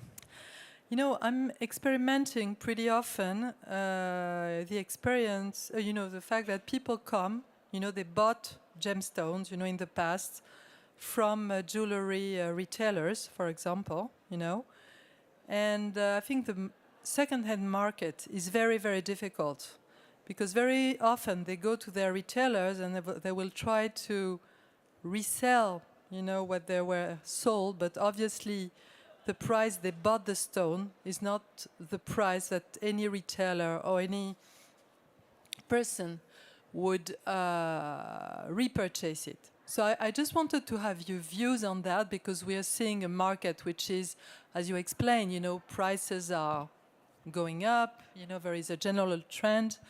But how to manage, this distortion? There are different levels in the market. Have you studied, these trends, especially for the second-hand market? And how, in diamonds, obviously, with the world of diamonds, all is very, very categorized. If you have, a GHSI or whatever, you'll know approximately for a certain type of size, the price per carat and so on. That we know for gemstones, colored gemstones, the situation, the evaluation is very, very different, right? So I wanted to have your views on that because very often I experience that. Yeah, no, it's a good question. And I'll see if I can, hopefully I can back up here to one slide. Let me see if it'll let me go back here quickly because there is one example that speaks to the issue of selling back into the trade, and it's really the only example that's worth pointing out. Tourmaline, if anybody was smart enough to buy barrels of it when it first hit the market, you can sell it anywhere for a lot more than you paid in today's market. But that's really one of the few examples. But you know what? This is something that comes up all the time with gemstones, but our industry is not unique in that regard. You buy a brand new car, take it off the lot, drive it around the neighborhood, take it back, and the offer to buy from the dealer is going to be a lot less than what was just paid. The issue is if you're buying it retail, and then what is the incentive for the retail jeweler to buy the stone back from the public? It's to buy it at below what their normal cost would be for taking the stone. And why? Because the way our industry currently operates in a lot of places, if you buy a stone for your inventory from normal channels, you have a period of time to pay for it, which is not the case with the public. There are also a lot of jewelers that will only deal with the public if they can buy it under, below their normal cost because they don't know the history of the piece and they don't want to assume the risk in that regard. I was in the trade years ago and I know some of these considerations. Typically, if someone holds a finer quality stone for a period of time, not just a few years, but really has it for a period of time, then it does give an opportunity under the right circumstances, especially if it's a more important piece, to at least have retained, if not achieved, a greater value. We see this all the time at auction. but what goes to auction tend to be the really high-end examples from our market. The most popular type of material that trades, no, it's not. It's much better to sell privately, individual to individual, than to try to liquidate it back into our trade. It's just that our products are no more unique than anything else in that regard. Yeah. Any other question or comment? Die Kylie Yeah. bräuchte ihr Headset. Hello, Stuart. Nice to see you again. Good to see you. Thank you. I have a question about, I would like to know your comments regarding the forecast for the value of Russian stones. If you can mention maybe some examples, maybe it's a short supply just for now, or do you think maybe they are going to become scarce and the value is going to go up? Well, there are a few different answers to that specific to Russian material. We did observe a lack of interest in Tucson for a lot of material, and it has nothing to do with the stones. It has to do with the current geopolitical concerns with what's happening between what many people consider to be an unlawful, basically war launched against Ukraine. So there were a lot of dealers that I know that were very clear in stating they were not doing the business they had expected to do. Now, there were people that had old inventories of things like demantoid garnet, and they sold that very well. But they also were not Russian firms. So I think until this situation, I think like most geopolitical concerns, it's a short-term blip in the market. Will the material recapture its value? Oh, absolutely. But it'll take some time, and that's assuming that the resolution to the current conflict is one that most of the world, and therefore its consumers, will think was a fair resolution to the matter.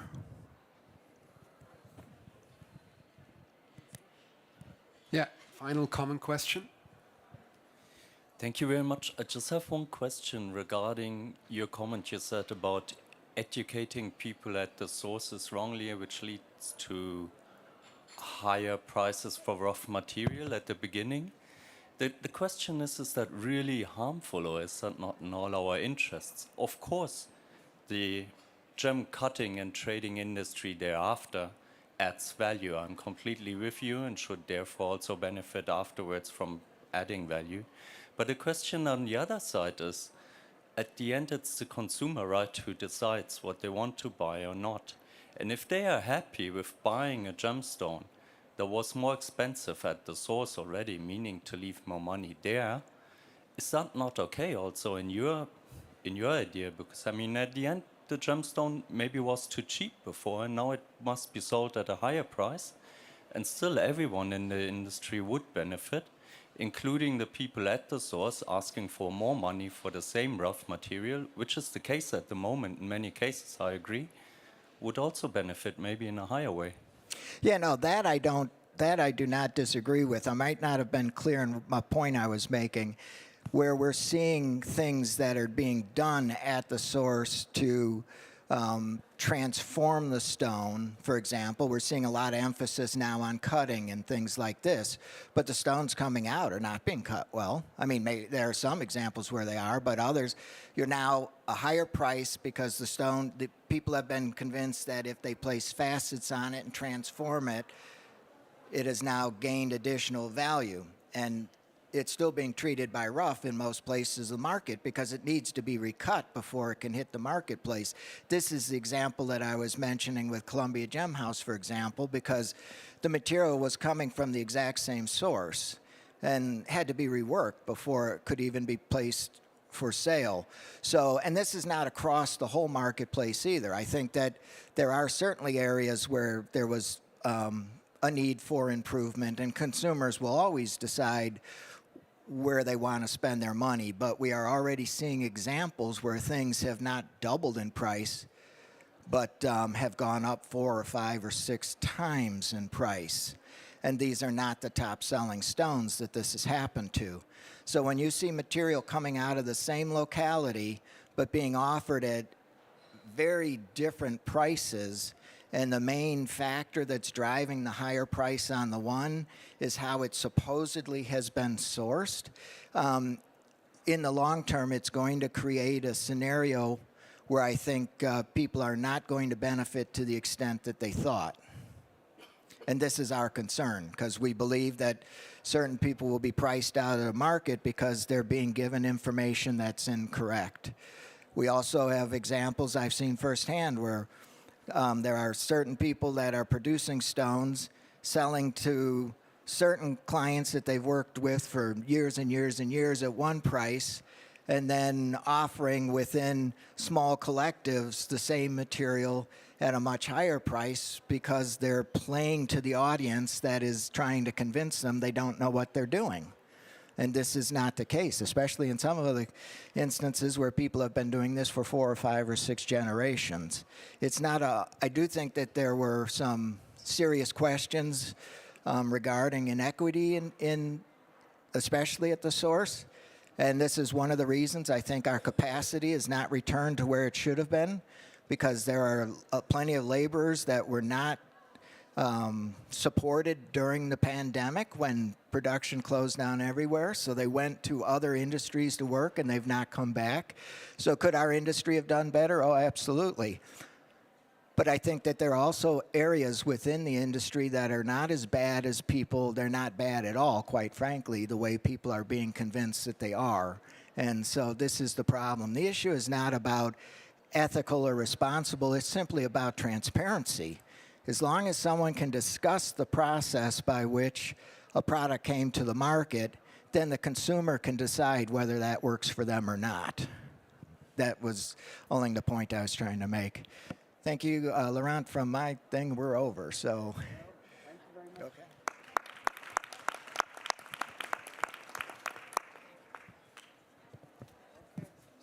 We're going to get you a little sign and we're going to introduce you.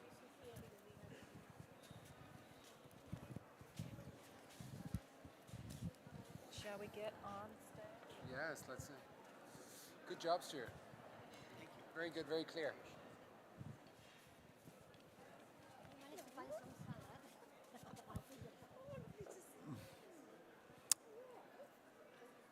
Our next speaker will be familiar to those who were also here yesterday and the day before. Kyle has spoken before. Kyle Roderick is a contributor for Forbes.com, and she also has the Instagram account @BijouReview, where she showcases trends in jewelry design, but also news around all topics of sustainability in the jewelry industry. And she is going to give a talk which I think kind of follows up on some of the things that Stuart was saying about sustainable jewelry and watches and the news you can use, or the terms one could and may use. So the floor is yours, Kyle. I'm really curious to hear some of your insights on this, and fire away. Hello, everyone. Thanks for coming. And I have to say special thanks to Trend Factory and Laurent Cartier and Yves Peitzner and INHORGENTA for having me here. This is my 3rd time speaking at INHORGENTA, so I'm psyched. I do want to say that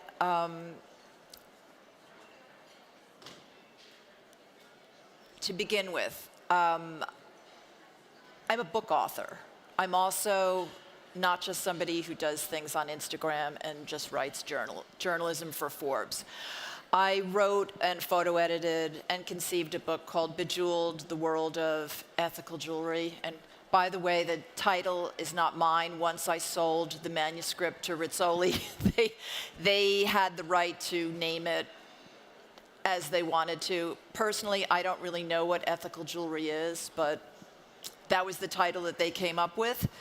So I agreed with many of the things that Stuart, the previous speaker, said regarding the terminology that we use and how we have to be careful with the terminology that we use. So I've also written various books on style over the years, and I've been writing and photo editing gems, gemology, and jewelry textbooks and other books since the 1990s. I worked for the Gemological Institute of America as a writer and photo editor for their textbooks. So Yeah, so like I said, I agree with many of the things that Stuart Robertson brought up. And I want to give you an admission that the term sustainable jewelry, I'm using it, we're all using it, but in a sense, the whole world has a different interpretation of it. Its perception is intentional. Your interpretation can be wrong. One person's sustainable is another person's greenwashing.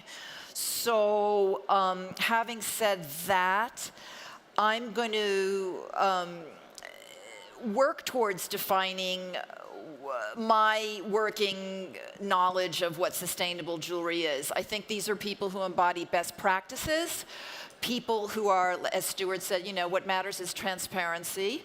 Also, then there are some products and some jewelry brands who have submitted themselves to third-party scientific audits because they're trying in the hopes of getting certified as being carbon neutral or climate neutral, either gemstones or jewelry or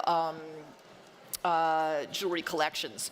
So I'm excited to be starting off with a summary of some historic work that's being done by a foundation called Kilada. Kilada is Arabic for necklace. The Kilada Foundation was based in Leiden in the Netherlands, and it was founded by Sigrid van Rode, who's an archaeologist. She founded in 2021. Now, Kilada exists because she's also a jewelry book author. Sigrid is a very well-known expert on North African jewelry, Middle Eastern jewelry, tribal jewelry from different, and also tribal jewelry from Southwest Asia.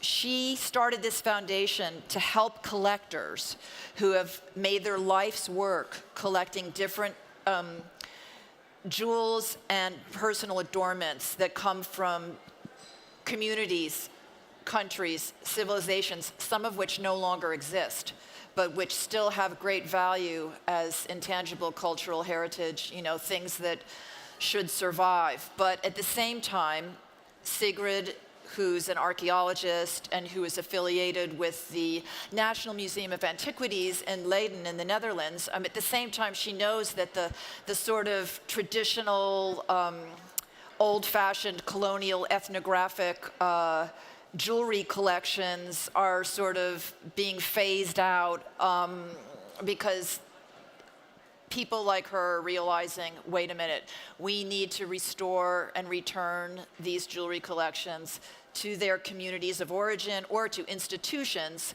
that can do something with them. Like, for instance, a North African collection of tribal jewels. She's holding one at, it's being stored safely in the National Antiquities Museum in Leiden. So what that means is while they're finding a placement for it, maybe it'll go to the l'Institut du Monde Arabe in Paris, which is the Arab World Institute, which was founded in 1980 to help disseminate information and research information. It was founded by 18 different Arab countries, I should add. So the point is that, you know, she's trying to preserve these things so that they don't get dispersed and sold off, as so many great collections often end up. You know, people don't make allowances. They die suddenly, or their children just sell off these pieces. The collections are important. They're important because they express a community's or a tribe's, you know, myths, hopes, dreams, regionally specific cultural motifs. They even embody philosophies, so they function symbolically as far more than adornment. So she's like a one-woman UNESCO, and she's finding places in museums, in the communities of origin, where these collections can go and live forever and be exhibited or studied as heritage, or maybe the institute where it ends up, or the museum that it ends up, or the community that it ends up is, you know, the Palestinian Museum in Palestine, or it's the Museum of the Palestinian People in Washington, D.C., wherever. The point is that she is helping these places go to whatever cultural institutions can sustain them. And so that's a big part for me of sustainable jewelry, is like what happens to these important artifacts that are jewelry collections that have been lovingly and carefully collected. So here's some examples of some of the pieces in one of the collections that she has in Leiden. And I encourage you to join her organization and just make a tiny donation, because if you do that, you're helping intangible cultural heritage, you're helping jewelry go to back to its community of origin, and I think it's something worth supporting, and I made a small donation, I support them. So, and regarding sustainability, I think another part of sustainability that's important to me is communities. Specifically underserved communities in the jewelry industry. And weirdly, even though jewelry is, mainly worn and bought by women, there's not too many really international jewelry organizations that help support the networking of goldsmiths, of jewelry designers, of marketing women, of jewelry historians, and one such organization is the Glitterati, which was founded by Melissa Wolfgang Amenk, and it's based in Geneva, and it's a truly marvelous organization, because if you're a woman and you want to find out, I'm an antique or vintage jewelry dealer, I don't recognize this hallmark. Does anybody out there, there's hundreds of people in this organization, many of them jewelry historians. Does anybody on this, chat group know what this is? And so everyone is kind of like working together to solve different jewelry problems, to resolve jewelry situations. They also do great webinars. It's a strong educational nonprofit. I encourage all the women here to check it out. So now I'm going to move on to one of my personal heroes in sustainable jewelry. This is the designer Kay Brunini, who has been, she's a goldsmith. She's a designer. She learned her art form in Sicily like 35 years ago, and she has been, since the 80s, she's been making jewelry out of found objects and metals that she dumpster dives. She finds things by the side of the road. She wastes nothing. This is copper.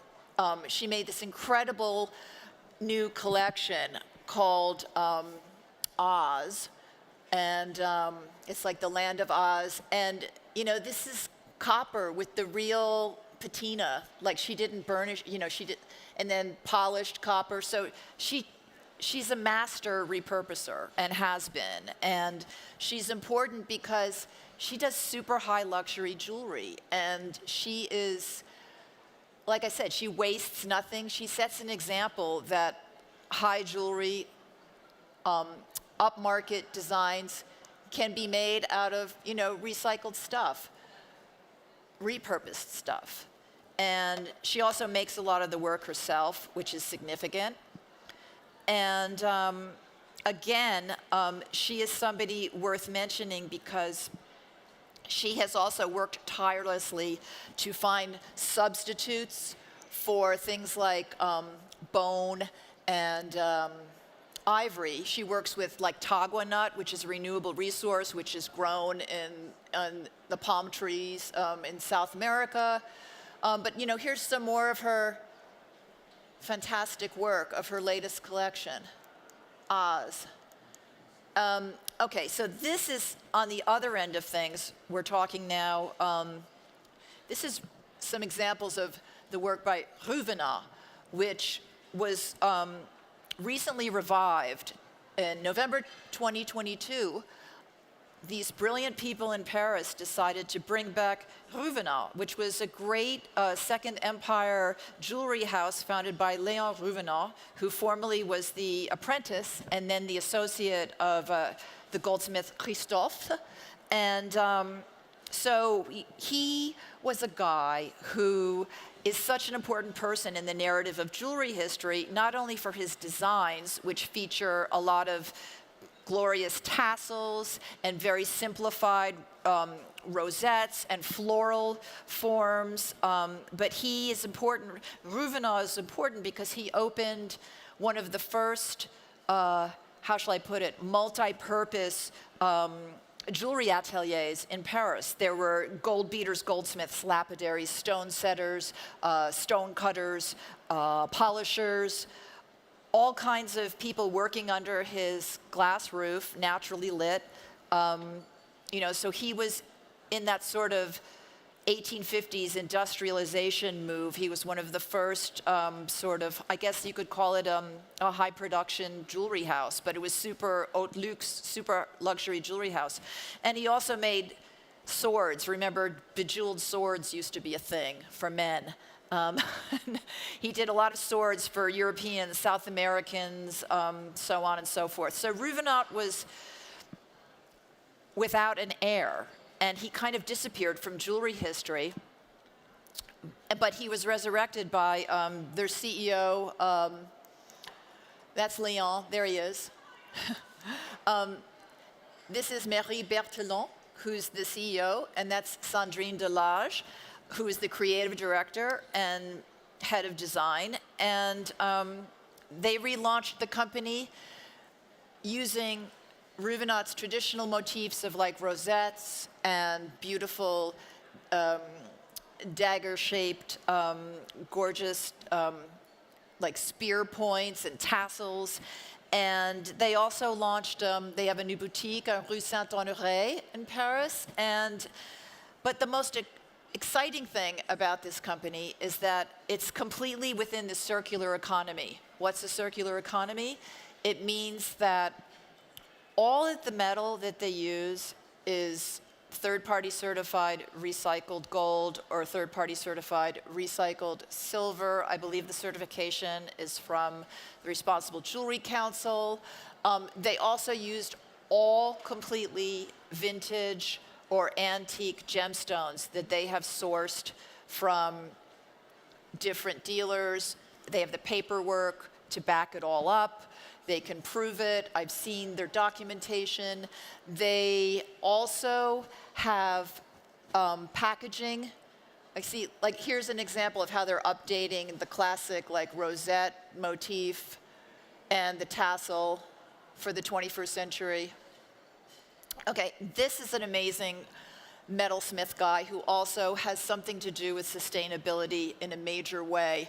His name is Chris Plouffe. He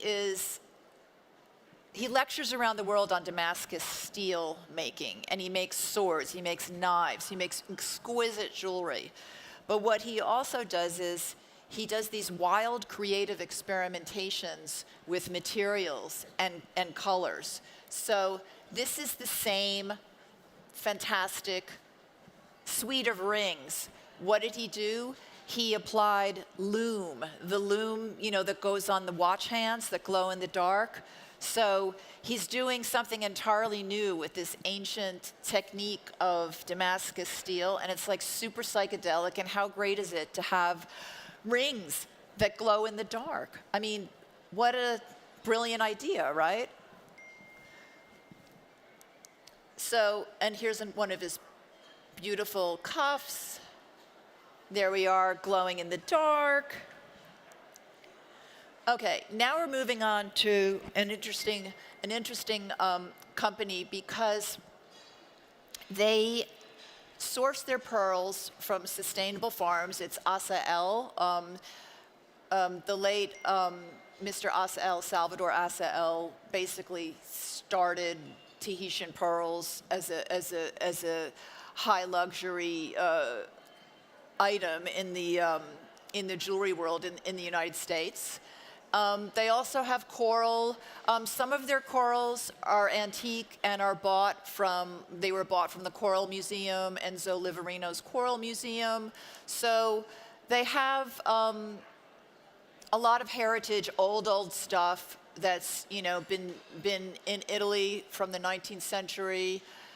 and 20th century that they make their jewels out of. So that's intriguing that they managed to make amazingly upmarket coral jewels from things that are antiques. Okay, so this is an example, again, of, to me, sustainability, because this guy who did this piece, it won the American Gem Trade Association Award for, you know, gemstone carving. There are very few people who are still what you call glypticians or stone carvers and who do this level of detail. The American Gem Trade Association, which is based in Dallas, is a big supporter of these people who are really super high artisans, and they help, you know, they help basically support these people in their artistic pursuit. And I mean, like, look at this cut. These people are more than artisans as far as I'm concerned. They are pushing the art form of gem cutting and lapidary work and glypticians forward. This is interesting in the sense that this won the American Gem Trade Association's the Editor's Choice Award because it was an update of like an Art Deco type design, but with really unusual plating, gorgeous stones, and a completely different silhouette that takes Art Deco into the 21st century. And this is also something done in steel. I loved this ring for the detail and the gold beading and the amazing rubellite. Great pearl design. Again, these are all from the American Gem Trade Association 2022 awards. They're very much an organization that helps promote the artistry of you know, colored gemstones, and they're one of my favorite organizations too because they support design in a major way, and the awards really help people sell their work and stay relevant in the media and so forth. Okay, so this leads me to Zenith. Zenith and their watches, which are completely inventive from the point of view of materials and material reuse. So very much a sustainable, they're a leader in sustainable, shall we say, watchmaking. The band is made out of recycled continental race car tires that have been like melted down and then mixed with pigment, because it's all part of their timekeeping commitment to Extreme E, which is this electric off-road racing vehicle circuit that happens around the world. So they're the timekeeper for this extreme off-road vehicle race. Then the tires blow out from the race cars.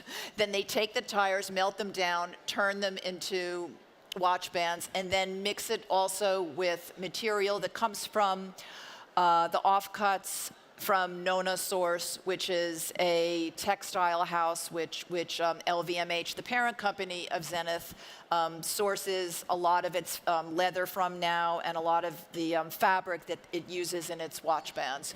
So they not only support the Extreme E off-road racing circuit, but this is a racing circuit where it's completely gender equal. There's a man and a woman on each team. So, and it's sort of like demolition derby, only they drive these intensely fierce courses, and sometimes the cars fall apart in the middle of the races, and then it just ends up being turned into their watches. So it's kind of an unusual concept. Yeah, and they call themselves, this one is the Energy X Pre.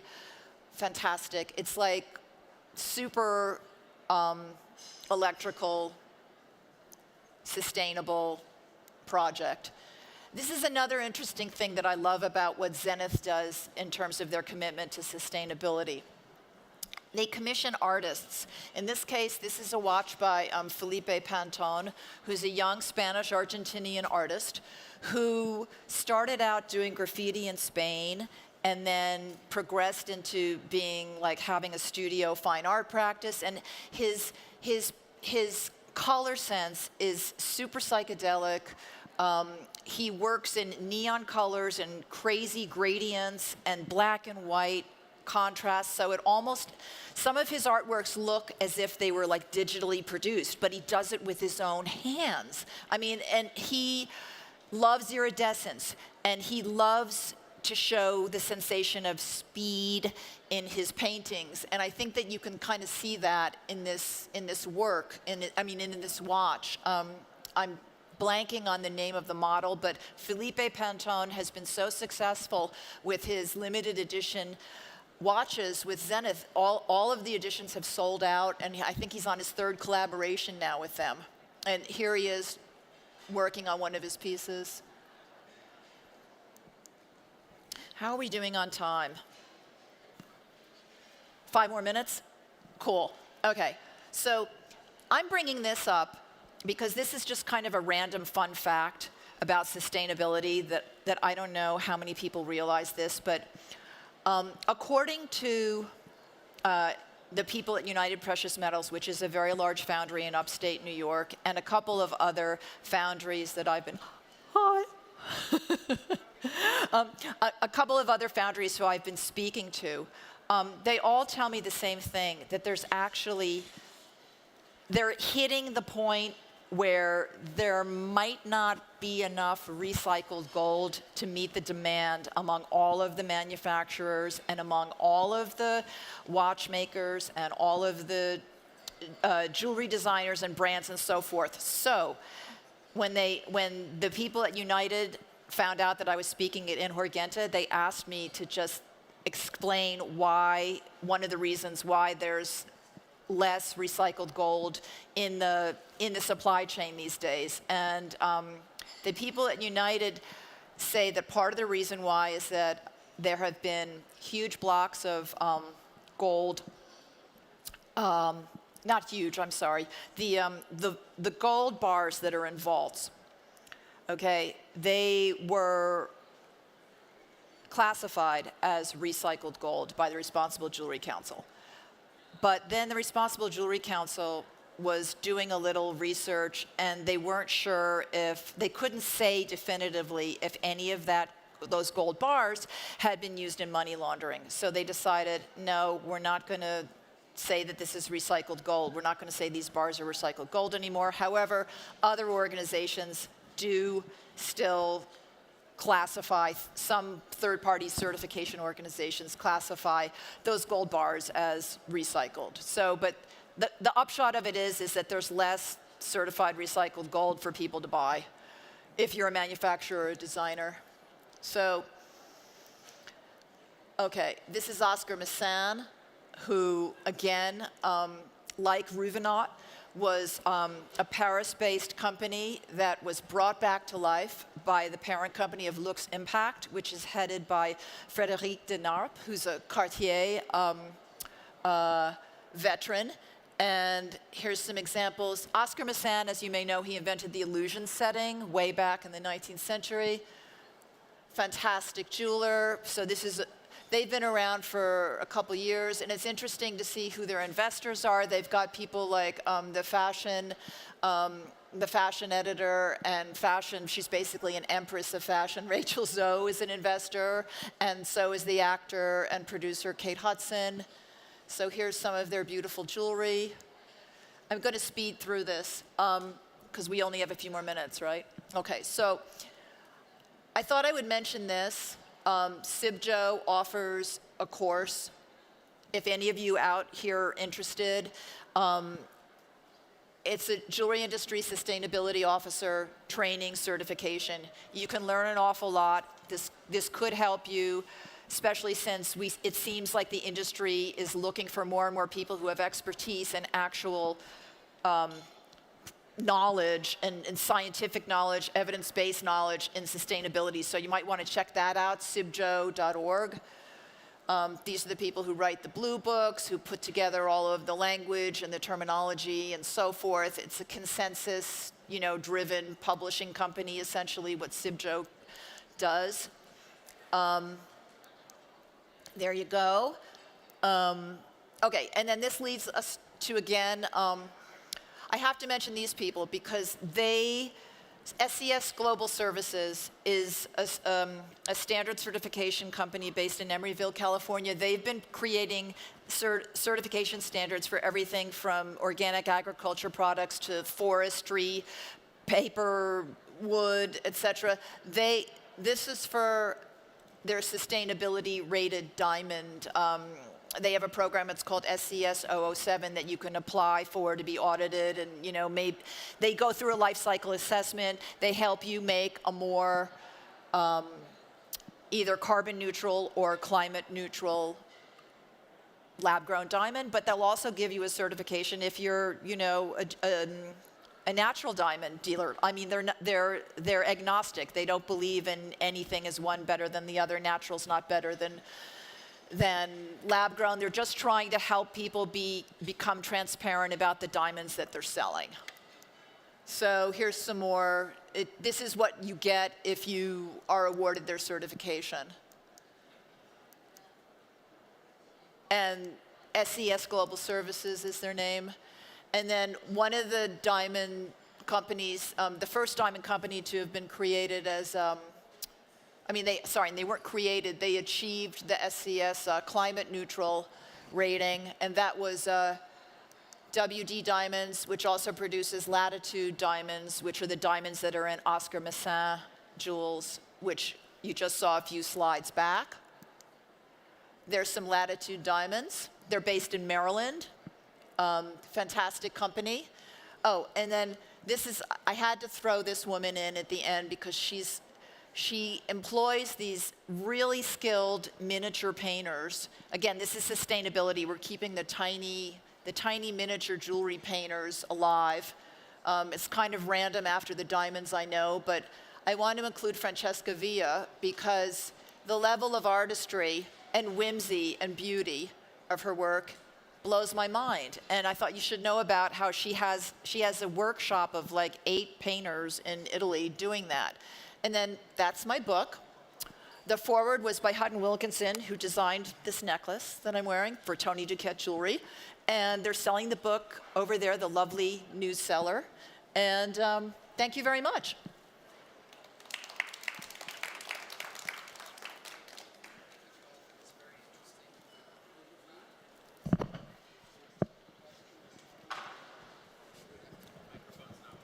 Sorry. Thank you, Kyle, for this very diverse overview. If there's a question or comment, we would have time for one. And otherwise, thank you very much, Kyle. I'm sure you'll be around for a while if anybody wants to speak to you. And thank you again, and we'll just prepare for our next speaker now. Thank you.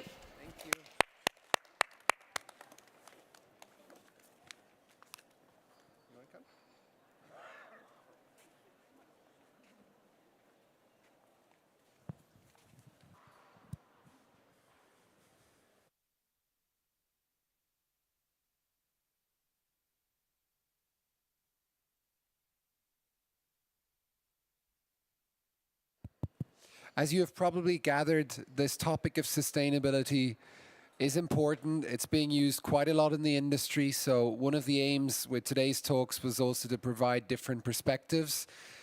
Stuart, in his talk before, talked about beneficiation. And I thought it would also be interesting to get a perspective really from the ground and from Zambia. So I'm really happy that Patricia Inonge Mwene was able to come. Patricia, you are based in Copenhagen, but also in Zambia. You're the founder of Inonge Zita Jewelry, a Copenhagen-based sustainable fine jewelry brand. You're a systems entrepreneur who works at the intersections of culture, business, and technology. And your aim is really to create sustainable value chains in the Zambian gemstone industry. So I'm really curious to hear from you about, your experiences and the lessons you've learned on what it takes to make change happen on the ground. So thank you for being here, and the floor is yours, Patricia. Thank you. Hi, everyone. It's been very interesting listening to the talks today, starting off with Stuart and then Kyle, and then, trying to tie everything up together. As Laurent said, my name is Patricia. Actually, Patricia INHORGENTA MUNICH. I'm from Zambia. I live in Copenhagen. And I'm a founder of a sustainable jewelry brand called INHORGENTA Jewelry. I call myself an accidental jewelry designer. I'm also an accidental gem dealer. But my journey to here today has been quite I'll probably call it explorative. I've been exploring ways of actually making jewelry sustainable and actually adding value to gemstones in Zambia. My journey started about 12 years ago when I was a graduate student in the UK studying project management.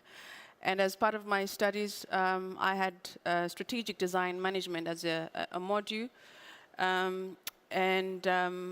found it very interesting, and I wanted to see how strategic design could be used as a tool for creating a sustainable supply chain, jewelry supply chain. The topic was interesting for me because I was making jewelry as a hobby. Fast forward, I set up a jewelry brand and thought that because I'm from Zambia and I'm from a town where, I grew up in a town 162 kilometers away from the emerald mines. Zambia's got lots of gemstones. I mean, how difficult can it be when you have all the raw materials and in addition to having all the skilled cutters there? That was not the case. So I'm going to talk about what I see needs to be done from the source. Also, in order to deal with some of these issues we have regarding terminology. Is it sustainable? Is it ethical? Is it fair trade? What is ethical jewelry? What is an ethical gemstone? What is a sustainable supply chain? All those issues. So my company is for profit. I'm an entrepreneur. I need to make money. My goal basically is to use design as a development tool for creating transparent jewelry value chains that can contribute to the development of the jewelry and lapidary sector in Zambia. So I work with Zambia and I work with Denmark. I'm very inspired by my environment in Denmark, which is very design driven.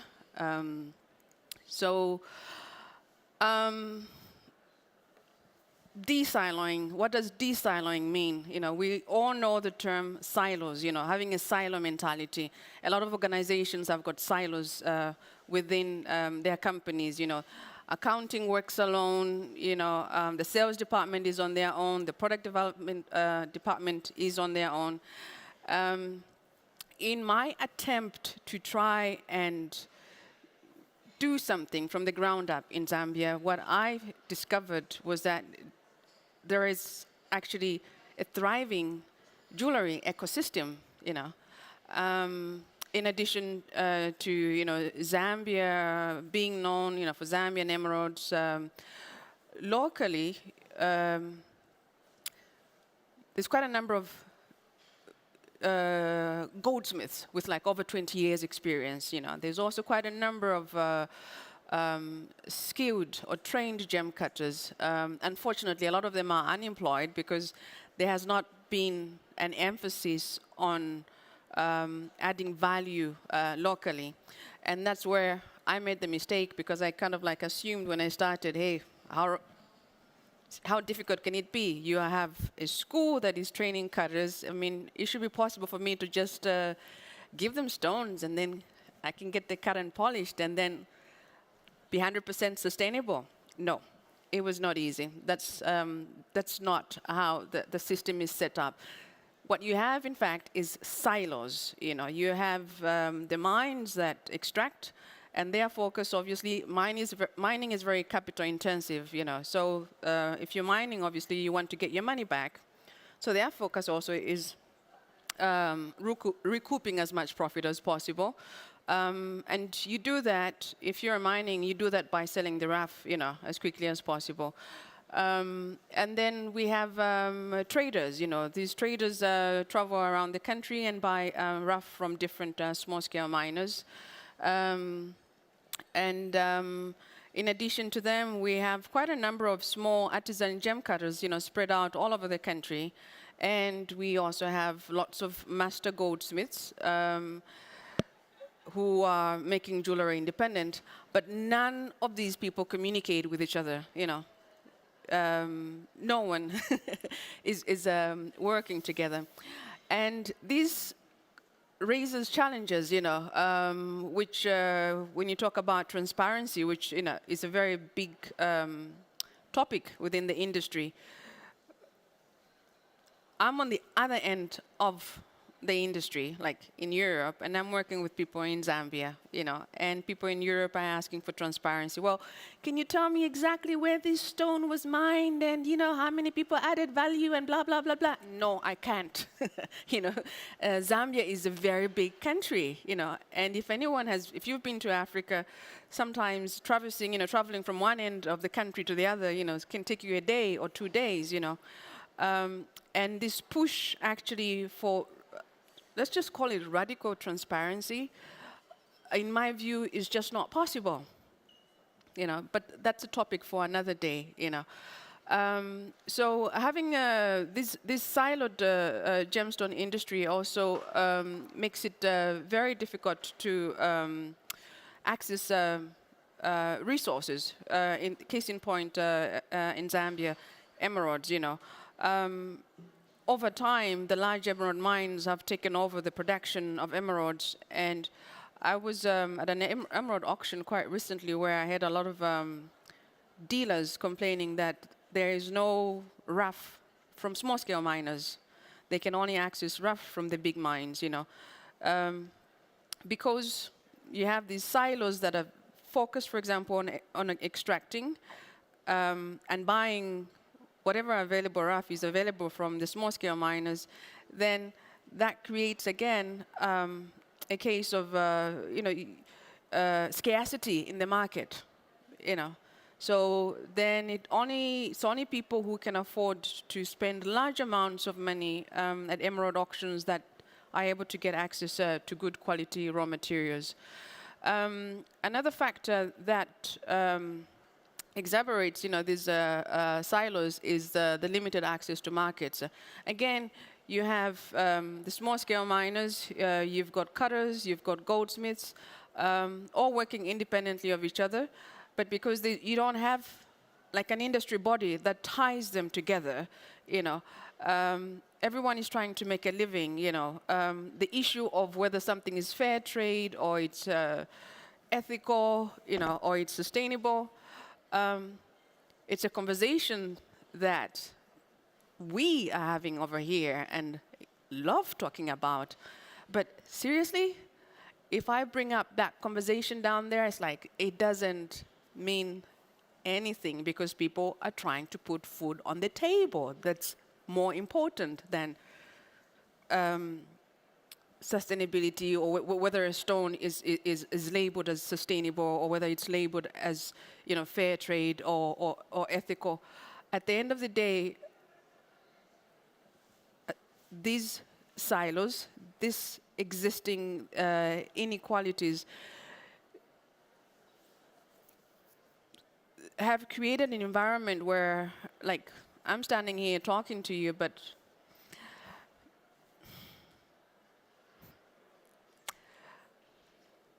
it really, it makes marketing sense, but it does not, you know, the only way it can make a good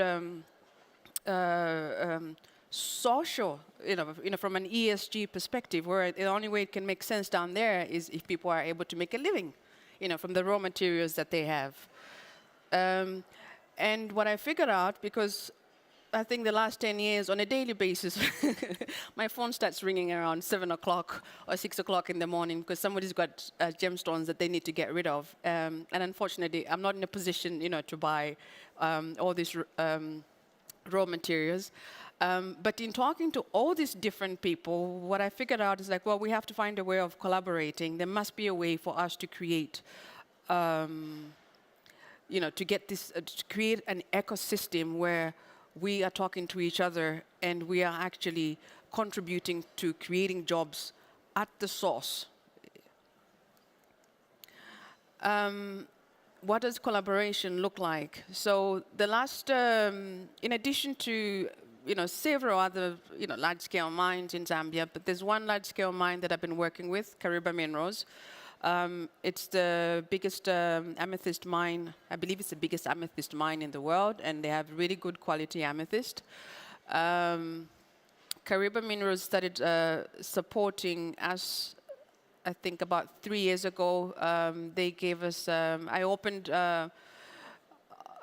opened a gem cutting workshop because I wanted, again, to sort of like create my own sustainable jewelry supply chain. So I'd opened a gem cutting workshop and employed some women to cut for me. And then, Kariba Minerals came on board and gave us the raw materials, to start with. So in that case, then already you have, like, if you talk about collaboration, from the ground up, there's a local mine that is actually working with a local, gem cutting workshop, / me, a jewelry designer. There are some local gem cutters that are able to, get jobs because of that. And then there's a gem dealer here, Andy Beckwick, in that period, I mean, he's German. He's got very high standards, very high standards. And he had agreed to take some of the stones that the women were cutting. But unfortunately, they were not able to meet the standard that his customers wanted. But he spent time actually training them, explaining to them on Zoom how they should cut, the stones, for the European market. So I'm hoping that at one time we will start again, and then maybe next year we'll be able to show the stones that, the ladies have cut that meet Andy's standards.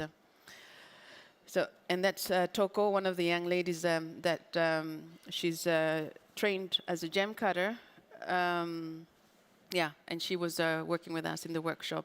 So, what does collaboration look like again? There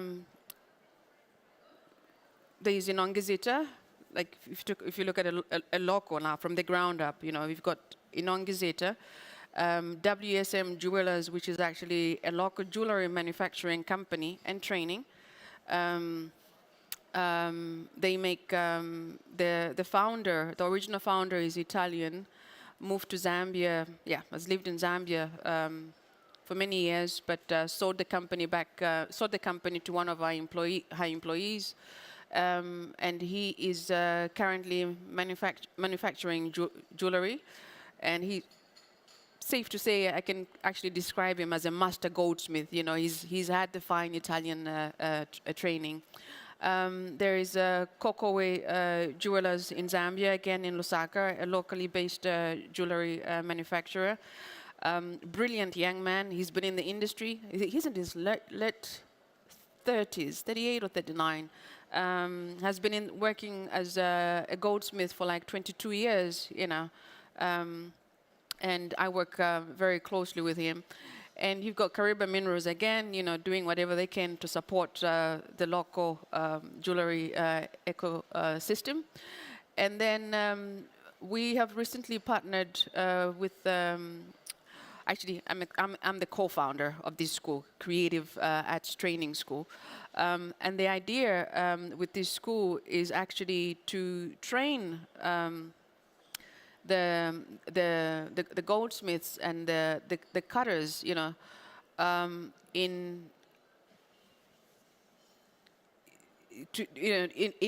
meeting the they don't have to, in meeting the design, I wouldn't say in meeting the design standards, the European design standards, but a key challenge that this ecosystem faces, Stuart talked about, these stones being cut, at the source, but not being well cut, A key challenge that a lot of the cutters face is that they don't have exposure to the designers that are going to use these stones, And the people that are teaching them, despite being very skilled cutting instructors, are often men and don't have the experience as well from the jewelry industry. You need to have a goldsmith and a cutter working together in order to understand that, well, women, for example, have 2 ears, and they don't just, most of the times, they don't just buy one, they don't just buy one earring. We tend to buy things in pairs. We buy a pair of shoes. We buy a pair of earrings. And if we're going to wear gemstone earrings, well, they should not weigh 5 grams. Otherwise it's going to pull the earlobes down. So there are all those things. It's just small nuances here and there where you need the different stakeholders actually working together in order to understand what the customer wants. When the goldsmith is making, this is actually, I've been collecting feedback. This is actually one of the complaints from designers in Europe. When the cutters cut the stones, they cut them too big. And what that does is that, as the jewelry designer or goldsmith is making jewelry, if they have to set gold around this huge gemstone, they have to use a lot of gold. And that's going to make the piece expensive, So there's a lot of factors that, from the ground up, need to be addressed, and they can only be addressed via education. Here you have Peter. One of he's a supplier. He's a trained gem cutter, but he's also a small-scale miner. We work together in a cooperative that we recently formed. As members of this jewelry and gemstone ecosystem. On the other hand, you've got mining engineering students from the Copperbelt University of Zambia. Zambia's biggest export is copper. It's a mining country, and Zambia has got 2 big schools of mining, So the country has been training mining engineers, geologists, metallurgists, the last 40 years or so. So there's no shortage of mining engineers actually to address the issues of sustainability, address issues of transparency, address issues of health and safety at the mines. There isn't a shortage of that. What is lacking is actually the will to work together at the source, So what we did to address that, we formed a cooperative, and it's called Legesso Multipurpose Cooperative Society Limited. Legesso stands for Lapidary and Jewelry Society. That was, the idea was is rooted in developing the lapidary and the jewelry industry. So the objective of the Lapidary and Jewelry Multipurpose Cooperative Society is to foster a supportive and inclusive environment for our members to thrive as artisans and entrepreneurs.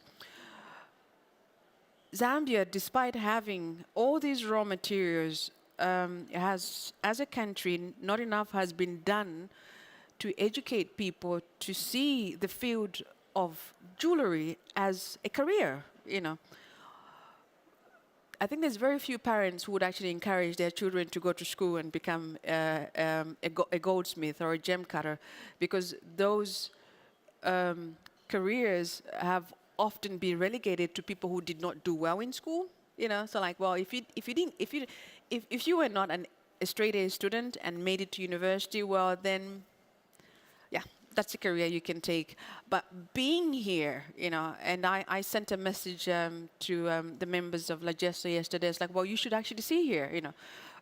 The jewelry industry is not just about making jewelry. You know, there are so many skills that are at play here. There's IT skills, there's design skills, there's marketing skills, there's product development skills, you know, and on the mining side, you know, there's mining skills. So it's very important for me when educating people in Zambia to actually expose them to how multifaceted the industry is, you know. And I hope that in the future, maybe some parents will actually encourage their children to study gemology.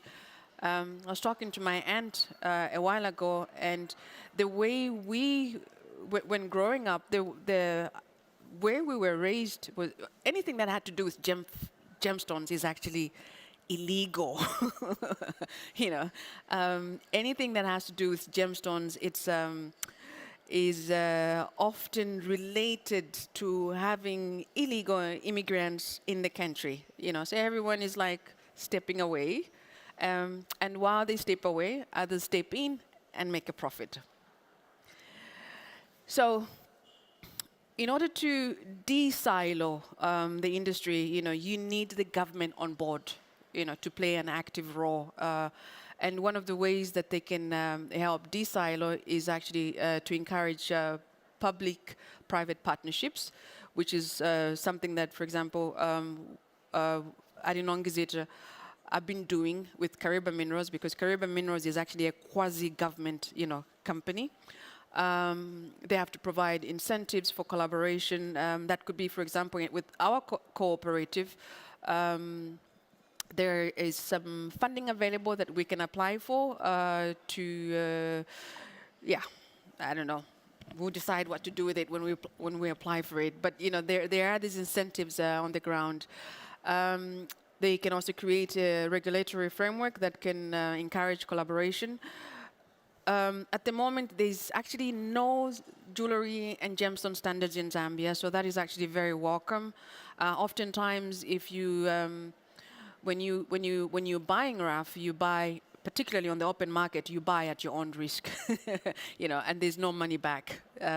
So it would be nice actually to have local labs in these remote areas that can actually grade the RAF for you and tell you whether, well, is this worth spending $50,000 or $100,000 for, you know, before the transaction is concluded, you know. So you have this, in many cases, you know, people being, well, losing money. People think that, you know, just because, you know, for example, just Zambia is known for emeralds, you know, and some people think, well, just because it's green, well, it is an emerald. No. There are some people that, I've been a victim myself as well. I did fall into the trap of buying a fake emerald a while ago. So there is a need for more gem labs in the country, you know, to address some of these issues. Yeah, lastly, you know, by de-siloing this industry, then it will be possible actually to create something that can be labeled as sustainable. I don't like the word ethical, you know, because as Stuart said, you know, it's not the stone that is unethical, it's actually the people, you know, that are handling the stones, you know. Yeah, by de-siloing the industry and getting everyone collaborating and focusing at the source on creating this ecosystem, you know, implementing standards, you know, introducing education that can maybe pave the way one day for having something like INHORGENTA in Zambia. By doing that, then we can have something that we can call a sustainable, local gemstone or jewelry industry. Thank you.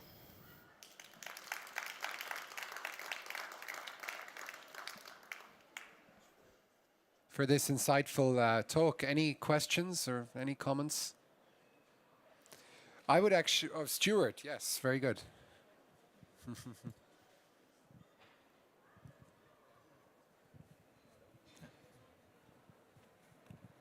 Thank you. Hi, Patricia. I want to say, first of all, thank you. This was a very important conversation, and I really appreciated it. I wanted to ask you, though, specific to, first of all, I think the idea of getting the stakeholders all to cooperate in relationship with one another is a very critical point.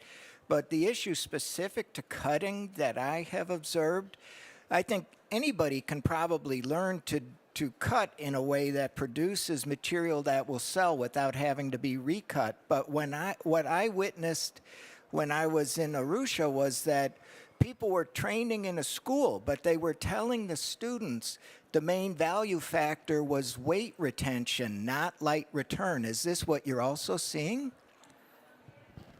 I've seen that a lot, and that's because people think that the stones tend to be sold once once a stone is cut, it's sold per carat, and they think the bigger the stone, the more money you make, So you find that cutters try to maximize weight, and hence again what the example that I gave before.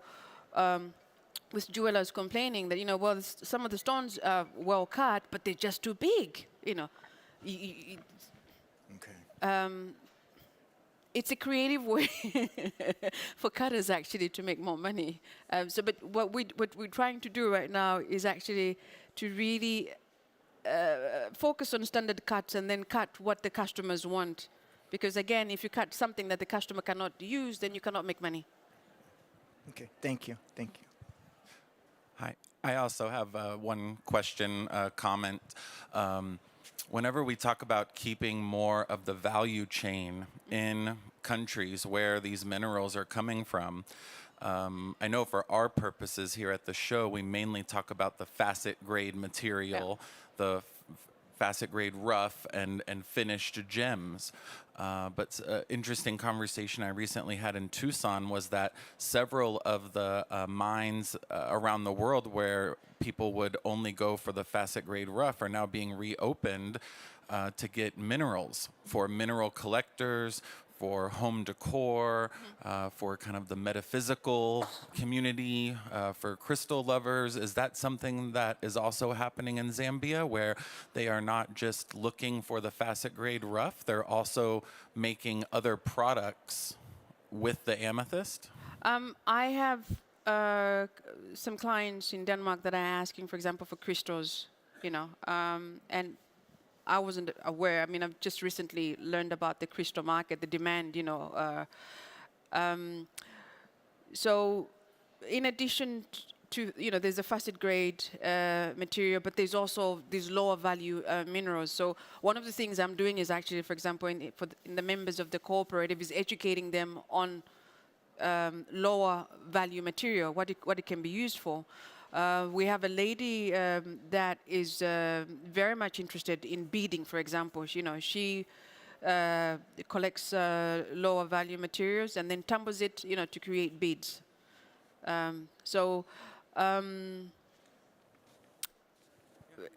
Again, there is all this information. It's out here. It's not there, and the market is here. And oftentimes, the people have been focusing on facet grade material, but then they forget that there's this other material that has value as well. And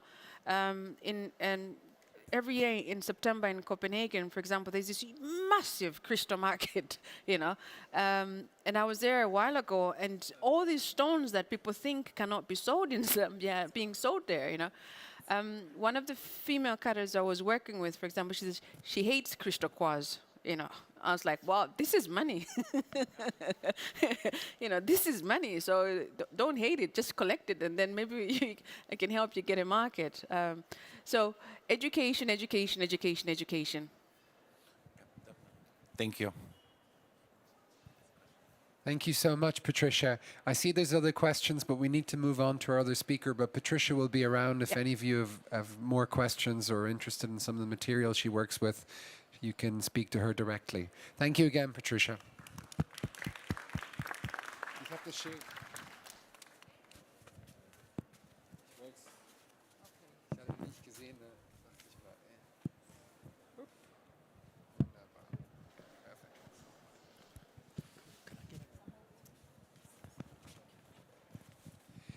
So our next topic is quite different. It's diamonds. And I'm really happy to have Avi Kravitz, who is here. He's senior analyst at the Rappaport Group. He's a specialist in the diamond industry with over 16 years experience providing analysis, research, and strategy thinking in all things linked to diamonds in the jewelry industry. And I think many of you would agree that a lot has happened in the past year in the diamond industry. And so I'm happy that Avi is here to speak to us about trends happening currently in the diamond industry. So thanks for being here, and the floor is yours, Avi. Thank you. Is the mic working? Yeah. Thank you, Lauren, and thank you to INHORGENTA for the invitation. It's really an eye-opener for me to be here. It's my first visit to Munich, so it's great to be here. And the show has been an eye-opener, and this whole Trend Factory workshop is really innovative, and I really have gained a lot from it. So as Lauren mentioned, my name's Avi Kravitz. I work for Rappaport, which is, as many of you will probably know, it's the publisher of the Rappaport price list. And we are here today to discuss what's happening in the diamond market. It's not a simple matter. It never is in the diamond industry, as it is, as my previous, the previous speakers explained about the gemstone market. It's such a dynamic industry across the board, and that's, I think, why we love it so much. But my job at Rappaport is to cover the diamond market. And when I tell people that I'm a journalist covering the diamond industry, they firstly are interested, because journalism is typically semi-fascinating, I think. But then when they think about the niche that I'm involved in diamonds, they typically ask, well, that's very interesting, but is there enough to keep you busy? And then I give them a 2-hour lecture that, to explain exactly how busy we are, because at Rappaport we have 3 or 4 full-time journalists covering the market, and we're publishing our monthly magazine. It's becoming every 2 months now that it's coming out in print, and we have our web portal, which is covering on a continual basis. We're publishing 4 to 6 news stories per day, covering from the mining sector all the way through the supply chain through to jewelry retail. And so it gives us a pretty broad perspective of what's happening in the market. My job is to go a bit deeper into giving some analysis, particularly on pricing and as it relates to the demand and supply, etc. And we'll go into some of that in my presentation today. So as I mentioned, as a journalist, we're pretty busy out there, but there are periods of the year where we get it becomes kind of quiet, and typically through Christmas, New Year, there's a lull in news, as it is in all publishing industries. And so we've got to get a bit creative, and typically that's when we start to publish stories about the review of the year, and it might be our biggest, our most popular Instagram post, or our most liked tweet, or the biggest stones that came to them that we wrote about in the market over the year. But the most insightful story that we typically cover at that period is the most read stories on our website. And that gives us a lot of insight into the types of trends and stories that our readers, which is typically the diamond trade and by extension the jewelry market, are interested in reading about and learning about. And so I thought it'd be a fun exercise to give you a bit of insight into what our top 5 stories were on Rappaport.com in 2022. Are you guys ready for it? Okay.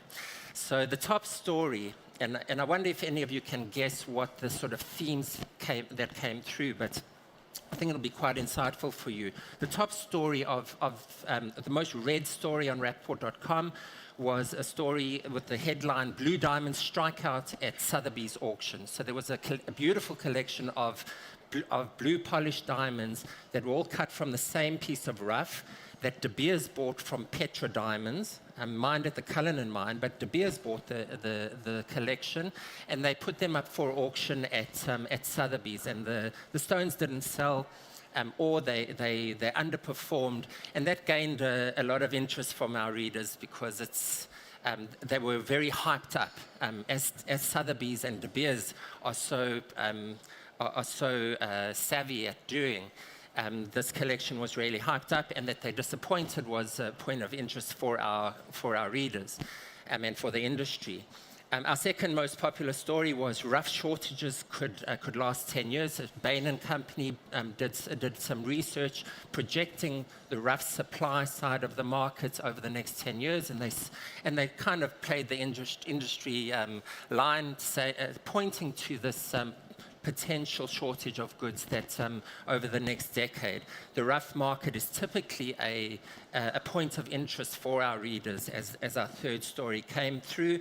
And then the Hong Kong show, which was moved to Singapore. The Hong Kong show is a very popular gathering for the market, or at least pre-COVID it was, that the industry would typically meet 2 or 3 times a year in March, June, September in Hong Kong, and it would be a good gauge of what's happening in the Chinese market and how the Chinese market has been performing. It hasn't happened in the last few years because of COVID, and last year they introduced the show, but because of all the continued lockdowns in China, they moved it to Singapore, and again that brought a lot of interest. And then finally, and somewhat surprisingly, that was only number 5 on the list, but when the Russia-Ukraine conflict began exactly a year ago, we ran a sort of news feed of all the stories that were affecting the industry as a result of the Russian invasion, and so that was a running news story that we kept on our homepage, and it garnered a lot of interest as Russia is such an important supplier of diamonds to the industry. And so you can see from this top 5 that there's certain themes that come through pretty strongly in our coverage. And when we look at the broader picture, looking at our top 50 stories, we can really sort of segment them into certain themes that we're covering throughout the year and on a continual basis. And these weren't so surprising, by the way, because typically there are certain areas of the market that come out very strongly in our coverage. Particularly the rough market is typically a strong shower. 18% of those top 50 stories were about the rough market. Russia was the leading sort of theme in our coverage last year. Similarly, lab-grown diamonds has been the hot topic in the industry over the last 5 years, I would say, as that market has developed. And then there are sort of smaller themes that always garner a lot of interest, such as fraud or theft. Everyone loves a good crime story, and our industry isn't lacking those. And this little exercise we did was maybe done around 2018, and there were actually 1 or 2 very big sort of fraud cases going on in the industry. So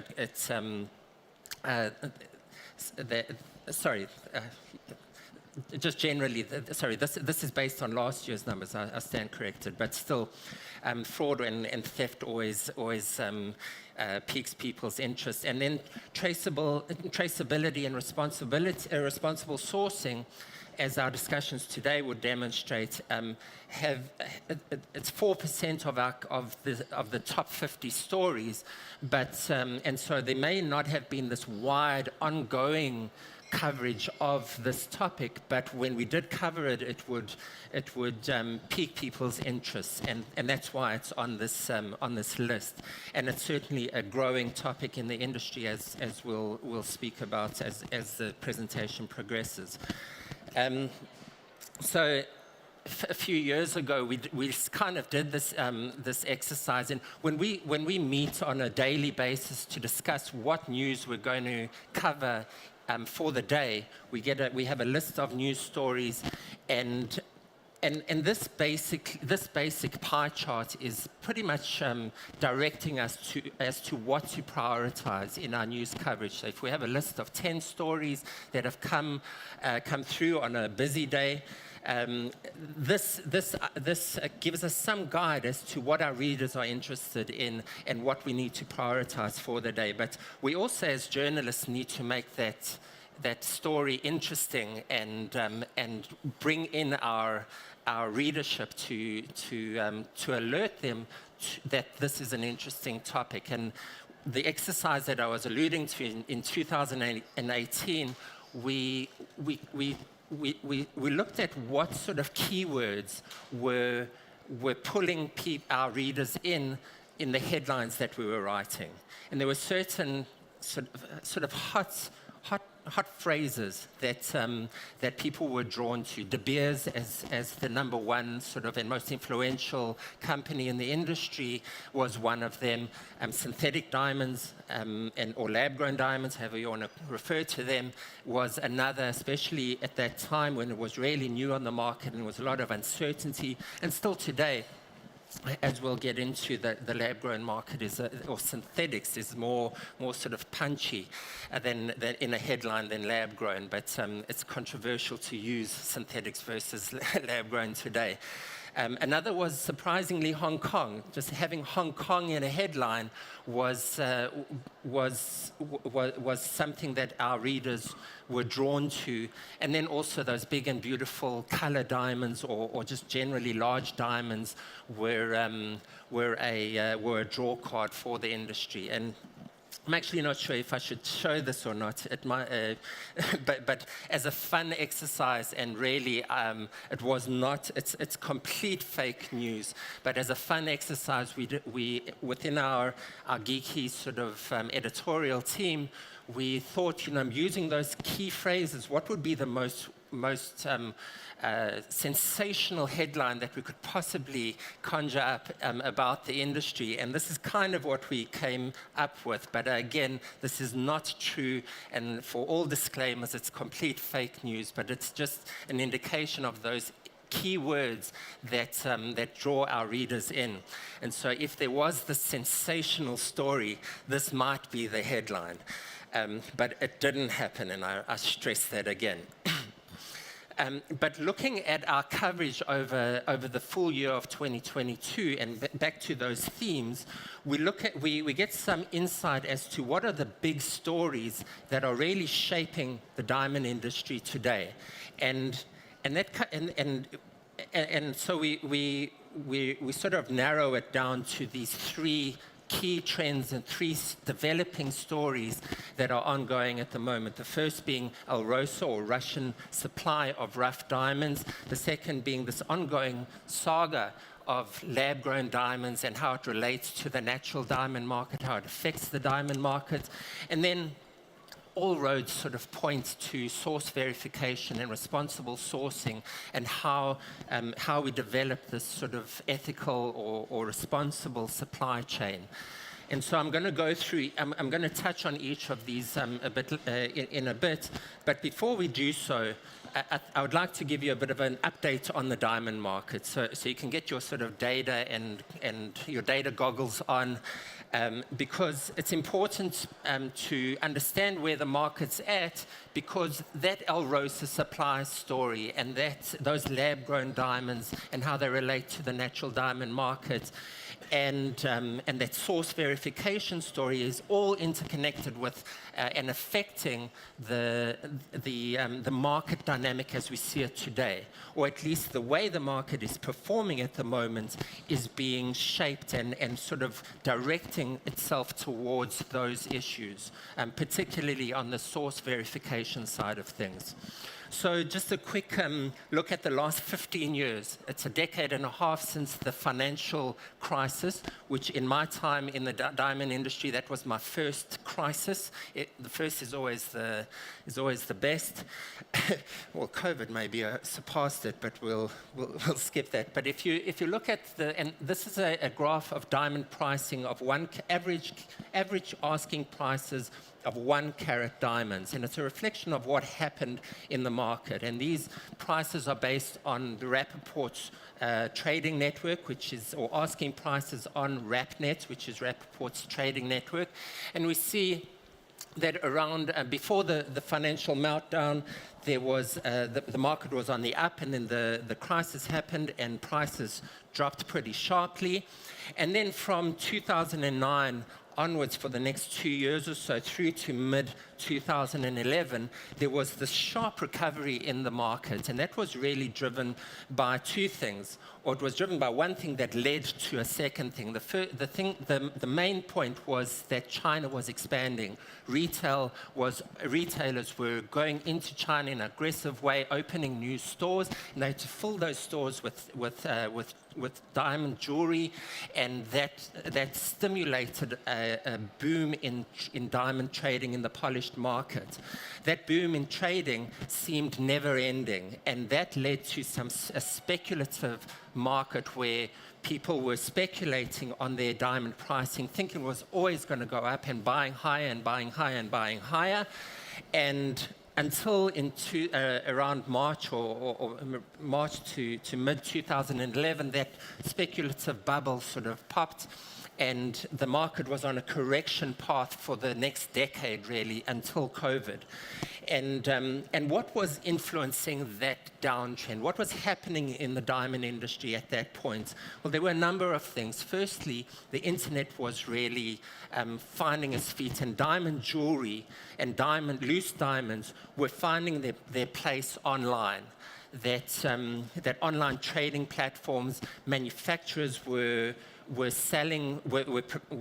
developing their own platforms through which to sell their loose polished, and so that was a new, and sites such as Blue Nile, James Allen, etc. came on board, and so there was a new way of trading diamonds where it was sight unseen. You weren't going to hold the physical product necessarily. And how do you sell a diamond online? You need to give more and more and more information, and there needs to be more transparency about the diamond. And so it becomes a bit more, which is a good thing, but it also commoditizes it, and it changes the way the industry operated.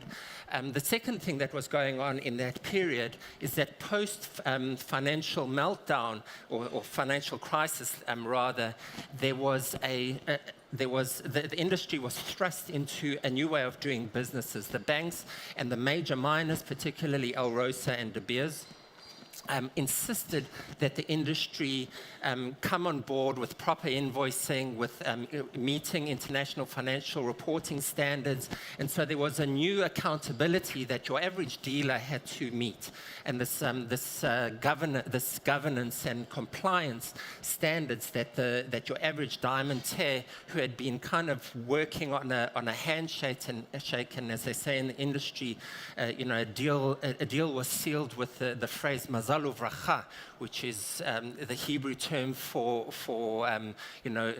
luck and blessing, and that's typically how the trade would operate. But that was no longer okay, and so there had to be these typically family businesses had to adopt a corporate-like structure in the way they operated, and that was a big adjustment for the industry. And the third thing that happened that caused this, or that contributed to this, is that the inventory risk shifted from the retailer to the midstream. That before the 2008 financial crisis, retailers would buy inventory in bulk, and they would be happy to keep them in their store and hold stock.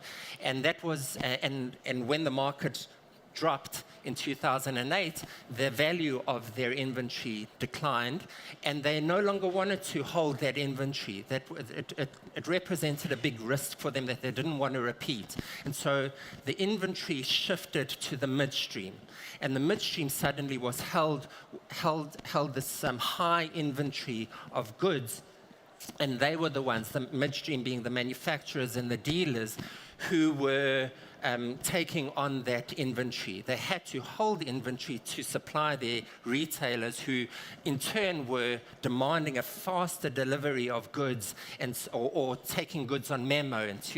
And to supply memo, you need a large volume of goods in your stock to do that. And so the midstream, which is where that wholesale, these are wholesale prices, which is the midstream where that wholesale sort of dynamic determines prices, were in this correction mode and adjusting to all these changes.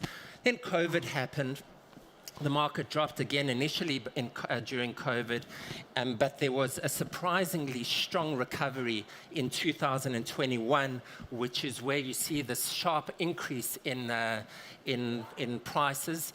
And then, for various reasons, the market turned again in 2022. It looks sharper than it is because it's a long time frame that the graph is representing. But the market did come down and continues to sort of be on that iffy sort of path at the moment.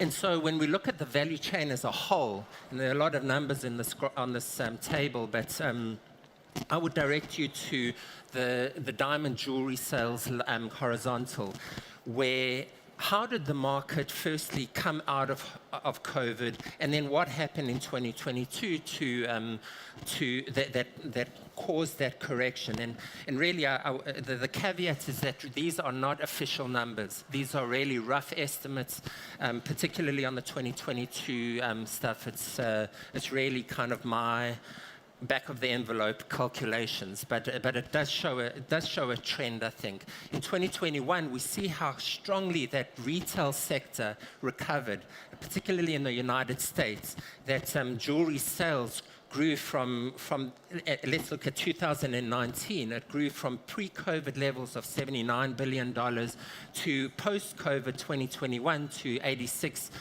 billion. And then in and that had a ripple effect on the rest of the trade. The pipeline of the diamond industry, if you think about how the journey that a diamond travels, it goes from mining to rough sales, to rough trading between dealers, to the manufacturing sector where it's converted to polished and then sold to your wholesale jeweler or your jeweler, and then to retail jeweler and to the consumer. But it all actually starts at the top. It starts at retail. If retail is selling well, as we saw in 2021, it'll have a positive ripple effect on the rest of the supply chain, and it worked beautifully. It was exactly how the market is supposed to work in 2021. And then in the converse, somewhat in the converse, because 2022 became a complicated market for the supply chain in terms of the rough production that was coming out of Russia. But we did see a pullback in diamond jewelry sales.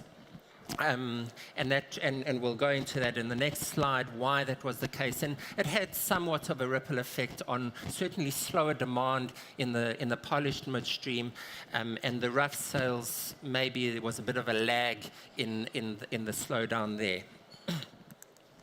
But when we think about price, so when we think about prices, and with all that in mind, price is a function of supply and demand, and so it's that interconnect. So prices can increase when one or both of two scenarios happen. Prices increase when demand rises, if there's more, as we saw in 2021, or prices would be supported when supply is lower. Or a combination of the two. And the converse is that when prices drop when supply is high, or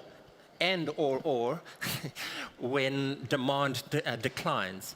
And that's what we saw in 2022. There was a bit of both those elements in the market. And so what was putting pressure on on diamonds from the supply, from the demand side. There was a slowdown in demand, and also from the supply side, there was a continued high level of inventory and supply in the midstream that was causing those prices to come down in 2022. So looking at the demand side, there was a slowdown in demand last year, and that was because of the U.S. economic uncertainty that we heard so much about, with the high inflation, interest rates rising, and putting a pressure on consumer spending, that consumers had less discretionary spend to buy diamonds with. And then there was also China, the slowdown in China with all those lockdowns that continued through till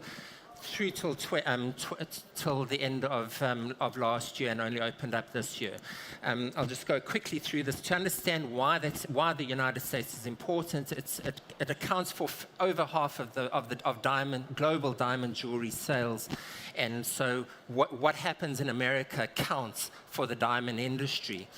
And this, I love this graph because it really shows the U.S. picture and how it would affect the diamond industry in a beautiful way. This is the savings, household savings as a percentage of disposable income. And so historically it was around 5%. We see this jump during COVID because people were not spending, they were staying at home. The experience economy it sort of died down. They weren't traveling, and they were also getting these stimulus checks from the government, and these sort of peaks that you see around 2020 were when those stimulus checks came through. And so people saved more, and once they had all that saving in place and things opened up in 2021, they could spend again, and that stimulated the diamond industry. They came out and they bought jewelry because they had the money, and because jewelry is such an emotional product after all that emotional time that we spent at home. But then there's also that lag as well, because the stimulus checks stopped coming in, people spent their savings, and therefore they were saving less as well, and so there was that lag that eventually their savings came down, and their spending on jewelry came down as well, coupled with the fact that all that spending stimulated inflation and brought interest rates, etc., that brought us to 2022, and now we can understand a bit better why the market slowed last year, particularly in the second half. On the supply side, as I said, the midstream inventory remained quite high, even when sales improved in 2021. And also there was, as the market went through that positive period in 2021, post-COVID, there was a period of aggressive rough buying. And so manufacturers held at the beginning of last year, when the market then started to slow, they held a lot of rough diamonds that they still needed to manufacture into polished, and then they had it in polished, and inventory levels stayed high, and so supply was high. And supply was high surprisingly. And why was it surprising? Because Alrosa, the biggest supplier of rough diamonds, was supposedly or perceptively out of the market. And so the expectation was that Alrosa, which represents 27% of global rough production, roughly, in 2021 that was, higher than De Beers, in fact. If that amount of rough is off the market, that should create shortages in the supply chain, which should support prices. But that didn't happen because of those factors in this slide, that there was this slowdown, aggressive rough buying, and the midstream inventory remained pretty high. And so what is happening with the Russian goods at the moment, and why is it affecting the market? So firstly, the United States, the biggest market for diamond jewelry, has placed sanctions on Alrosa, the biggest producer of rough diamonds in the industry. And those sanctions state that it's illegal to import or trade with in diamonds directly coming in from Russia. But it leaves a bit of a loophole, and that loophole is what happens in the diamond journey. Russia isn't selling rough diamonds to the United States. They're typically selling to trading centers like India, Israel, Belgium, mainly in India. So the rough diamond from Russia goes to India, where it's transformed into a polished diamond and then potentially sold to the United States or China, wherever it's going. And so that issue of substantial transformation became an important, has become an important sort of term in the industry, because there is a question if a US retailer for whom it is illegal to buy directly from Russia, if they can buy those polished diamonds that originate in Russia. What is the new source of that diamond India, or is the origin Russia? And so that's still a question the industry is grappling with.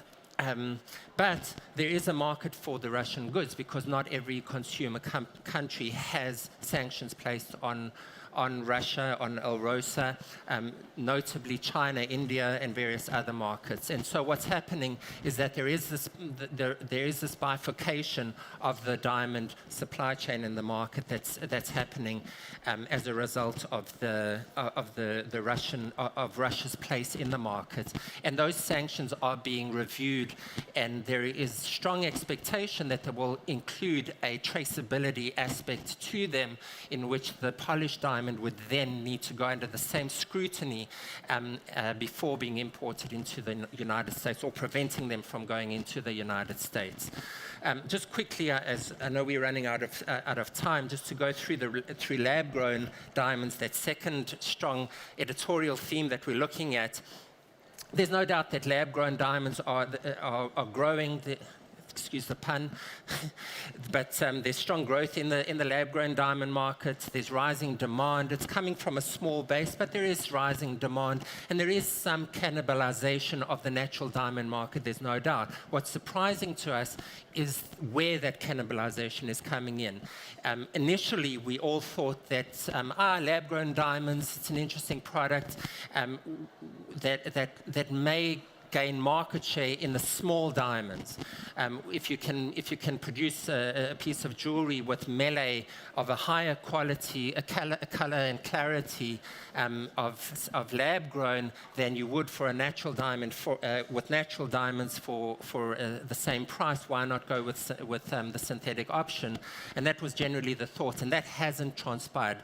The growth is really in the larger stones, in the sort of 2-carat lab-grown is where the sweet spot in the lab-grown diamond industry is. And then the third point I want to bring to you is that there's a mixed dynamic at retail about the lab-grown market.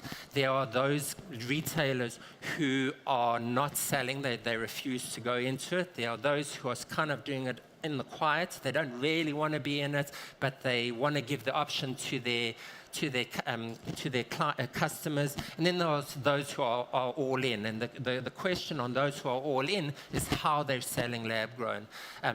If it's being asked of them, or if they're offering it, and how they're offering it with the correct disclosures and various other things. What's important about lab grown is that prices are falling. There is a race to the bottom in the midstream, in the wholesale market. We're seeing goods selling at 97, 98, 99% discount of the wrap list, and so that's putting a squeeze on the manufacturer's profit margins, which is quite interesting. But it also illustrates the value proposition that lab-grown diamonds, in my opinion, don't represent as natural diamonds do. The profits in lab-grown are in retail particularly, and that's why they are necessarily pushing those goods to their consumers. But again, we're seeing this differentiation and bifurcation of the market that is lab-grown a competing product, is a complementary product, or is it a completely different product? And I would say that the markets are segmenting into completely different product categories. And it's because of the value proposition that they represent when it comes to the financial aspect and the values that they represent. Just to go quickly, I'm so sorry I'm running a bit late. In terms of source verification, all this all that we've spoken about is pushing the market to supply chain integrity and accountability. Can you account for the diamond that you're selling to your client or your customer? And it's a question whether it's consumer demand that's driving this source verification trend, or if it's a corporate desire to do so, to do the right thing. And the truth is, it doesn't really matter as long as we do it. And what's important, I think, is that the bigger companies, the influential companies, the big brands such as the Cartiers, the Van Cleefs, the Tiffany and Co's, they are the ones that are pushing this, and they're pushing it for they need their supply chain to be able to account for their diamonds. So if they're buying from a wholesaler, that wholesaler supplier needs to also have that integrity and traceability aspect of their supply. And so it's streamlining the supply chain into that stream of in order to ease those concerns of Russian supply, but also to meet environmental, social, and governance issues. So you've seen a sort of a boom on the market for traceability programs. Organizations such as the Responsible Jewelry Council and others are gaining in importance. And so just to quickly conclude, and I'll just read through this quickly for you. I apologize, Laurent. That consumers or societal trends are pushing the industry to greater accountability about where their diamonds come from, and that is forcing the companies selling them to demonstrate greater integrity. The discussion, which started over 2 decades ago with assurances relating to conflict diamonds, has matured and expanded to a broader set of concerns, and these include guarantees that one's supply has not contributed to or resulted from human rights violations or other atrocities not covered by the Kimberley Process conflict diamond definition, did not harm the environment or the other such things. But it's more than that. We're at a stage now where the industry is not saying do not harm in your supply chains. It's saying it's taking it a step further to do good. How do we not do negative, but how do we contribute positively? How do we be a net positive actor in our society? The supply chain is bifurcating into 2 streams. Those that can demonstrate responsible sourcing and incorporate that as an added value. And that would, I would expect, include an added value of margin. That you should be able to market your diamond at a higher price if it's shown to be responsibly sourced, because that's what the market does. And then there are those companies and products that don't fit into that category. And so the question that we all got to ask ourselves, wherever we are on the diamond supply chain, whether it's mine or design, or manufacturing or retail, wherever it is, where do we stand in this greater picture? And so thank you for your time. I'm sorry I went a bit long, but I appreciate your attention. Thank you, Avi. It's also quite the challenge. I mean, trends in the diamond industry in 30 minutes with what happened in the past year. We could go on for hours. Thank you for all the information.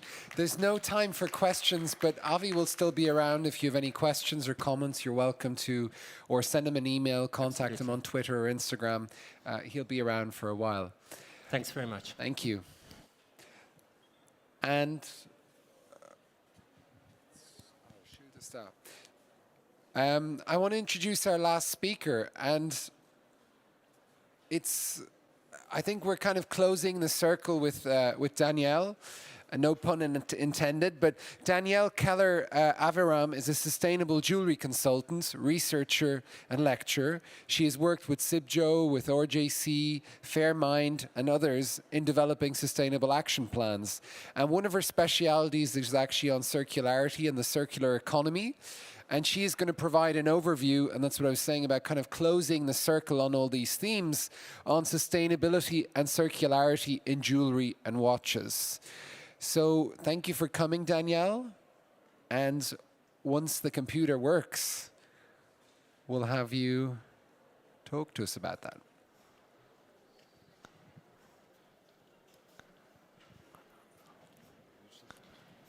Here on the earth. Yeah. Hi, everyone. So by now you heard quite a lot of sustainability-related talks. So I will try to not go over other topics or areas that other people already mentioned, but maybe refer to a few other talks really interesting that we had in the previous days.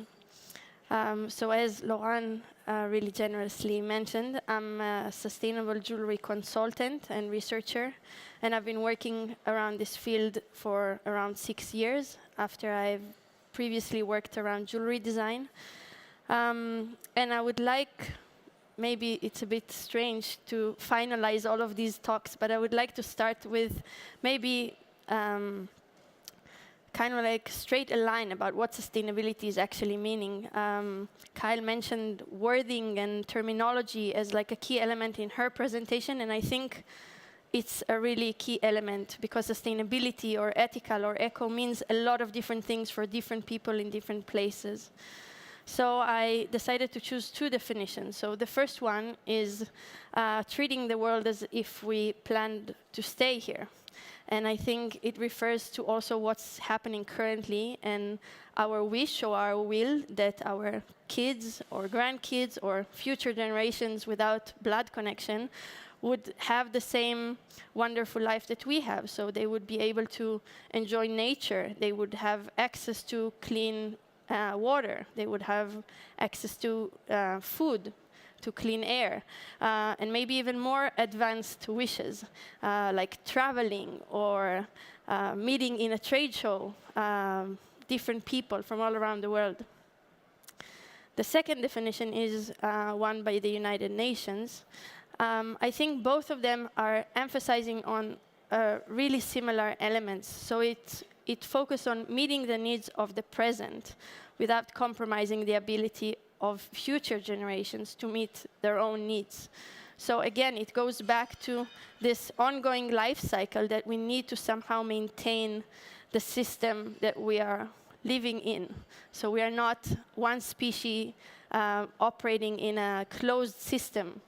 The plants, the animals, other societies, other countries, other cultures, we are all interconnected and we have different impacts on one another. I also chose this sustainability model that Alex presented in her presentation because I think sustainability is around balance, so balancing different forces. Society on one hand, the environment on the other hand, and the economy or the economical system at the same time. So if just one area of sustainability is pushed too much to one direction, then it's not really around sustainability.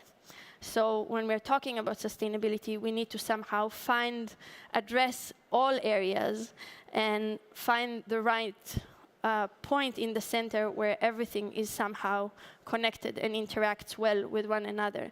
So we need to think maybe about our relationship with local against global, how we are managing natural resources. At the same time, maybe think about systems in which we can give incentives or benefits to encourage economical progress towards prosperity. And at that point, also maybe refer to concepts like business ethic and what does it actually means and fair trade. It's also important to think about that sustainability in the core essence of that is about efficiency. So it's again related to economical kind of like way of thinking. We don't want to waste resources or materials. So we want to create a system that is thinking about the whole kind of like journey or the whole kind of like supply chain, the whole production. I don't know if you heard about this person. His name is called Hans Karl von Karlowitz. He was German, and he was operating around tree frustration in 1713. And his whole point of view was around efficient and long-term mindset and kind of like a preserving point of view. He wrote a book about the instructions of wild tree cultivation, which can be really, to some people, like how it's connected to jewelry. But I will get there in a minute. But he kind of like launched a term called sustainable use. So we would use natural materials in the rhythm that they grow. So we need to think about, for example, if we cut now a tree that we want to build a house out of that, we need to think when we would want to destroy the house, and the new tree would need to grow by that time, so we could cut that again to build a new house. So we need to think about these time frames and how they interact with our supply and demand of materials. So as a really hard or like sharp shift, this is a map, a world map from the Color Gemstone Working Group source. Although it's mainly focused on color gemstones, I think it highlights quite well that the jewelry industry, or the materials that we are working with daily, probably all of us together, are coming from all around the world. And they are moving from one point to the other, from one country to the other, from one continent to the other.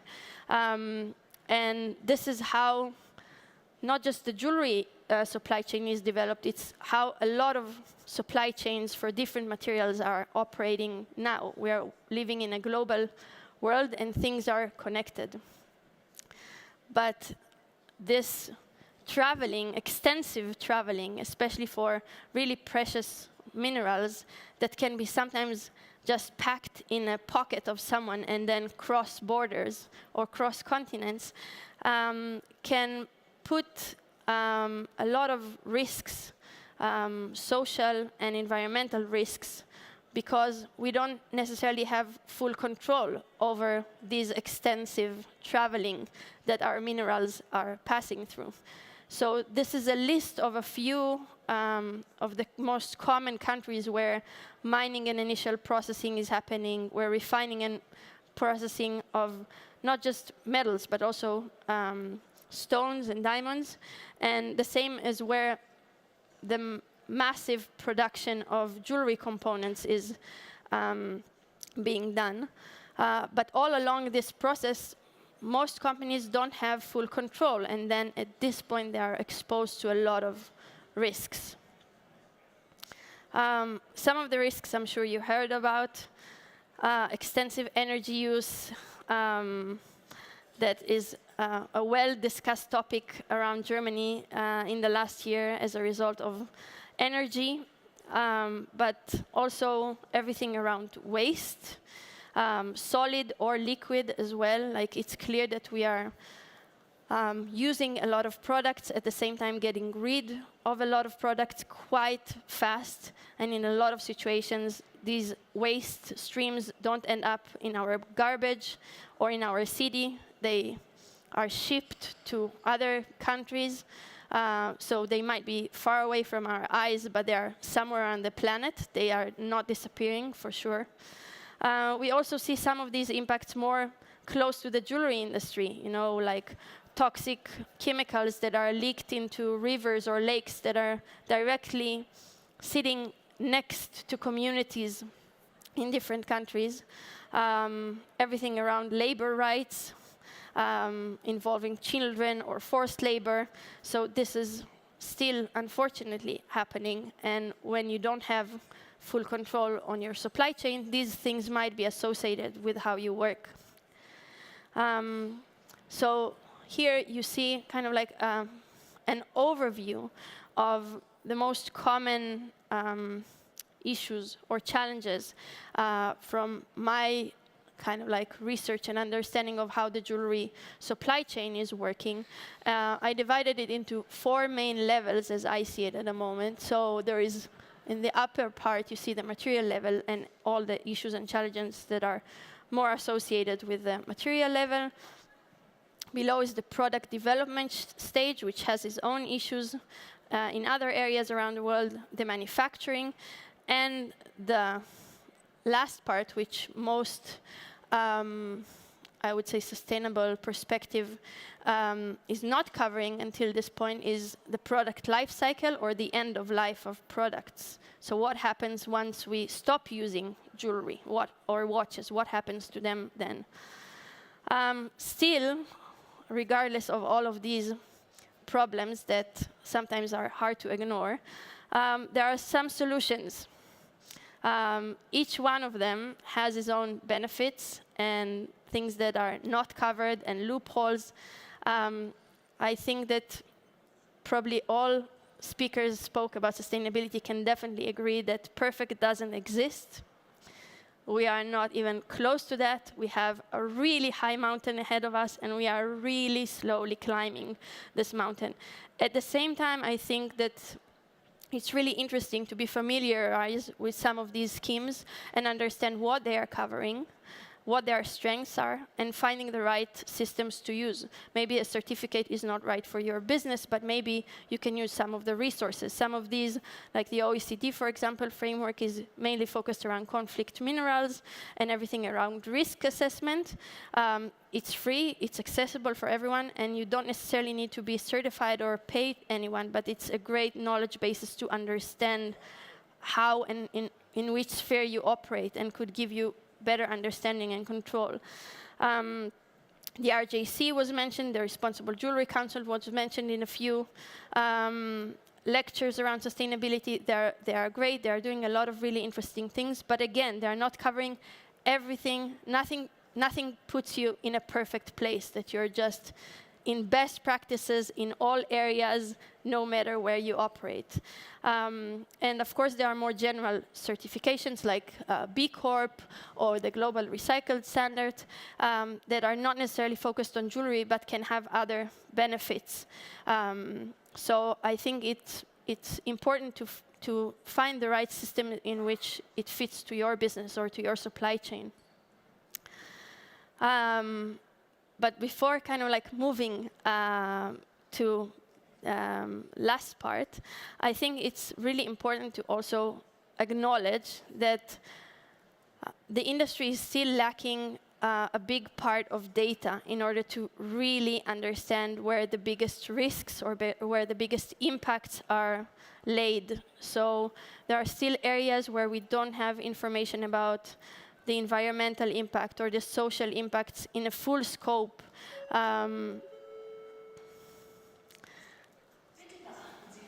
Sorry.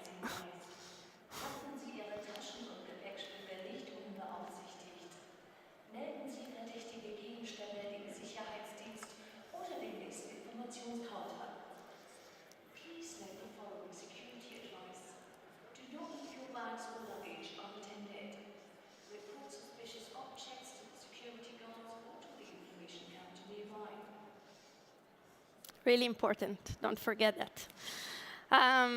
So there is a big lack of data, and I think it also impacts the industry performance around sustainability, because it's harder to know where really your true risks or your true negative impacts lay, because you don't have a lot of information out there.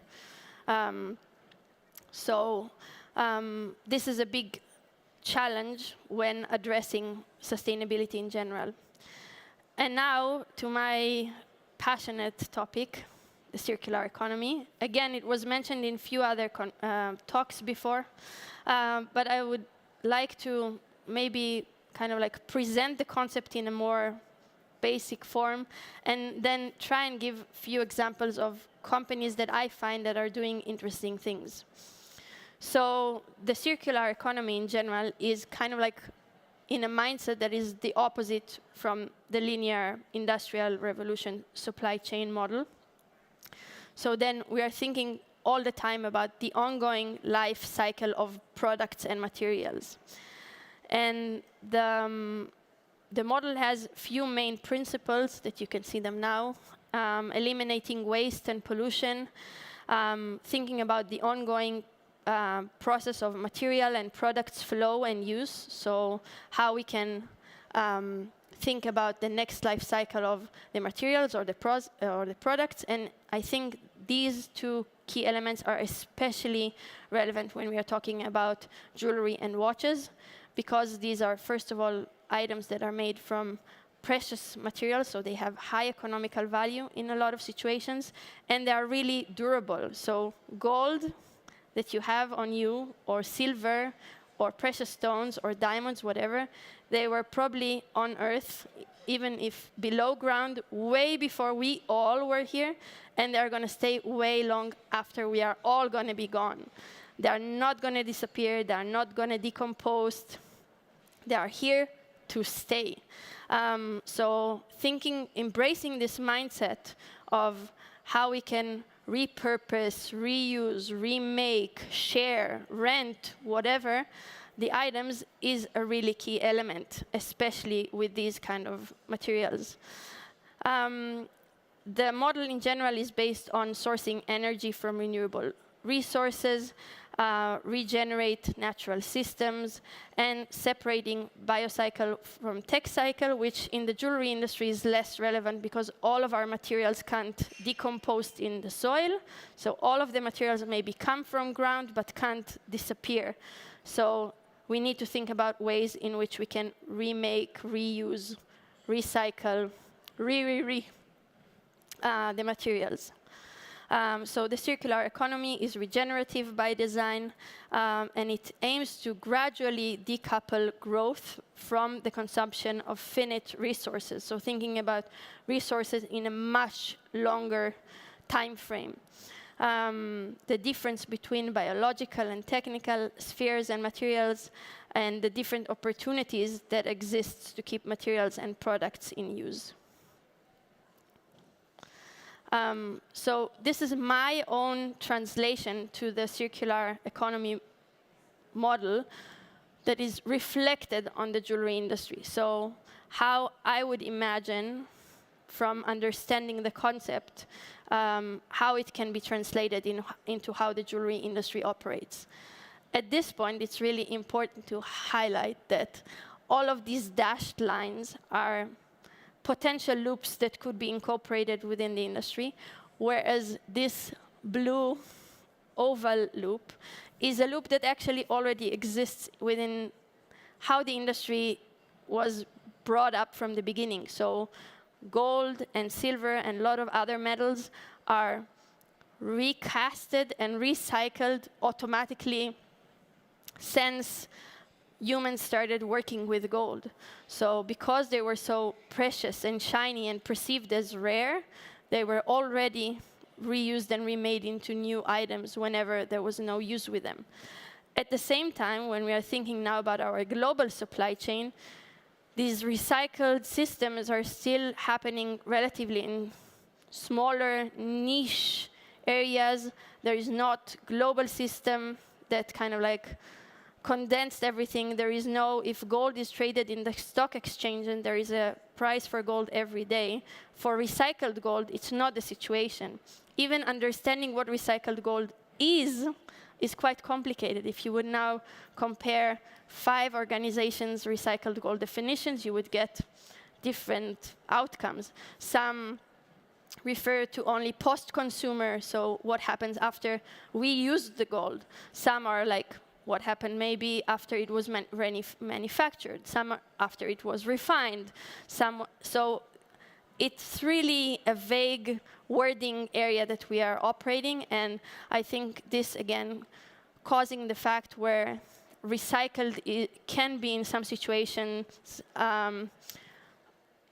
perceived as not the best sustainable way to work with gold or with silver, because it at the moment, how the system is structured is not yet a reassurance label or anything. It doesn't mean anything globally.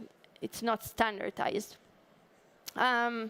So we need to start thinking about the use cycle of these materials. So we need to think about shared economy models, prolonging the lifespan of products, thinking about reusing materials or products as a whole, thinking about remaking, remanufacturing, and just at the end of this process, reaching the recycling point. So once this material or product cannot be used anymore, just then we turn on to the recycling solution. So we need to think again or build systems and structures in which recycle is not the first option we go to, because again, recycling does require some resources like energy. You need to heat the metal in order to melt it, in order to create something new from that. And the same with stones or with diamonds. They probably need to be repolished in order to be used again. So here, I don't know if you can see, because there is some strange thing with the text suddenly, but these are some business ideas that could be implemented for different businesses around the circular economy. So we need to make sure, or ideally we need to make sure that products go through loops of sharing, of longer use, of reusing. Maybe we need to educate our customers on how to take care of their products better, or what they can do once they don't want the products. Maybe they can return it to us and we sell it in their name.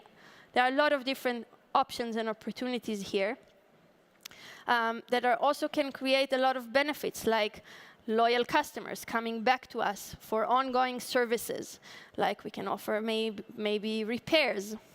There are now more and more businesses around the world that this is the only thing that they offer.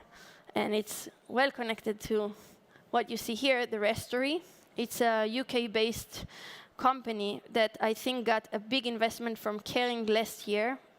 I'm not sure about the exact date, but they for sure got investment from Kering. They're offering on-demand service, providing modern aftercare for luxury items. At the moment, mainly shoes, handbags, and knitwear. But jewelry fits in that scope quite well, just requires a bit different skills and artisan skills and craftsmanship. So they are using high craftsmanship that are, through this repair offering, hopefully will make their customers fall in love with the products that they already own, instead of buying a new Chanel bag or a new Manolo Blahnik pair of shoes. Their artisans are proactively seek for ways to develop new techniques to fit modern standards. And they're actually dealing with daily impossible repair problems and trying to find high-end premium solutions. Also educating and encouraging their clientele to take better care of their products. On this side, you see a capsule collection from Pomeletto. I think it was released last year. And they used the traditional kintsugi, Japanese mending technique. I hope I said it correctly. And they upcycle damaged gemstones. And using this Japanese technique, they mend them together so they could be repurposed. So also kind of like embracing the beauty or the aesthetics of imperfection. And it correlates quite well with the gemstones industry in general, that is, in general, discussing around inclusions within stones. So seeing these kind of like lines of impurity within stones in general. Another interesting circular concept is design for disassembly. So when we work with materials that can't be recycled altogether, because they are coming from different worlds, so like gemstones and gold can't be recycled as one, they need to be separated. So thinking about ways that it makes it easy to remove or replace maybe products or components that are broken or needs to be repaired. There is a great example for that, not from the jewelry sphere, but from the smartphone industry, where we see Fairphone that actually, with a really easily user-friendly interface, you can replace parts of your phone that are broken or needs to be changed. And this is a mindset that is already needs to be implemented while you plan the product. So you need to think about what happens to it at the end of this product journey in order to make it easily separatable. And this example here, it's an Indian brand that they developed a mechanism that easily separates the pendant from the chain. So it could be integrated into a ring or into a brooch. So in that way, maybe you don't need a brooch and a necklace and a ring. You can have kind of like a multi-purposeful item that you just kind of like disassemble easily the main element and connect it to a new base mechanism. Hard to not talk about resale when we're talking about the circular economy. So here you have Circa. We had also a person from eBay Luxury talking about their platform offering more resale luxury items. But Circa is a brand that is only buying and reselling luxury jewelry and watches, not only branded. Here in this image it looks like only branded, but they also sell and buy non-branded but fine premium jewelry. And their big advantage is that as part of the process of buying or selling through their platform, they have expert that evaluates the items, and they give reassurance to whoever buys the item and whoever who sells the item. So you would know that the diamond that you are buying in the scope of the jewelry is actually what the buyer described, and that the gold is the same carat as you got in the document. So you have so it's kind of like, instead of going to a Cartier shop and then getting all this information from the sales representative, you get it from a mechanism of reassurance through the company. And the example here, I think it's a really interesting, I don't know if you can see. No, probably no. So in their marketing advertisement, it's written that you never actually own a Patek Philippe. You merely look after it for the next generation. So I think in that way of phrasing things, it doesn't put the item as, it doesn't downgrade the item, whereas it actually creates it's so high and so valuable and so luxurious that you can't even own it. It's not yours. You're just like, it passes through you until it would go to the next user, making it maybe even more desirable and more rare from the perspective of how the product is perceived. And this is a commercial, I think, from a magazine, so it's not like something random from like a small advertisement. Last examples are around material reuse and resource and repurposing. I think in one of the presentations today, there was someone mentioning Zenith. So they are creating watches. And recently they did a collaboration with Nonasource, that they are part of LVMH group. And basically what they are doing is that they are repurposing fabric and leather leftovers from the LVMH maisons, so things that are not used anymore, and there are a lot of that, because when you create a bag, when you create shoes, you have a lot of leather leftovers, you have a lot of textile leftovers.